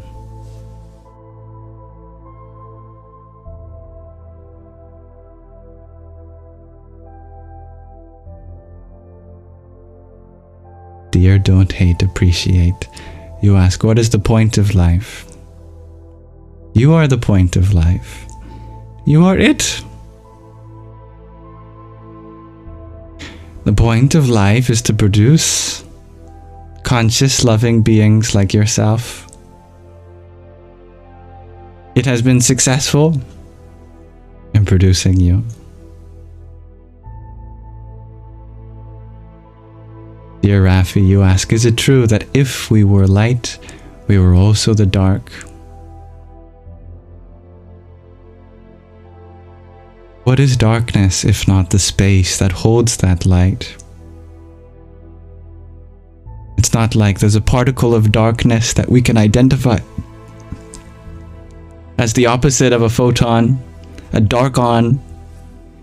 It's not like they make a lamp that you could turn on and then things get darker. There's no dark light that you can turn on that, like a flashlight, makes things darker everywhere you point at it. The darkness is not anything separate from just the space that light goes through. Only when light goes through it, we no longer call it dark. But in that space without light, we do identify it as dark. When you look at it that way, there is no such thing as light and dark as antagonists, but actually parts of this existence that work together.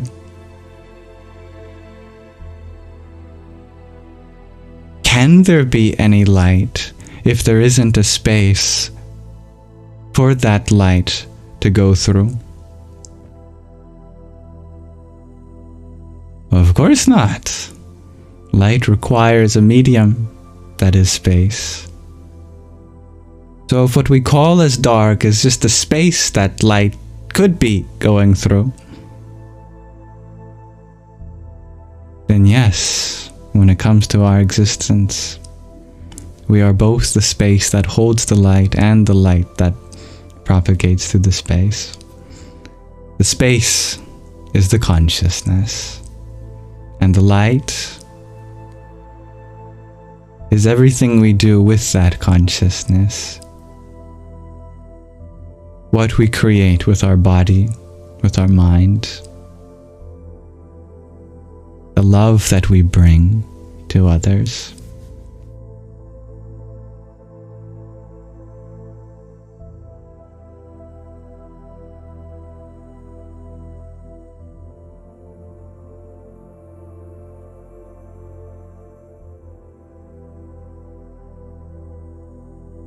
Thank you, dear Cody Jane.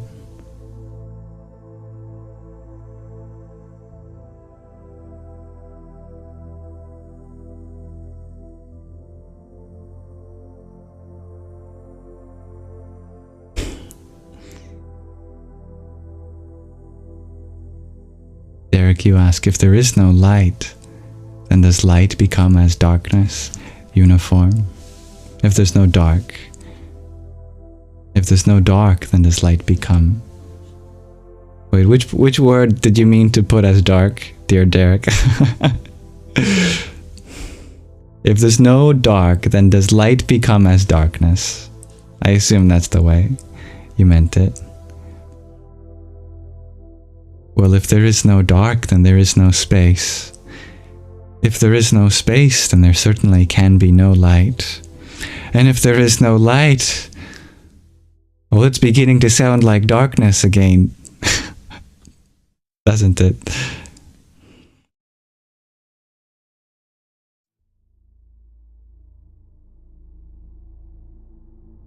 Yin and Yang.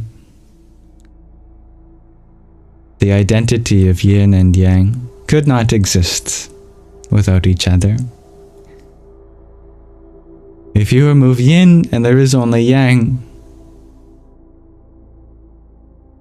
then what is the difference between that and no yang and only yin? If you create homogeneity, then there is no uniqueness to life. So it's not that all is one, but together we are all one. It is our differences which help create the whole.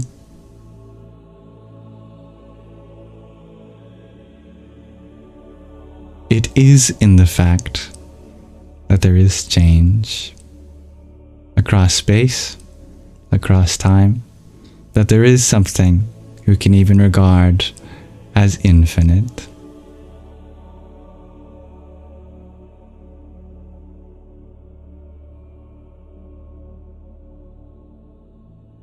I like that, dear Deanna. Why do so many fear the dark? It is as necessary as is light.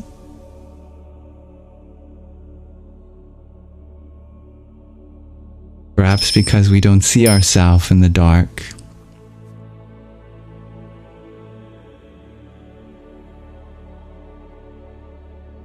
And we tend to fear what we are not.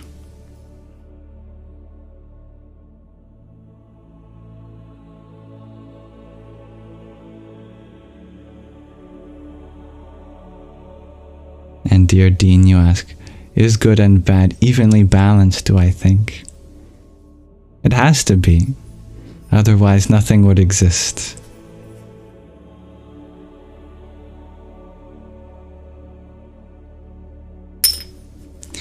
For every act of goodness,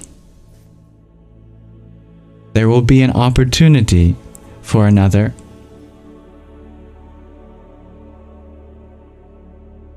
We don't realize it, but the badness in the world is the opportunity for goodness.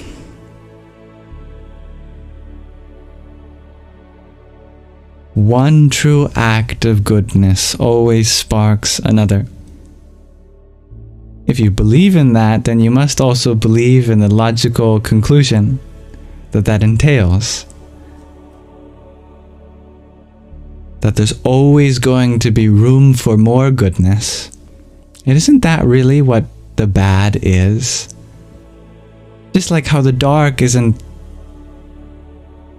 like light that travels through space, but is the space left over in absence of that light. What is bad is not a force that opposes the good, but merely the space for there to be more good. So just as every act of goodwill inspires another, and that implies that there will always be something bad for there to be more good, so too the nature of the bad is to inspire good.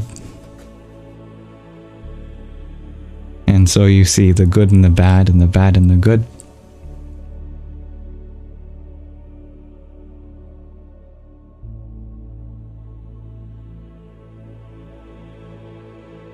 Dear Derek, you ask, do I believe in immortality? You know it's real. Mortality applies to things that change. The part of the self that does not change.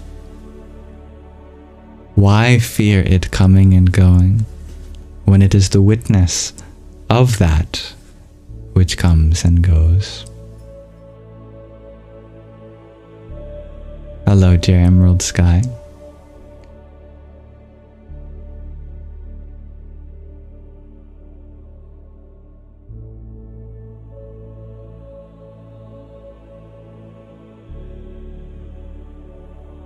Dear Hybrid Gen, you share. Kitty came to watch you, or me in this case, with you. Well, hello, dear Kitty. I like that, Deanna. Just as ego gets a bad rap, but God made the ego, so it has to have purpose. You are right.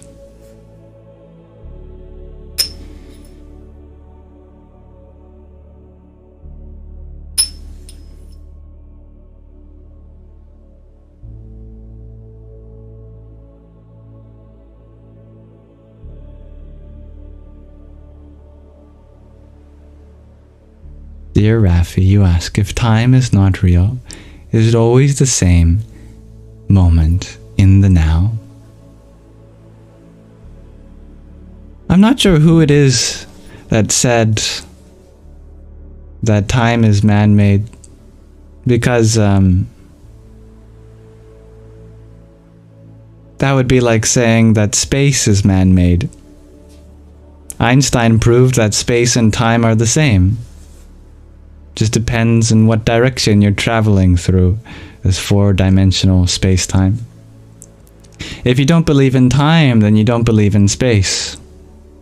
But if you truly believe that there's variation in things across space, then you must also believe that there's variation in things in time, that you genuinely did experience yesterday, and you will experience tomorrow. But you only ever truly exist now. The only moment you'll ever experience is this one. What changes is not time, but the things that time passes through. That you are not going through time, and that's the illusion. Time is going through you.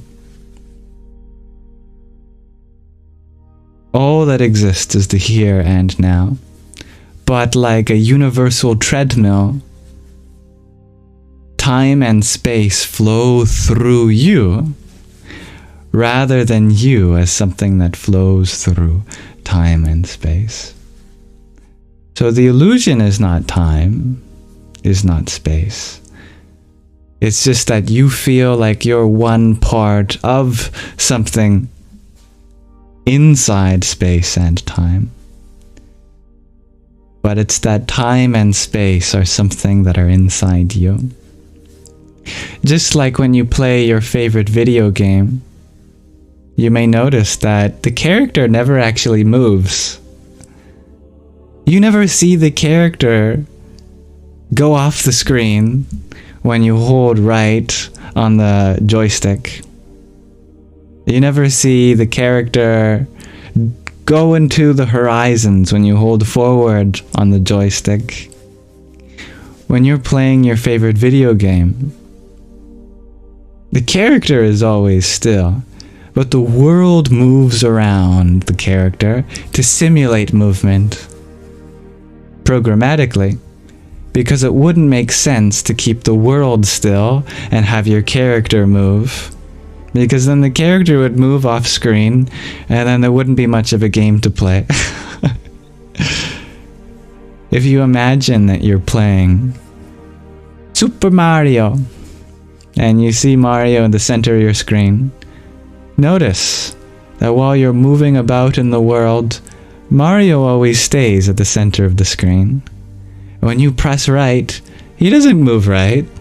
The background moves left. And when you press jump, he doesn't get higher on the screen. The background behind him just gets lower and then comes back up.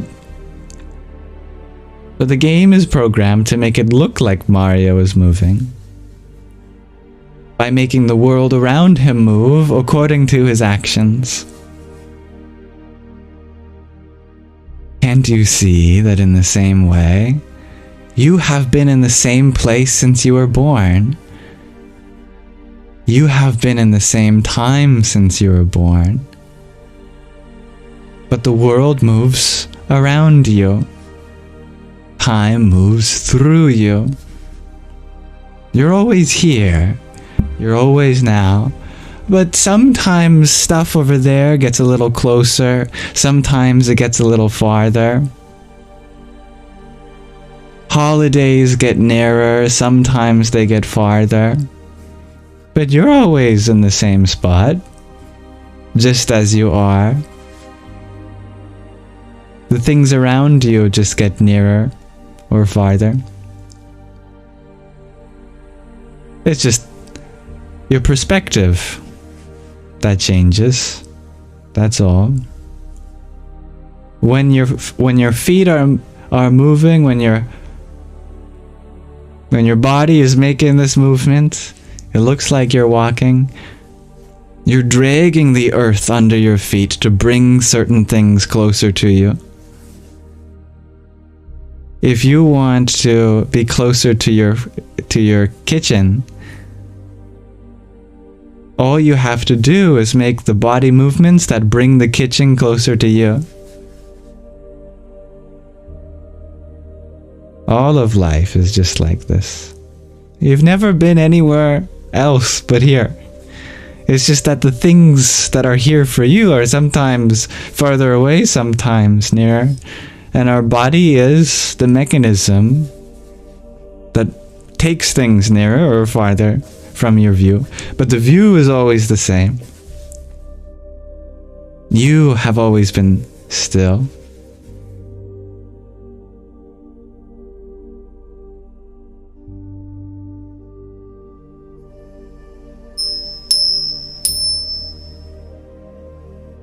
Thank you, the favorite feminine, for your heart me infest burst. Om Shri Mahalakshmi Namaha. Dear Jen, you're wondering, is Shadow or Sandy nearby? No, unfortunately, otherwise I would certainly introduce your kitty to one or both of them.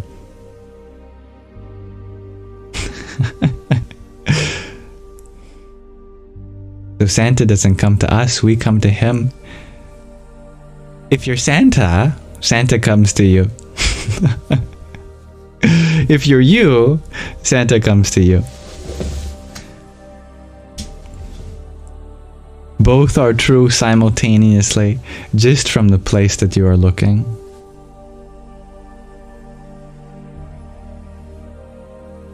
Like when you're driving your car, when you press down on the accelerator, the car doesn't drive away from you. It's just the road gets pulled under it. And then your house appears to be getting closer to you. But from the moment you stepped into the car, from the moment you got out of your car, were you moving? You've been sitting. How can sitting count as movement? What all you've done is just make the grocery store farther away and make your house closer.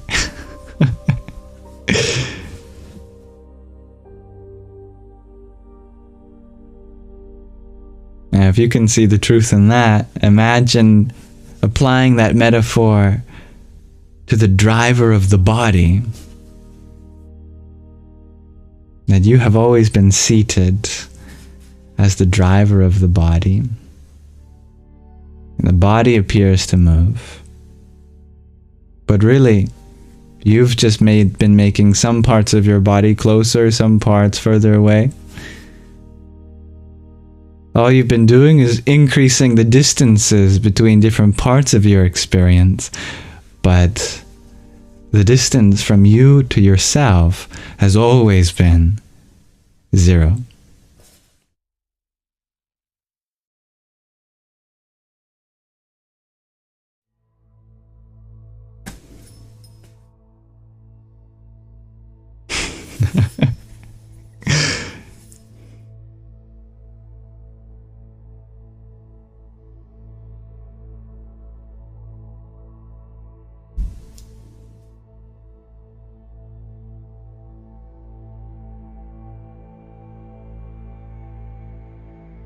Alright, I think it's about time to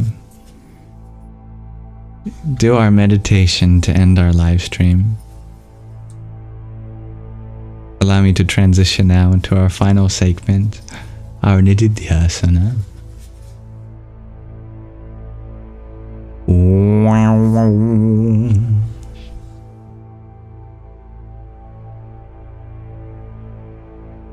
Dear HCXL, you ask, can I tell you something that would heal your addiction? There is nothing I can say that can heal your addiction, but there are things I can say that if you practice them, you can heal your addiction. But the effort is always within you.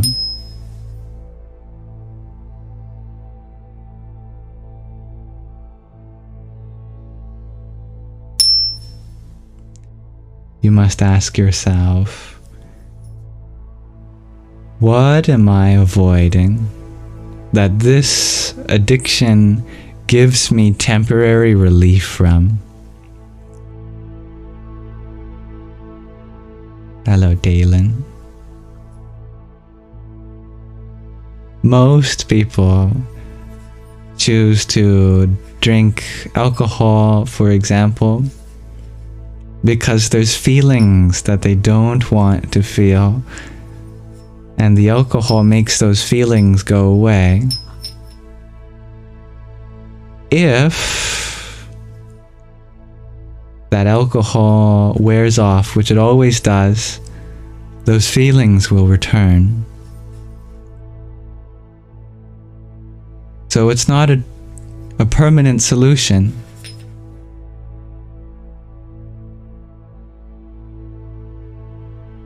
If you trust that this too shall pass, that applies for the relief.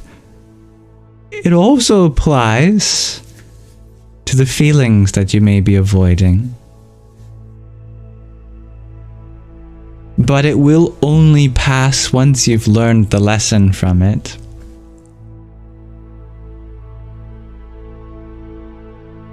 If you keep avoiding the lesson, it'll keep coming back to haunt you. But if you are brave, If you face those feelings dead in the eyes and say, all right, hit me. What's the worst you got? You'll find they go poof.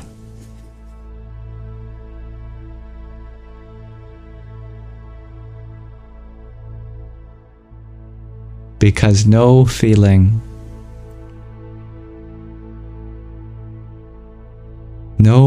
has any absolute value forever.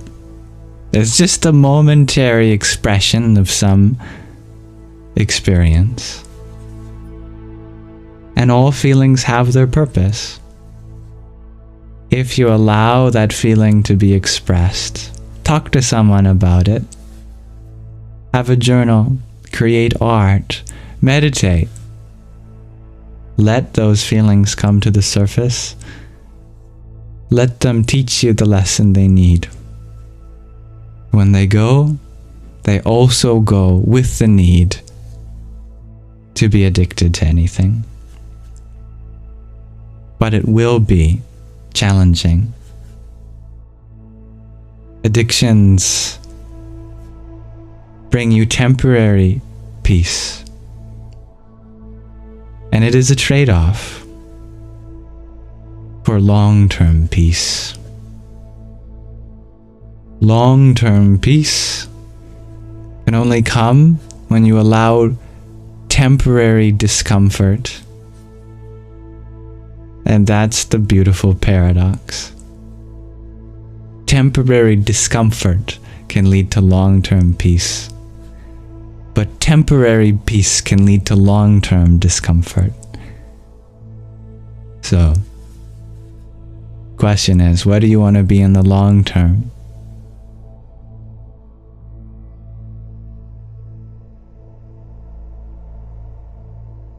You're avoiding this reality.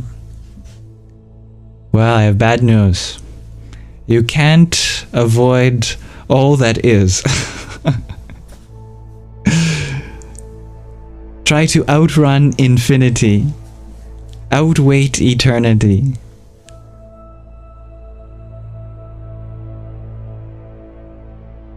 It is not the whole reality that you run from, but probably just a part of it.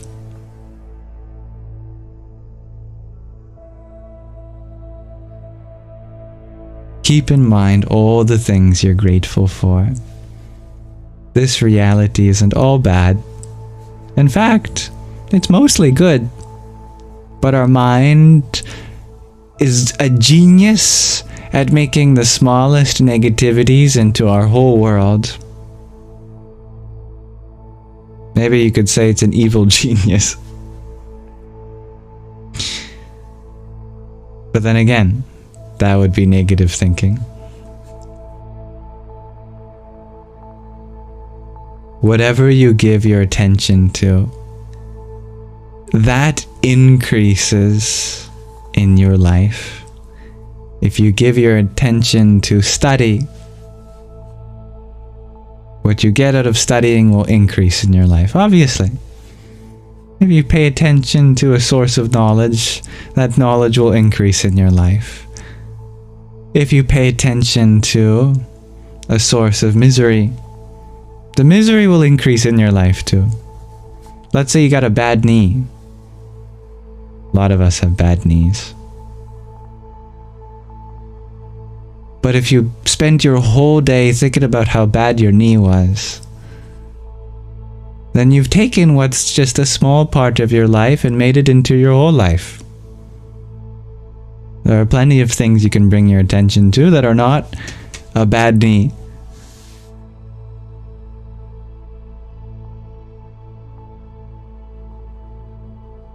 Unfortunately, it works the other way too. If we pay attention to sources of joy, joy increases in our life. If we pay attention to sources of love, love increases in our life too. Energy goes where awareness flows.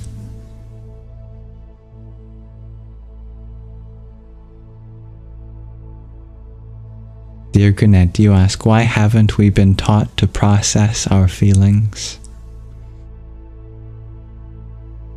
Because the only one that can teach us truly is ourself. And there's always going to be another feeling for us to learn to process.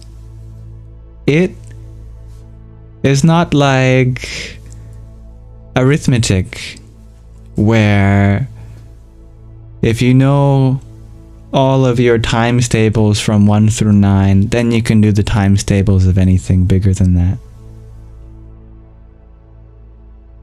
With life, every day you're going to experience something that you've never experienced before.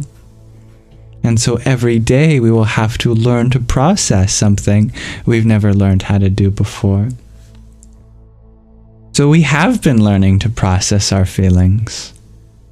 And we will continue to learn to process our feelings.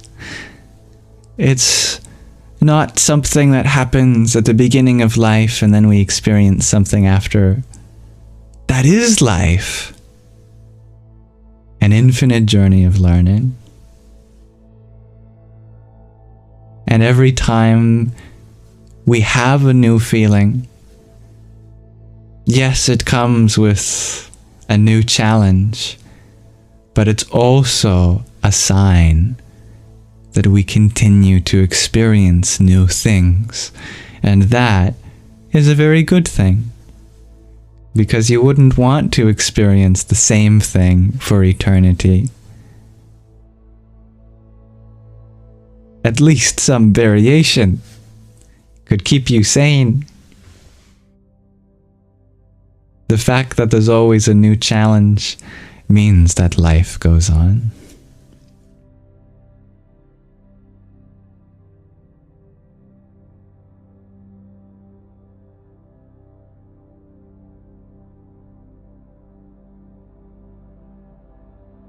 Dear Goodnight, you have learned to push your feelings down.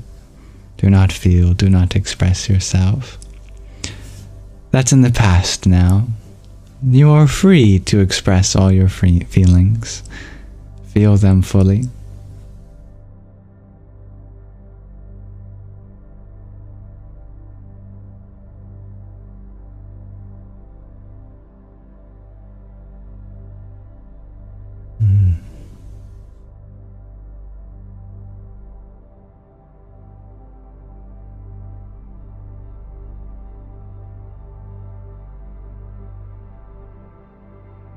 One of the trickiest things about our spiritual journeys is that when we come to new knowledge, we might then go, oh, why didn't I learn this before? And then we get sucked into the world of negativity again. We start getting angry. We start holding resentment. But imagine waking up from a nightmare. Would you be mad at the people in your nightmare now that you're awake and you realize that it was just a dream? If in the nightmare someone's chasing you, and then you wake up and you realize that it was just a dream, would you then go, oh, well then why was that guy chasing me? How dare he? If you do, it means you're probably still dreaming, because you still think it was real. But if you truly awaken from a dream, you forgive the people that were chasing you in your dream too, because they didn't know any better. They were part of the dream. Someone's chasing you in your dream and you wake up and they go, oh, it wasn't their fault they were chasing me. I was dreaming it.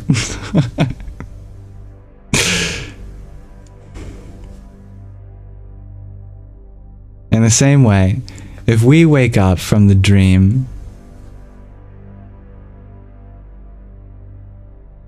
of people repressing our feelings or telling us how to live this way, then a part of that awakening is the forgiveness. Oh, they were in the dream too.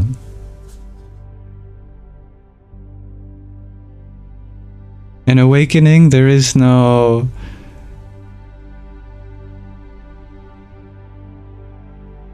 resentment to the other parts of the dream. There is nothing that you hold against anyone in the dream.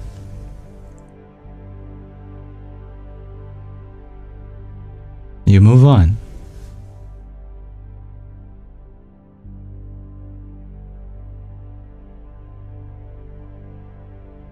Thank you, dear OP Productions, for your rose. Om Kham Jahnavyai Namah. If someone was ever under the impression that they are somehow entitled to bring you pain, that's a nightmare. But when you wake up from the nightmare, you realize that they were also in the nightmare.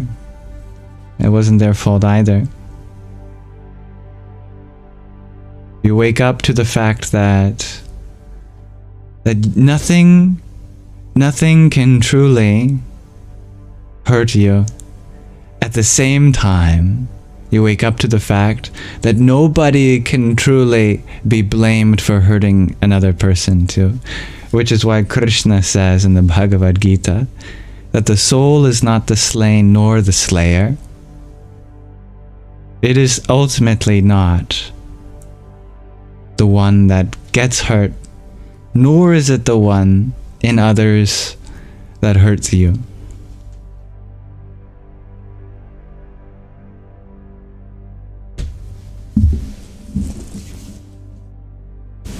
Okay. I keep saying I'm going to end the live stream, and then I never end the live stream. Thank you, Xander, for your TikTok. Om Tam Namaschanduraya.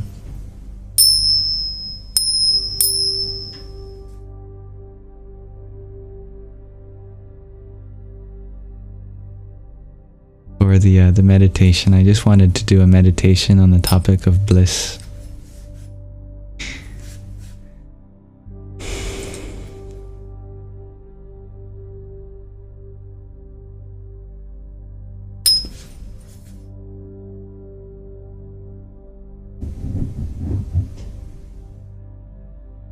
Breathe.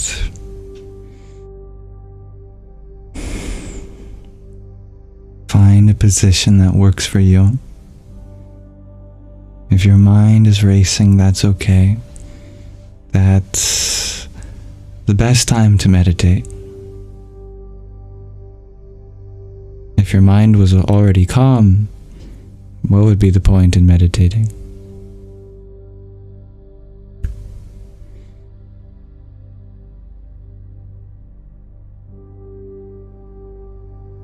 If you're having difficulties with your mind, don't see that as an obstacle of meditation.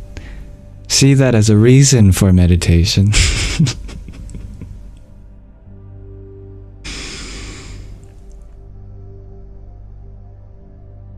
Many people correctly understand peace as something that we can connect with in meditation.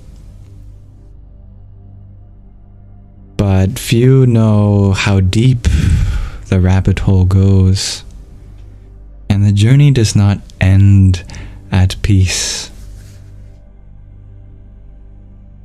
To use an example, you may have heard of the 5 or 7 chakra system. We're not going to meditate on chakras. This isn't a chakra meditation. The first 5 chakras deal with the elements: earth, water, fire, air, and space. It's in the third eye that you find peace. And many meditators stop at peace, a kind of tranquility, neutrality, neither pleasure nor pain. But if you can go a little deeper, you will find something even more than peace, and that is bliss. There is a word for your true self in Sanskrit, and that is Satchit Ananda. The Sat stands for truth. We are all after truth. Truth is consciousness. Truth is what is. Consciousness what is. What is. Consciousness is truth. Chit means consciousness. So Sat Chit means truth, consciousness. But that last word, Ananda, it does not translate to peace. No, the truth of your consciousness is not an abode of peace. It's an abode of bliss. So, as we continue to breathe together, be together, let us dive into our internal abode of bliss. What is that? Bliss is something so still it's almost vibrating. Bliss is that so silent it's almost loud. Bliss is that so peaceful it's almost terrifying.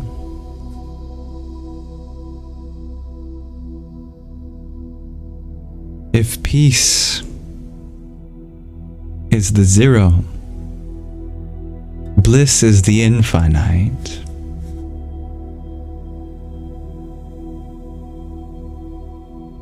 If peace is steadiness, bliss is even more steady than steadiness, that it's almost moving.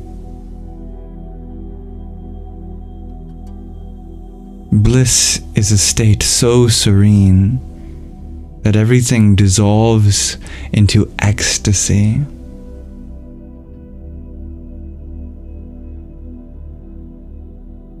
If we want to change the world, it's not enough to become peaceful,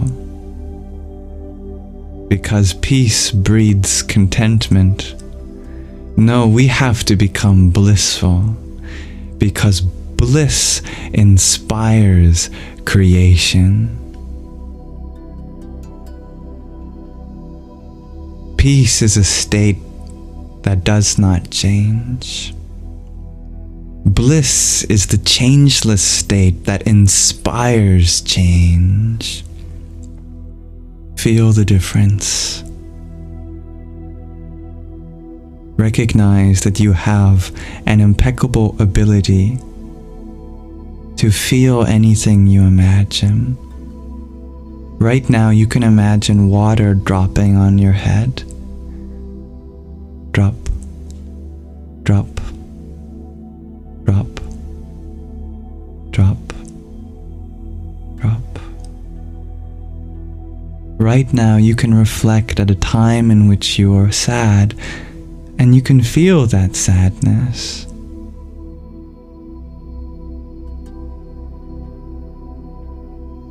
Right now you can reflect at a time that you are angry, and you can feel that anger. Right now you can imagine what it would be like for a cool breeze to enter your room. So with me now, imagine peace, and then imagine bliss.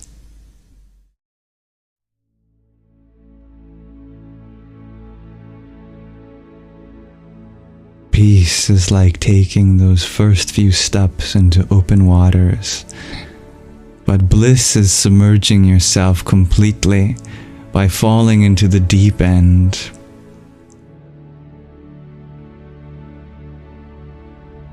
Peace is when you feel acceptance in your body and mind. But bliss is when you're bursting with euphoria, with a love that cannot be contained.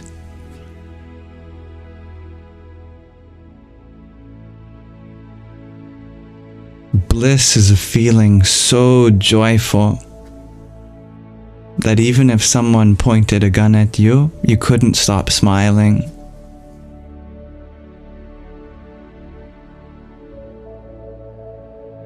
Not because you're incapable of fear, but because the bliss is just so much more powerful than any other emotion.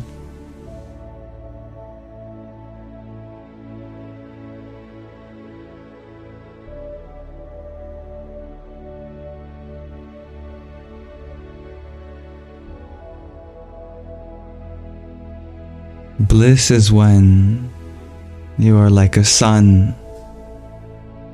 You just can't help but radiate the light within you. Peace you can contain. You can hide your peace, but you cannot hide bliss.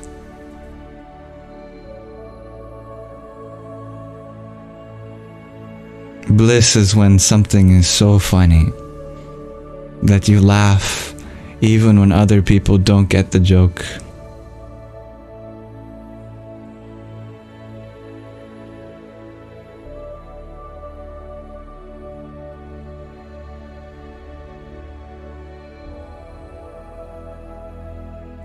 Peace is when everything is going okay. Bliss is when it doesn't have to.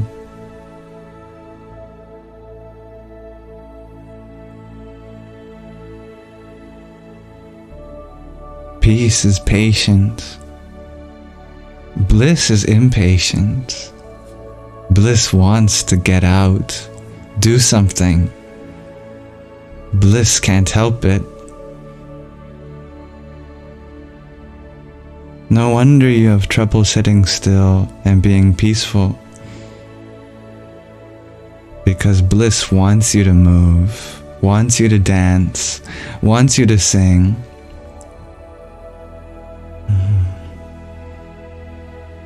Why are we after peace when bliss is our higher nature? Bliss is so beautiful that you cry.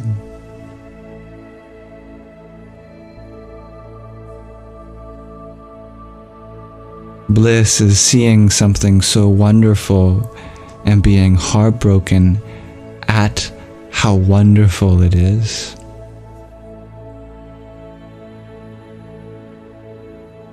Bliss is being so happy it's almost painful.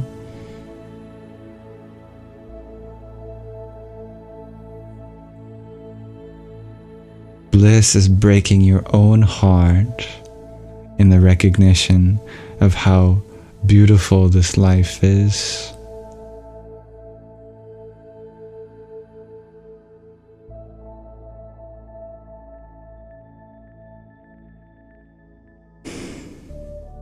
Go beyond peace.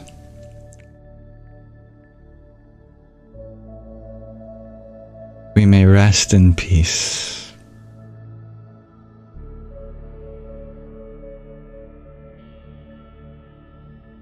You may wish for resting in peace. I do not wish for rest, because bliss has a responsibility to be alive.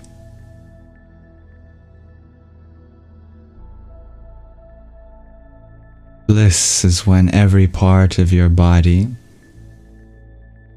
feels like it cannot contain you. That you can feel every single cell of your being. Bliss is when you pass into states of ecstasy.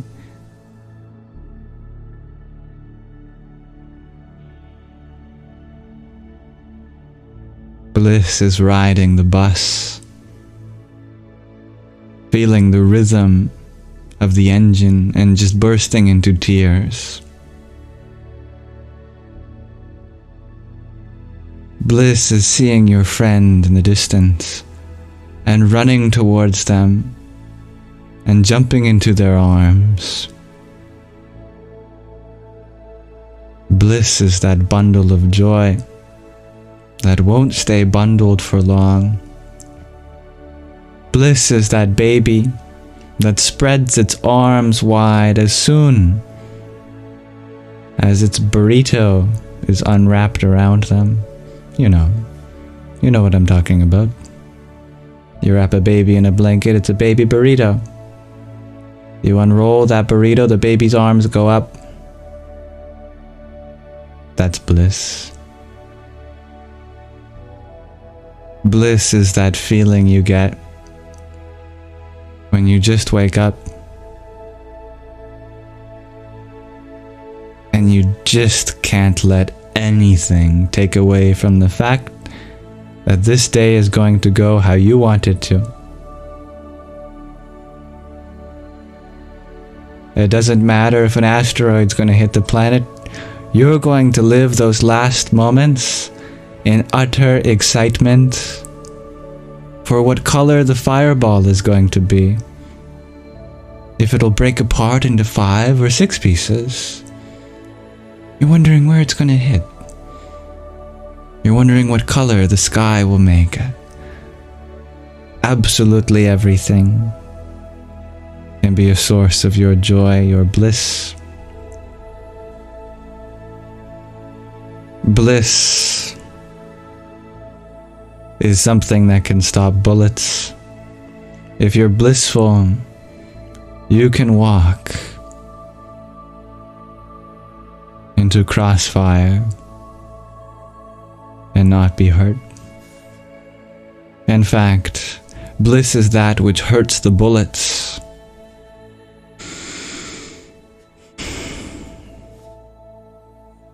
As Muhammad Ali said, it's that which makes medicine scream.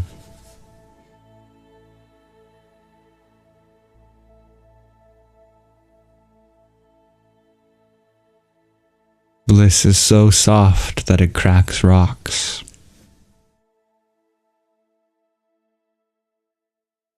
Bliss is so dry that it hydrates the world.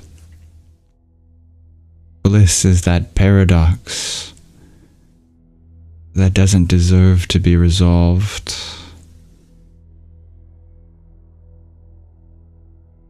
Because its existence comes alive through contradiction. Bliss is that unstoppable force of love you have for the trees, for the grass, for the sun, for the moon, for people big and small, old and young. Bliss is that power that you cannot stop from bringing you to love even your worst enemy.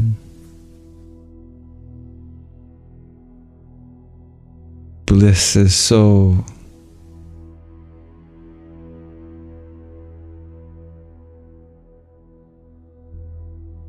liberating that you become a slave of it, that you would blissfully give your life away.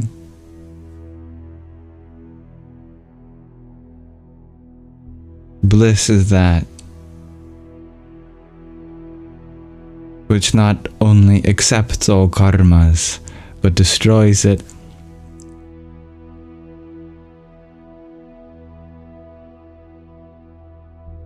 Bliss is that fire within you that won't go out.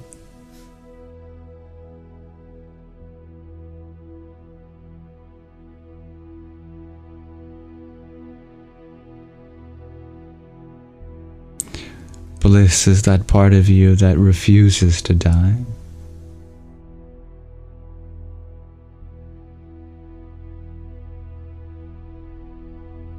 Bliss is so dangerous that it becomes safe.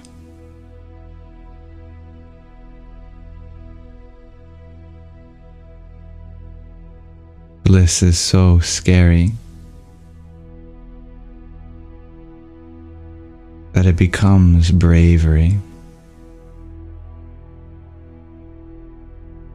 Bliss is so vulnerable that it becomes strength.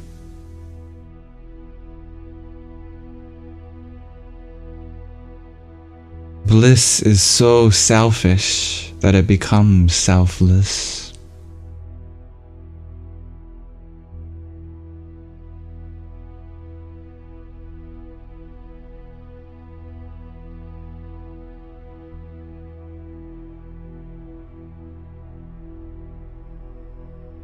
Bliss is so stubborn that it becomes humility.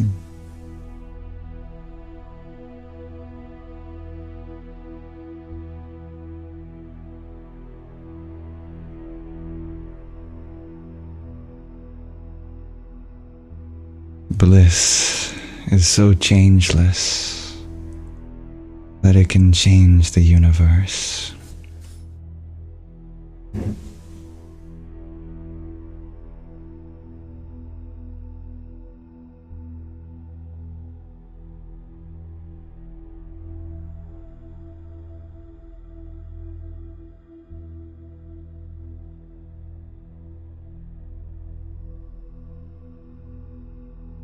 All right. When you're ready, we can conclude our meditation.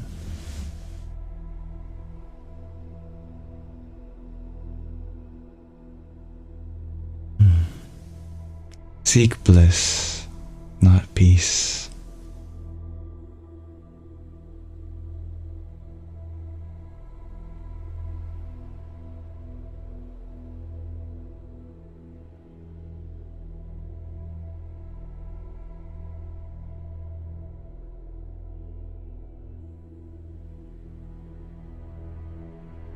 That concludes our Nididhyasana, our final portion of the Sangha. Thank you, the Favor Feminine, for the team power, the team cheers, and the team bracelet.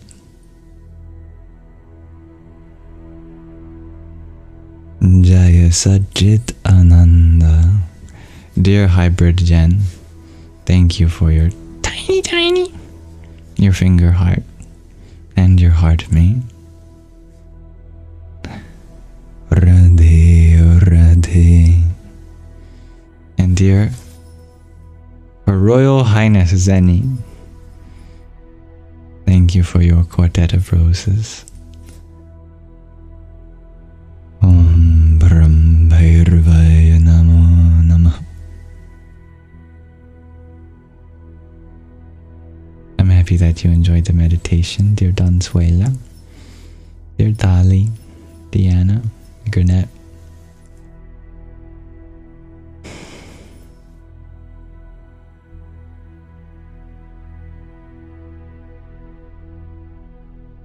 Thank you everyone for being here. I'm grateful to be here. Thank you to my lovely moderators for helping keep the peace. This live stream, the meditation, the show and tell, the reading, that'll all be put on my Yamsox Lives YouTube channel for free.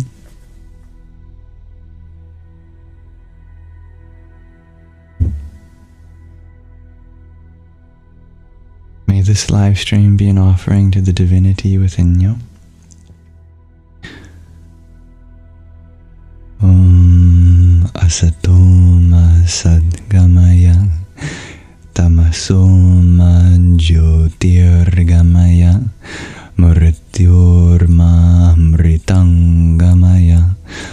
Om Shanti Shanti Shanti. Om.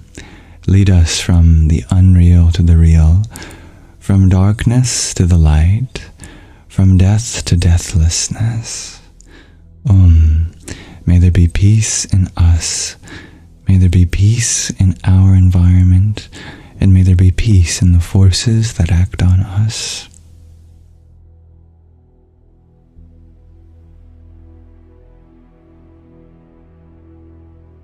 If there's any way in which I can hold more space for you and make this a more inclusive live stream, please hold me accountable to that. And I hope to be a more humble host for you next time. May you all have a wonderful rest of your afternoon, your evening, your morning, your night. Or maybe you're on another planet and it doesn't make sense to have time so linearly divided. You have two suns. What do you do about that? You got a blue one and you got a red one. Sometimes the red one is setting and the blue one is rising. What is that, morning or night? You call it blorning. Well, whether you have a nice blorning or brugru or blah, blah, blah, blah, may you have a wonderful rest of your present moment. Namaste.